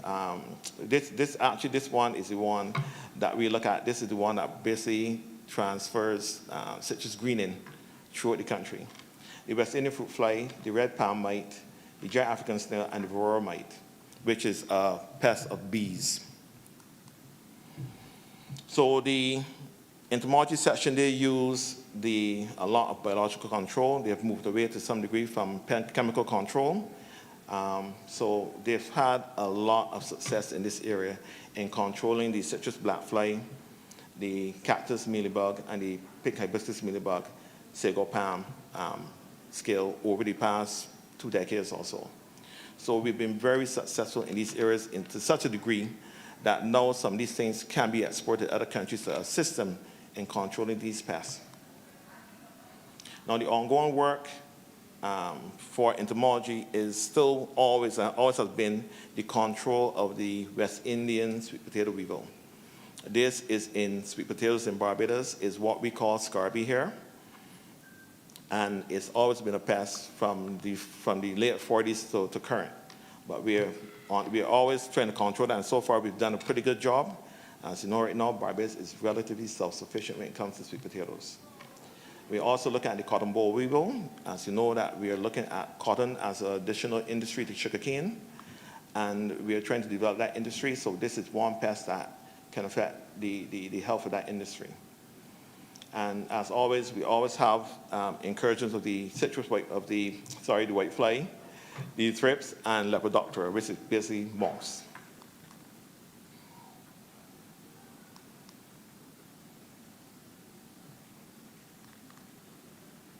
Right.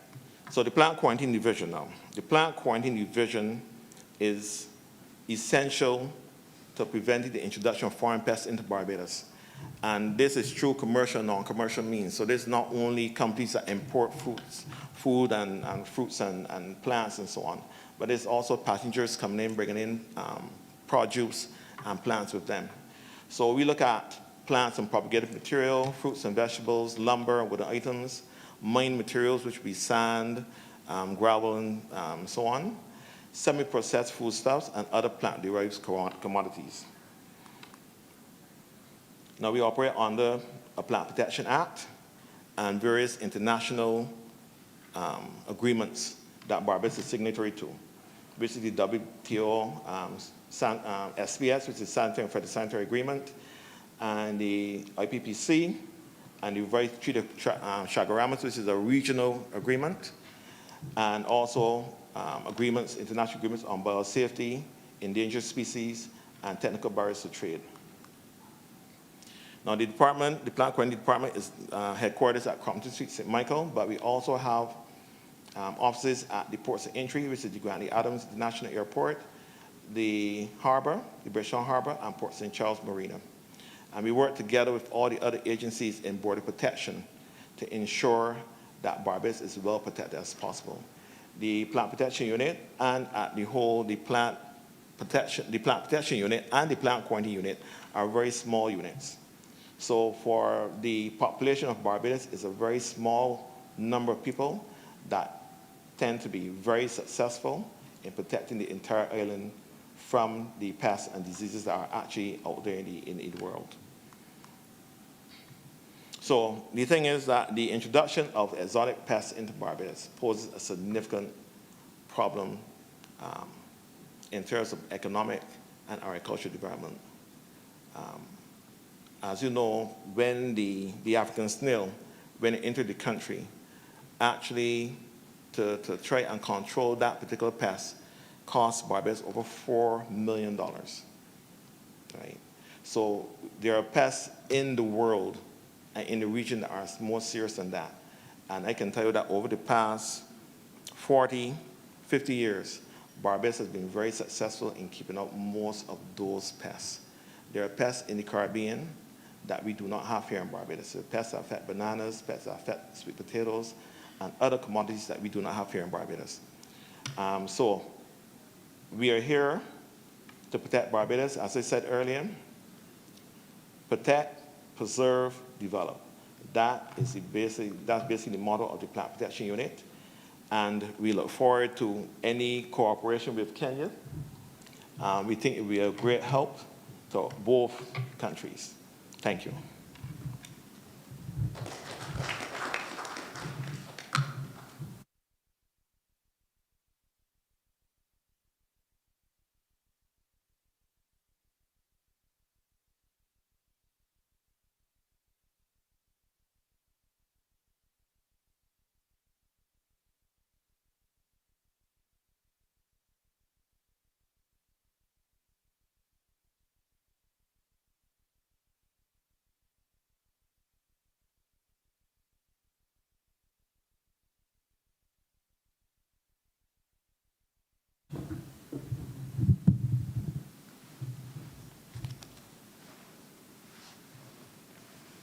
Good afternoon, ladies and gentlemen.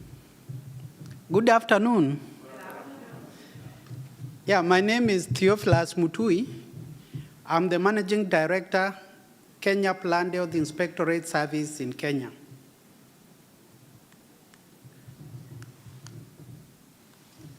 So, Kenya Plant Health Inspectorate Service is a strategic government agency responsible for ensuring the quality of agricultural inputs and produce in Kenya. Primarily, the agricultural inputs includes the seed and fertilizers. We ensure that they have high quality so that there is increased productivity to our farmers to be able to gain more income. On issues of quality of agricultural produce, this includes the cereals, the fruits, the vegetables, and cut flowers. We ensure that they are safe to assure the human health and the animal health as well as the environment. Here we are talking about the agricultural produce having less pesticide residues, as well as mycotoxins like aflatoxins and heavy metals. KEPHIS is the official national plant protection organization in Kenya under the International Plant Protection Convention. We do what our colleague has just said in Kenya, and the mandate of KEPHIS includes phytosanitary certificates or services. Phyto means plants, sanitary means health, so plant health services. Coronavirus came in to help us explain why we need to do what we do. In phytosanitary certificates, KEPHIS ensures that whatever plants are coming into the country, they are free from pests and diseases. To safeguard introduction, establishment, and spread of pests and diseases which are not present in Kenya. We know very well that coronavirus came from outside Kenya, got established, and got spread within the community. So we have diseases for plants, for example, mesothelial necrotic disease, which came from outside Kenya, got established, spread, and is causing a lot of havoc to our farmers. So we normally protect introduction of new pests and diseases which are not found in Kenya. We also have what we call, we publish African Phytosanitary Journal, where we are able to share on issues of which pests are found in various countries in Africa for the purpose of trade, the pest of concern.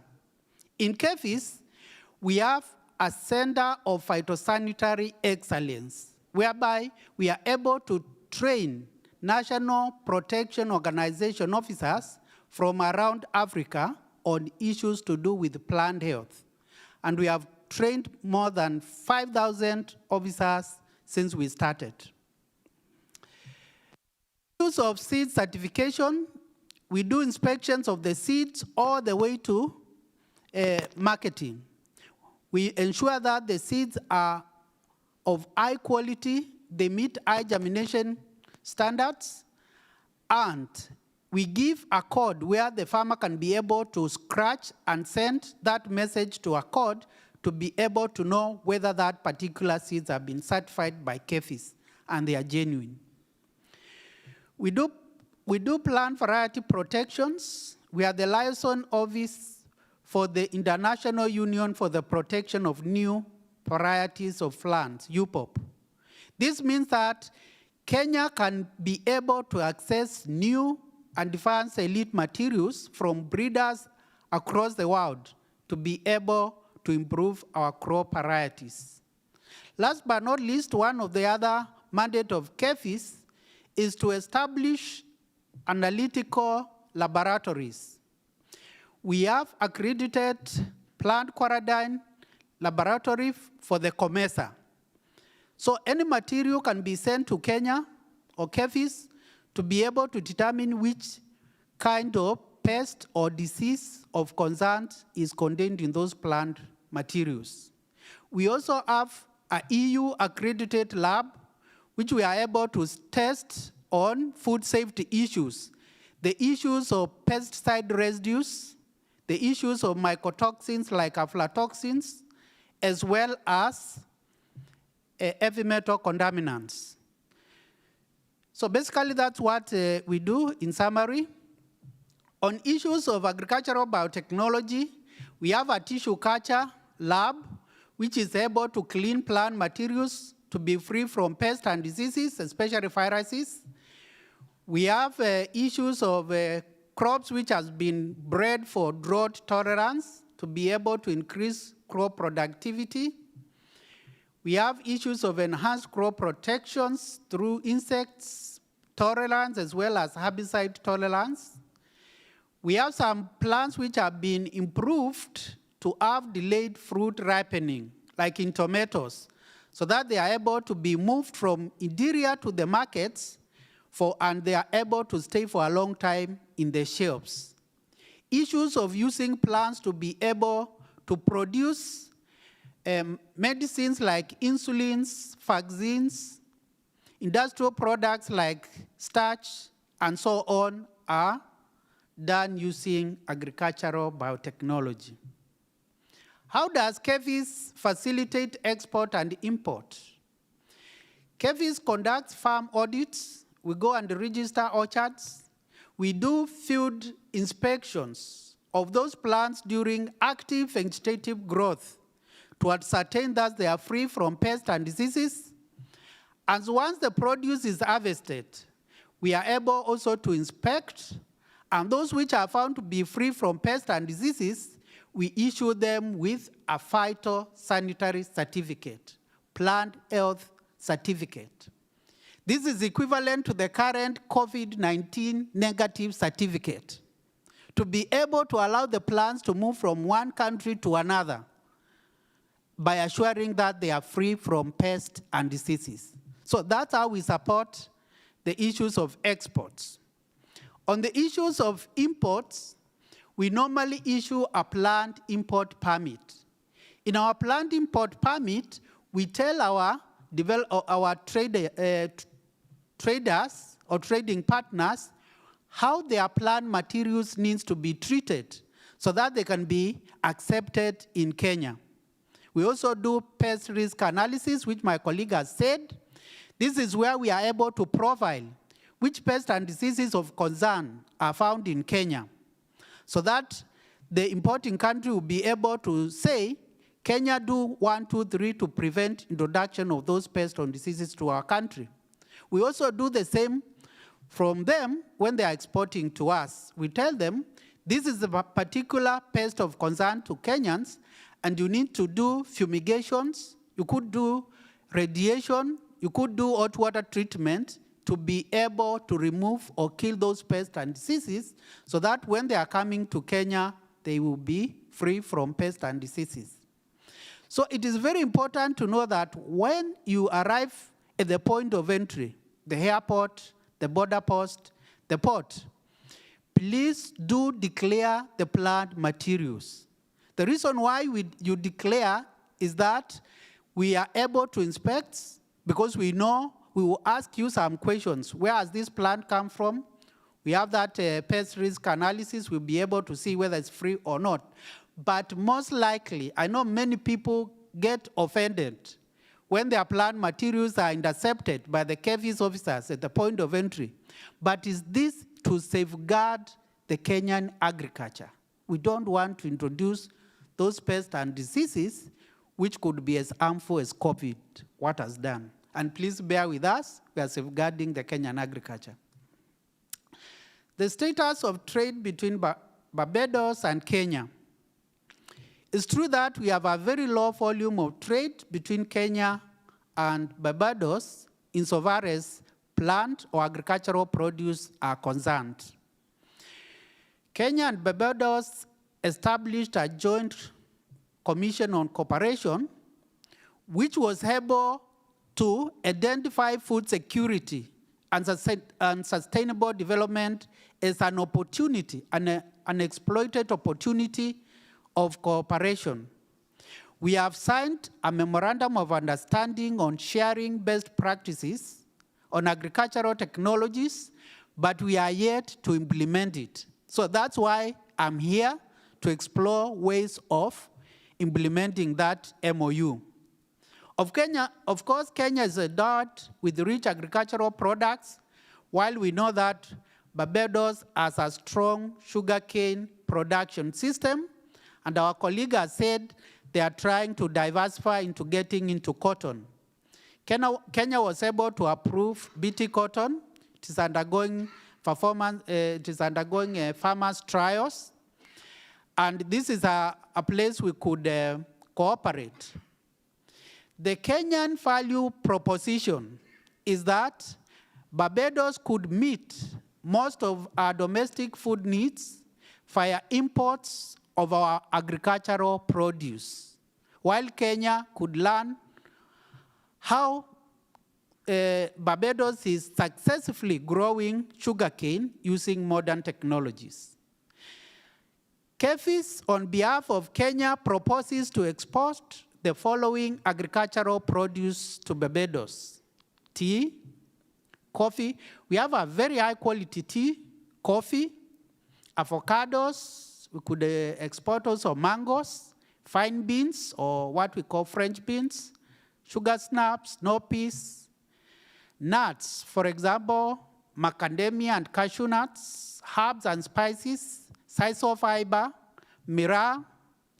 Myrrh is a stimulant which competes with the tea to be able to keep people awake.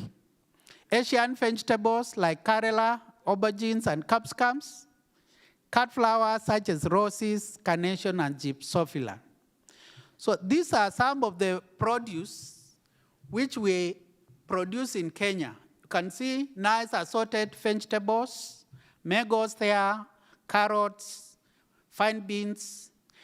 We are the leading exporter of cut flowers to the EU, accounting for more than 25% among the African, Caribbean, and Pacific countries.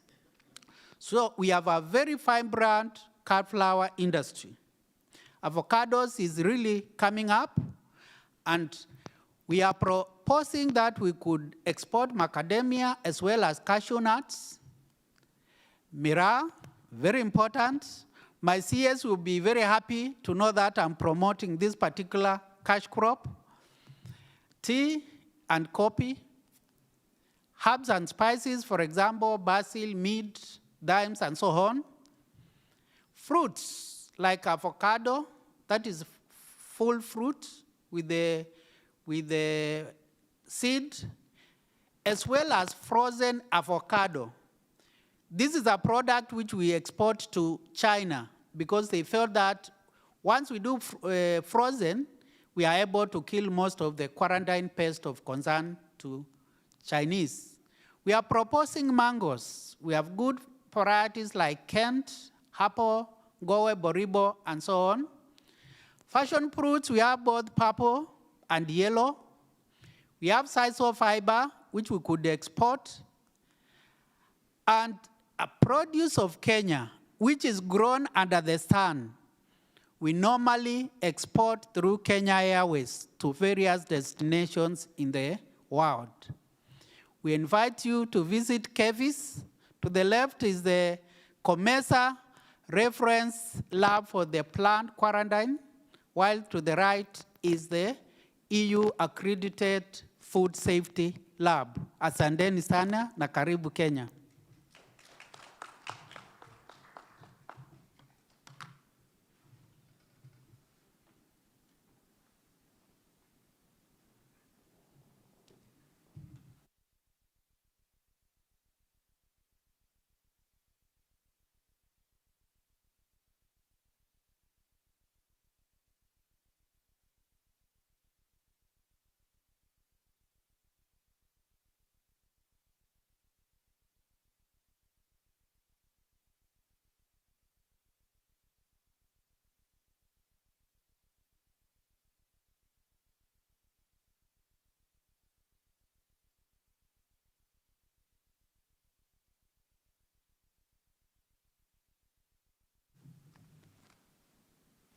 you, sir. Good afternoon, ladies and gentlemen. Permit me to acknowledge that the protocols have already been established, but certainly I would still want to thank the chairman of Export Barbados and BIDC and the CEO of BIDC for the invitation. I'm delighted to be here. Again, my name is Hayden Rind, and I'm the acting director of the Barbados National Standards Institution. Warm welcome to the Kenyan delegates to our country and our shores. And I hope that it's not all work, but you have the opportunity to see some of our beautiful island. One of the more difficult tasks would be to grab your attention after a full session this morning, just before lunch. But hopefully I'd be able to keep you engaged for a short while. I don't know if you have the presentation on. If you know anything about a National Standards Bureau, the work that we get engaged in and with can be quite technical. But this afternoon I thought that instead of a technical presentation, I would just give you some visual aids towards a more conversational approach to the work that we do in standards and how it relates not just to business activity, not just to the sister countries as we build relationships, but how it really works globally to enforce our competitiveness, to facilitate trade, and of course to protect our consumers. Now, I listened very carefully to all of the presentations which went before me, and what was most pertinent is that a strong strategic theme of partnerships, linkages, synergies, relationships. You saw this really coming out. Now, in a couple of days, this is October 14th, so just next week, the international community of the International Organization for Standardization, and it's commonly known as ISO. So we at the Barbados National Standards Institution, we're also part and a member of the ISO, but our membership allows us to rally around 165 countries in that international community. And one of the more salient results of that is because of that partnership, because of those synergies, there's strength in the work towards developing our quality infrastructure. So the depiction there is the theme for the 2021 World Standards Day coming up in a few days, and that's a shared vision for a better world. Again, in keeping with the collaborative efforts that we're discussing and trying to form and trying to create through this session. So as a member of ISO, the BNSI is a driver of the country's national quality infrastructure. And this is critical because it enables social progress, enables our economic development, it helps us to participate in international trade and in the achievement of what is commonly known as our sustainable goals.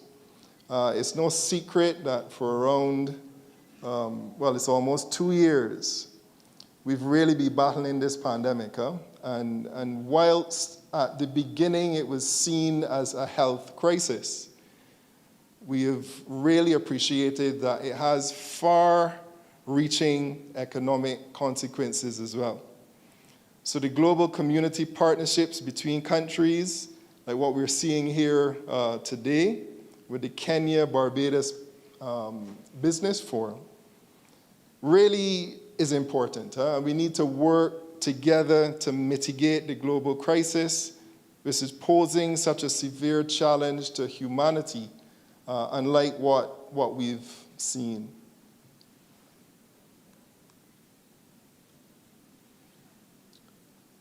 Within the BNSI, we've developed a 2021 to 2025 strategic plan.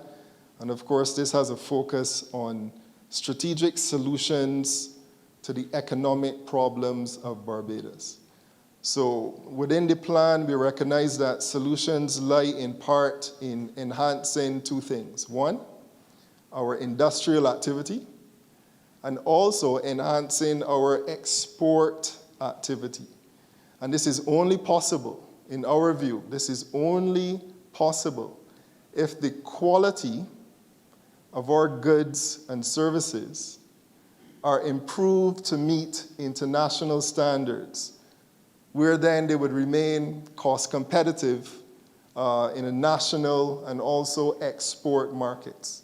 So this thing about quality can no longer survive in the background. For us to thrive, for us to survive, for us to increase our export CEO, we do need to develop a solid quality culture. And within our strategy as an institution, we will bring greater awareness in the country, resulting in the improvement of the said quality. And this, of course, is throughout all aspects of our culture, as well as increasing productivity in our business activities. So we believe that the strategic focus on quality will better position Barbados to establish itself well above mere compliance, for example. Oftentimes you hear countries trying to position just for compliance. But we intend to go beyond that, really to transition to a globally integrated, competitive trading partner, exploiting numerous opportunities presented. Here in Barbados, we're also on the cusp of developing and implementing a national quality policy. So this policy is really expected to facilitate Barbados's access to global markets and enhance the competitiveness of our goods and services. Also, to produce and strengthen the capacity of our micro, small, and medium enterprises and entrepreneurs. And that's a national quality policy, very, very important. An overarching policy which says that as a country, we consider quality as a strategic objective in all of our goods, all of our services, and all of our sectors. Really a means of the country stating that we're a quality country and a quality trading partner. One of the key pillars of building quality infrastructure is conformity assessment. And similar to my colleague at the Kenya Bureau of Standards, you'll be aware that conformity assessment is part of the quality infrastructure. We at BNSI, we have laboratory services, and we are continuing to build the capacity of our laboratory to provide not just basic, but specialized testing and certification facilities to perform national, regional, and international recognized certificates. And this is very important. On the global stage, I noticed that the last presentation from Kenya was indicating of the accredited facilities that you were very pleased and proud to show to us. And this is important, because within the realm of accreditation and certification, that's how you get your credibility globally. That's how you get your acceptance. There's a slogan, correct me if I don't get it, is it tested once, accepted everywhere? That's the accreditation slogan. So that you don't have to repeat efforts in country, so that the MOUs that you spoke on and so on would be fully honored with full confidence. And that's where we're trying to position our quality infrastructure here in Barbados. Okay, we also have on the horizon a Barbados Metrology Act. And this act is a comprehensive metrology act, not just capturing, and this is a little technical, but not just capturing the legal metrology. And metrology in this context is the science of measurement. So how does a country measure for trade? What is the accuracy and the systems in place for speaking to a global community about your measurement capabilities. Very important when you're dealing with trade. Very important if you want to be competitive. So in country, your standards have to be in alignment with international standards to ensure that your measurements are going to be accepted everywhere. Very, very important. So we're about to, I think it's with the Attorney General's office, so it's right on the heels of being proclaimed. This is the Barbados Metrology Act. Under the pillar of accreditation,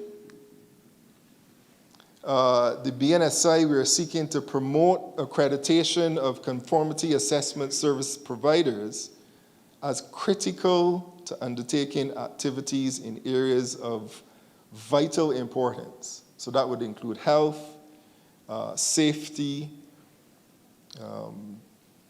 security interests as well, other interests with the economy. So all of the critical and the vital areas, we're saying, look, we have to have systems where we approve what we do and that are globally recognized. And that's where accreditation comes in. So we don't have an accrediting body, so to speak, but the Bureau, we act as a national accreditation focal point, where then through the BNSI, we will facilitate the accreditation of the various test houses. So I promised the CEO that I wouldn't be lengthy, but just in summary, the more important takeaway is to know that part of the solution to our economic problems, not just in Barbados, Kenya, globally, part of that solution is to increase our export activity, increase our industrial activity. And this can only be done if we play on a platform of quality, if we enhance our quality institutions and our quality infrastructure. One of the outcomes, like the CEO was stressing, we're stressing outcomes, would be hopeful MOUs with the Kenya Bureau of Standards when it comes to our conformity assessment in Barbados and in Kenya, so that we can have that acceptance and that mutual agreement with you. And that's the intention coming out, so that our export markets expand, our industrial activity expands, and we climb our way, piggybacking on quality out of our global challenges. So thank you for your attention. Ladies and gentlemen, have a wonderful evening. And again, I trust that our Kenyan guests get to enjoy some of our shores. Thank you.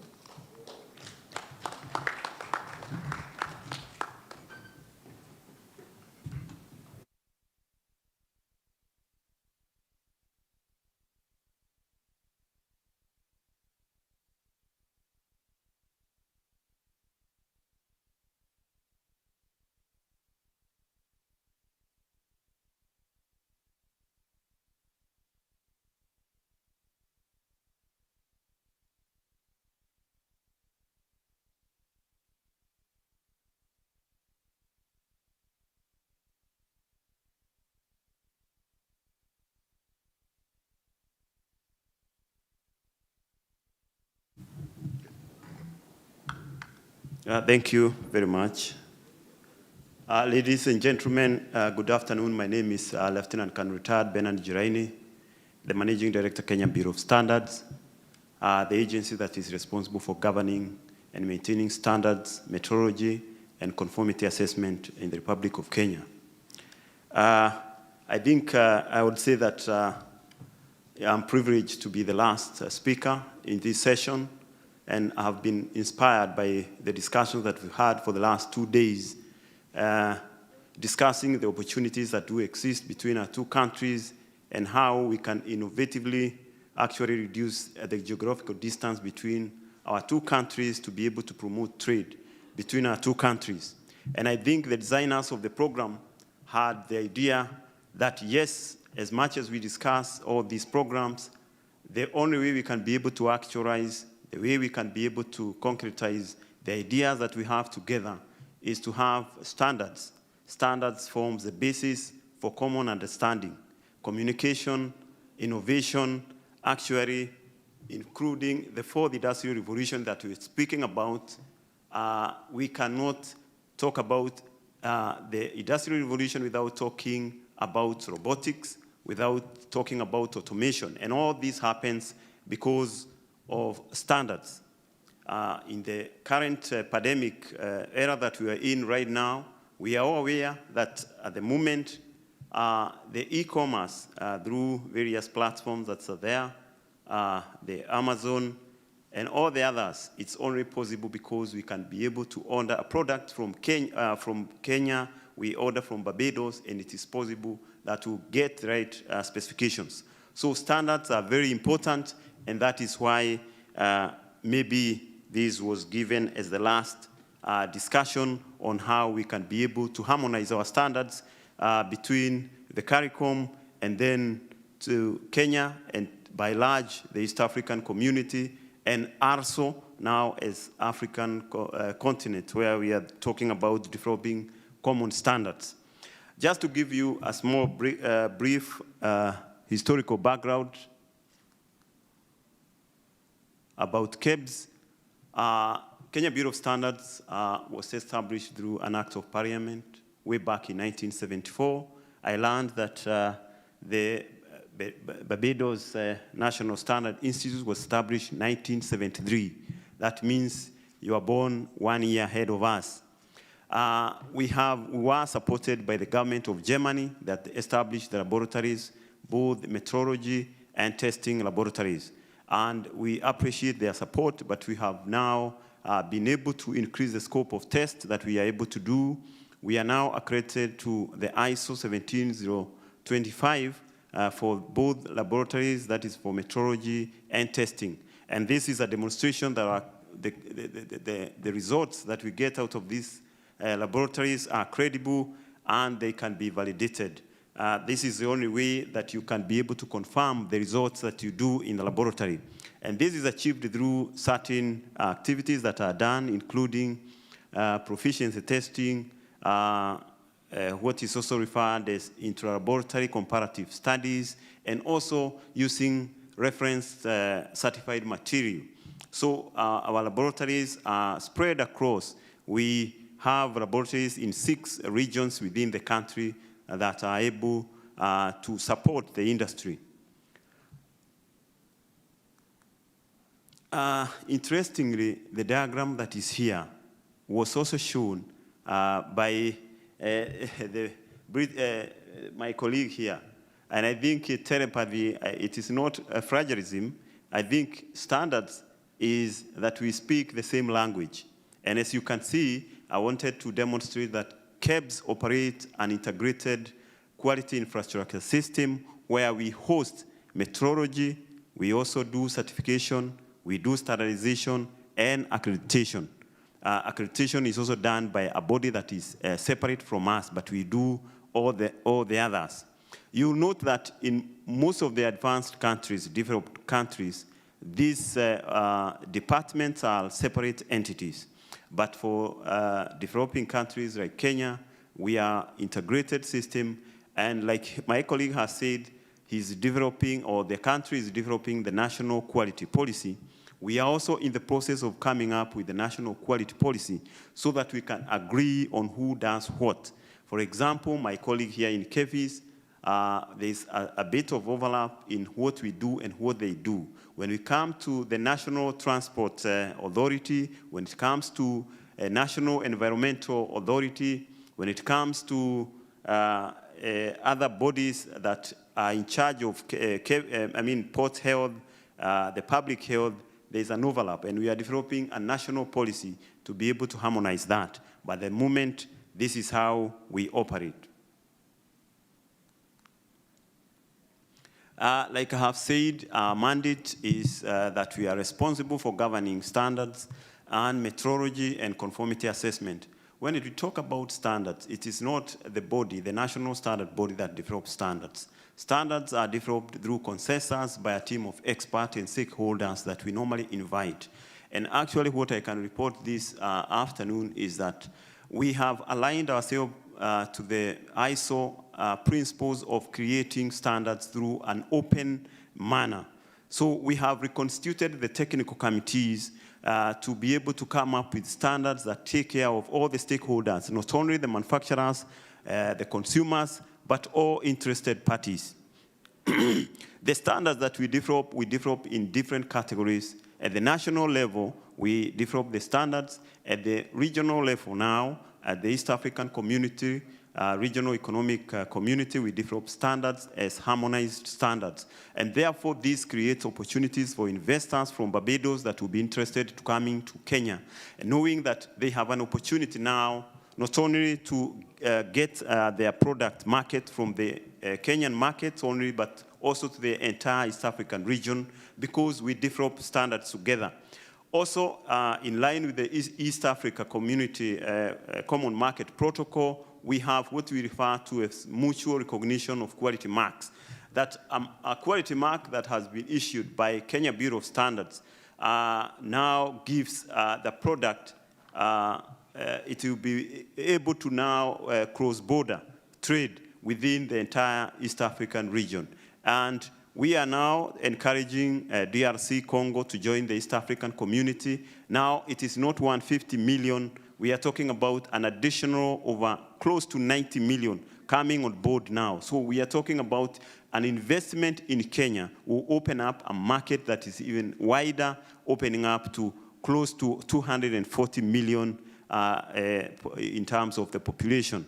And we do appreciate the level at which we are in terms of facilitation of trade, because the quality marks that are issued by different partner countries are recognized, and there is no issue when we are transacting in terms of trade.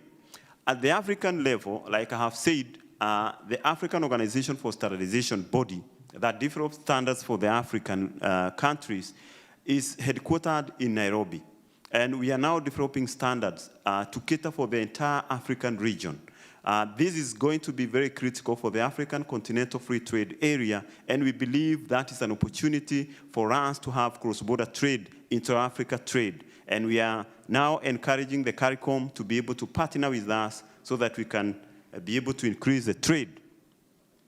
At the ISO level, again, maybe I can just highlight the importance of standards. Standards are used to achieve 3 objectives, and one of them is protection of consumers, and that is our priority. Kenya Bureau of Standards is to protect the consumer health and ensure that he is well protected. If you look at the first photo that is shown there, this is a bus that has been involved in an accident, probably because the body was not properly designed. We have now, as Kenya Bureau of Standards, come up with a standard for the body, for the buses, that has now the roll beams that are reinforcing the structure. Again, probably the welding was not properly done. Kenya Bureau of Standards has now we've gotten the certification for welding certification, that our welders that are involved now in some of these critical work are now certified, and we continue to build on these competencies so that we can do proper welding. When it comes to the infrastructure project that the country is undertaking, we appreciate that without standards, we can achieve very beautiful roads that will not last the number of years that we expect them to last. When we come to looking at protecting our environment, we develop standards that we are sure the environment, in terms of probably the heavy metals that are coming out of the agents, are of the right quality.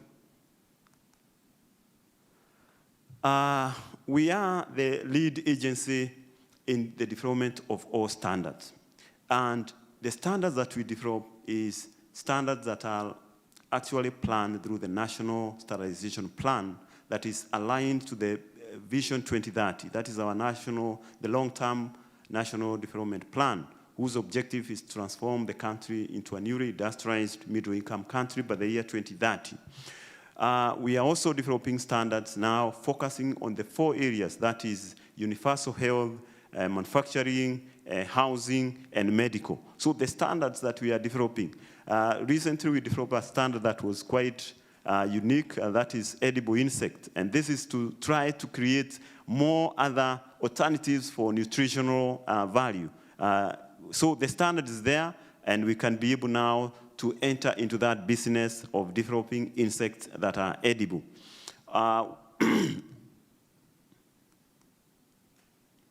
had talked about the harmonized standards within the East Africa and mutual recognition of standards. So we normally undertake also product certifications for investors that may be interested in investing in Kenya.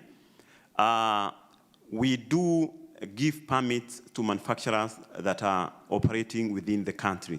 So we conduct product certifications that require manufacturers to establish quality control measures within their production system, checking the raw materials, checking the in-production process and post-production process. And we continuously monitor the products that are getting out of the manufacturing plants. And we also, again, go to the market from the supermarkets, from the warehouses, and pick product and subject them again to the test. And that is the job of the market surveillance. And once we find this non-compliance, what we normally do is to advise the manufacturers to stop manufacturing and advise the consumers to cease consumption of those products as we deal with the manufacturer who is undertaking that manufacturing without compliance. So I had talked about the various standards that we adopt from the international, and I have said other than the ISO, IEC, ITU standards, we are also, as KEBS, the Africa contact point for the Codex standards. These are standards that are there for food product, international standards for food products. So we'll be able to transact very easily as we move toward adoption of the international standards between ourselves and Barbados. And that is why we say in ISO that we are creating standards to improve the quality of life, make life easier, better, and safer. When we look at metrology, which is the science of measurement that my colleague mentioned here, the laboratories are quite well equipped, and our personnel are well trained in terms of undertaking the tests that are required. And we have been able to acquire what we call calibration measurement capabilities, and we have published that in the BIPM. And this is one of the ways that we have been able to demonstrate credibility in terms of the test capabilities and capacities that we have within our country. So the tests that we do, all the investors that will be interested in investing in our country, we can guarantee you that we have the quality infrastructure that is required to undertake calibration and testing of your specimens as you undertake manufacturing. When we come to the conformity assessment, we have a very well elaborate conformity assessment that involves, we have engaged third-party partners, that is international companies that are acting as our agent internationally. They are spread across the world in 19 regions, undertaking inspection and tests of all the goods that come into the country. We have entered into that arrangement to make it more flexible, more easier for goods to come into the country so that we can have a seamless flow of goods. And that is the only way we can make ourselves competitive in terms of the cost of the product that we have within the country. And once these goods have been inspected, they are issued with a certificate of conformity. That is a certificate that shows that those goods now meet the Kenyan standards. Once they arrive at the port, we also undertake risk-based inspection to ascertain that some of these products really meet the requirement. And this is also done randomly. But once now they get to the market, we have the market surveillance department that undertake that surveillance to ascertain that there is no goods that filter into our market. And this is to create or to have, to safeguard the country from the unfair trade practices, prevent dumping to our country so that our local manufacturers can also be competitive. So as we encourage investors from this country, we can assure you and guarantee you that once you establish your plant, your factory within the country, you should be able to compete fairly well. At the international level, as you are aware, our presence is quite big. The outgoing president of the ISO, Mr. Eddie Joroge, is the ISO president, and we are quite proud of this, that at that global level, we can be able now to articulate our positions in terms of the standards, because at the ISO level, we say all voices heard. All voices heard means that whether you're small, whether you're big, you must make your contribution to the standards that are going to be used internationally. In addition to this, Kenya Bureau of Standards has also been elected to the ISO Council for 2022-2024, and I will be representing KEBS at that level to articulate the issues, and especially on the developing countries. Members, I'm also a member of the Commercial Advisory Group. That is also a group that advises the ISO on commercial matters. We are also members of the DEFCO group, where we have the vice chair. We are also very influential in terms of the number of the technical committees that we participate. We are participating in 78 technical committees that formulate and make standards. And we are also all observer members in 157 technical committees. Like I had said, KEBS is the Africa Codex contact point and WTO TBT contact point for Kenya. So the areas that would be interested in with our partner states here is on standardization, where we can exchange, materials, information, areas that would like maybe to have influence for the standards. In terms of conformity assessment, it's not possible for goods to come to our country without having a mutual agreement between the standards. We can also work on training, and especially now that we have the digital e-learning. And again, metrology is very critical. We are aware you are quite advanced in technology and would like to benefit out of this area. But I would say that we have a partner that we can work together to facilitate trade between our two countries. Thank you very much. I hope I did not take that long. Thank you.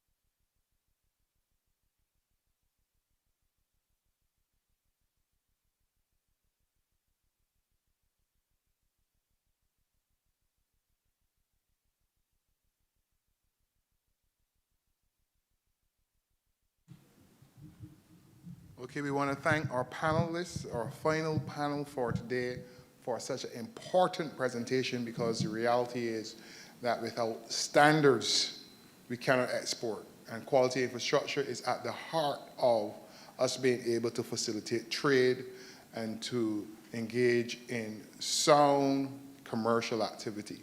So we want to thank the entire presentation. So we look forward to getting into this work, because we want to do $50 million US in trade.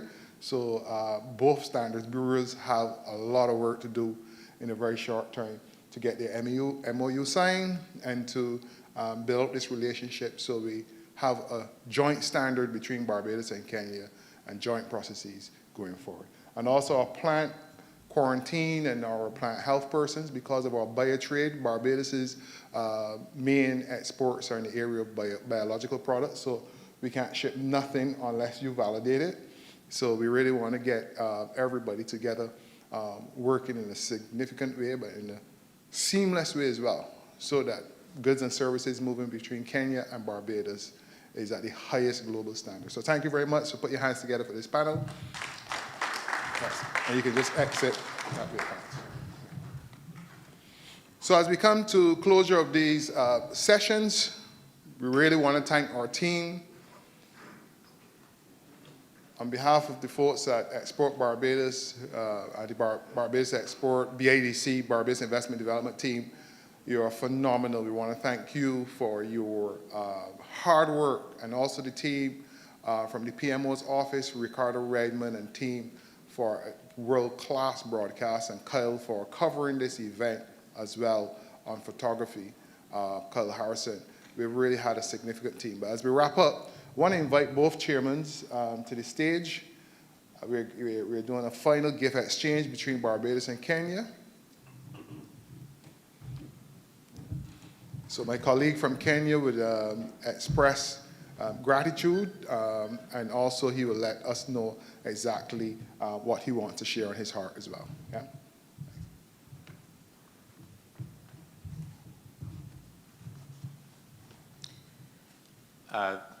Good afternoon, all the Kenyan delegation and Barbadian delegation who have participated in the business forum for the last 2 days. And I want to thank my colleague Mark Hill for facilitating this session for the 2 days.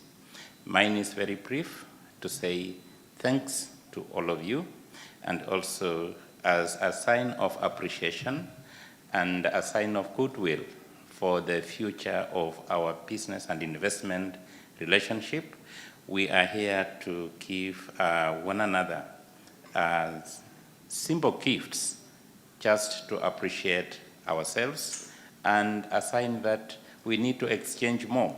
Maybe not directly in terms of gifts, but we shall be doing business in some of the things that we are going to give.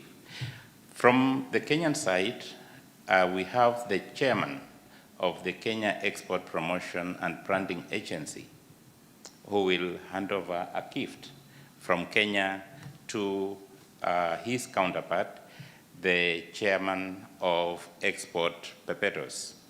In the pack of the gift for Kenya, it is what we like giving out to our visitors. And in this pack, as you see, it is written KCP, but the outer part is actually KCP, but inside we have gifts from 6 Kenyan companies. We have from the KCP Group, we have a gift from the Kenya Tourism Board, we have a gift from the Kenya Electricity Generation Company, we have the gift from Safaricom, then we have a gift from the Semiconductor Company Limited. They are very symbolic, and I'm sure they'll leave some memories of what we have been doing for the last 2 days. Thank you so much. I'll hand over the gift back to Chairman Mr. Charles Petty, who will hand it over to his counterpart, Chairman of Barbados Export.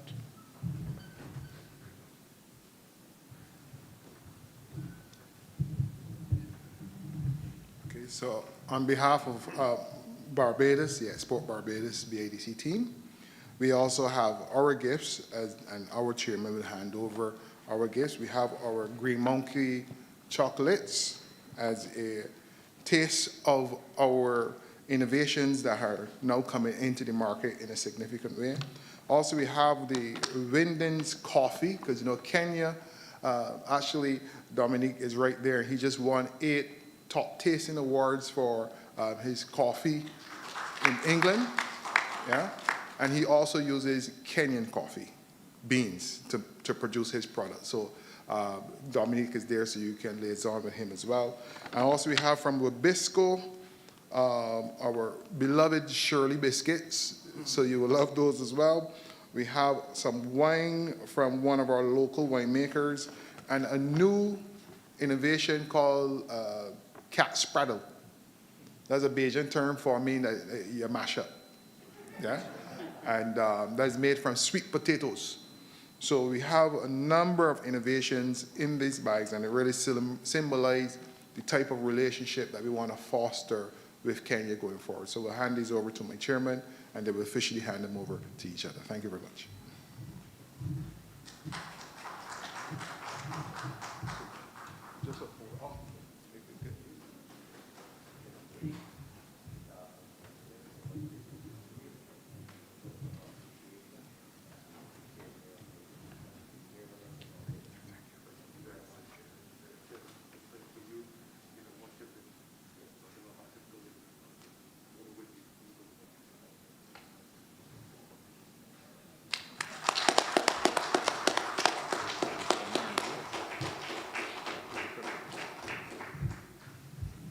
So for those of you who didn't have lunches yet, lunch is on the outside waiting for you. But for those of you who want to go on our island tour, it's going to finish off special. So we're finishing off with we're the home of rum. Rum was invented in Barbados. We're the ones who originated. So our tour will take you to different facilities around the island. You go to Banks Bureau, I believe you're going to pass through there as well, and have some historical sites as well. And those who are staying on tomorrow, we will plan some other activities, but we will communicate those at the front desk. And also remember, you can get your follow-up material on www.safarioceans.com. So thank you very much, ladies and gentlemen. It was a fantastic 2 days. We're doing some good business with each other, so let's continue to liaison. So for those of you who need rooms for your B2B meetings, we also have rooms available. So thank you very much, and God bless each and every one of you, and have a great, great, great day and the remainder of the week. Bless you all. Okay, thanks.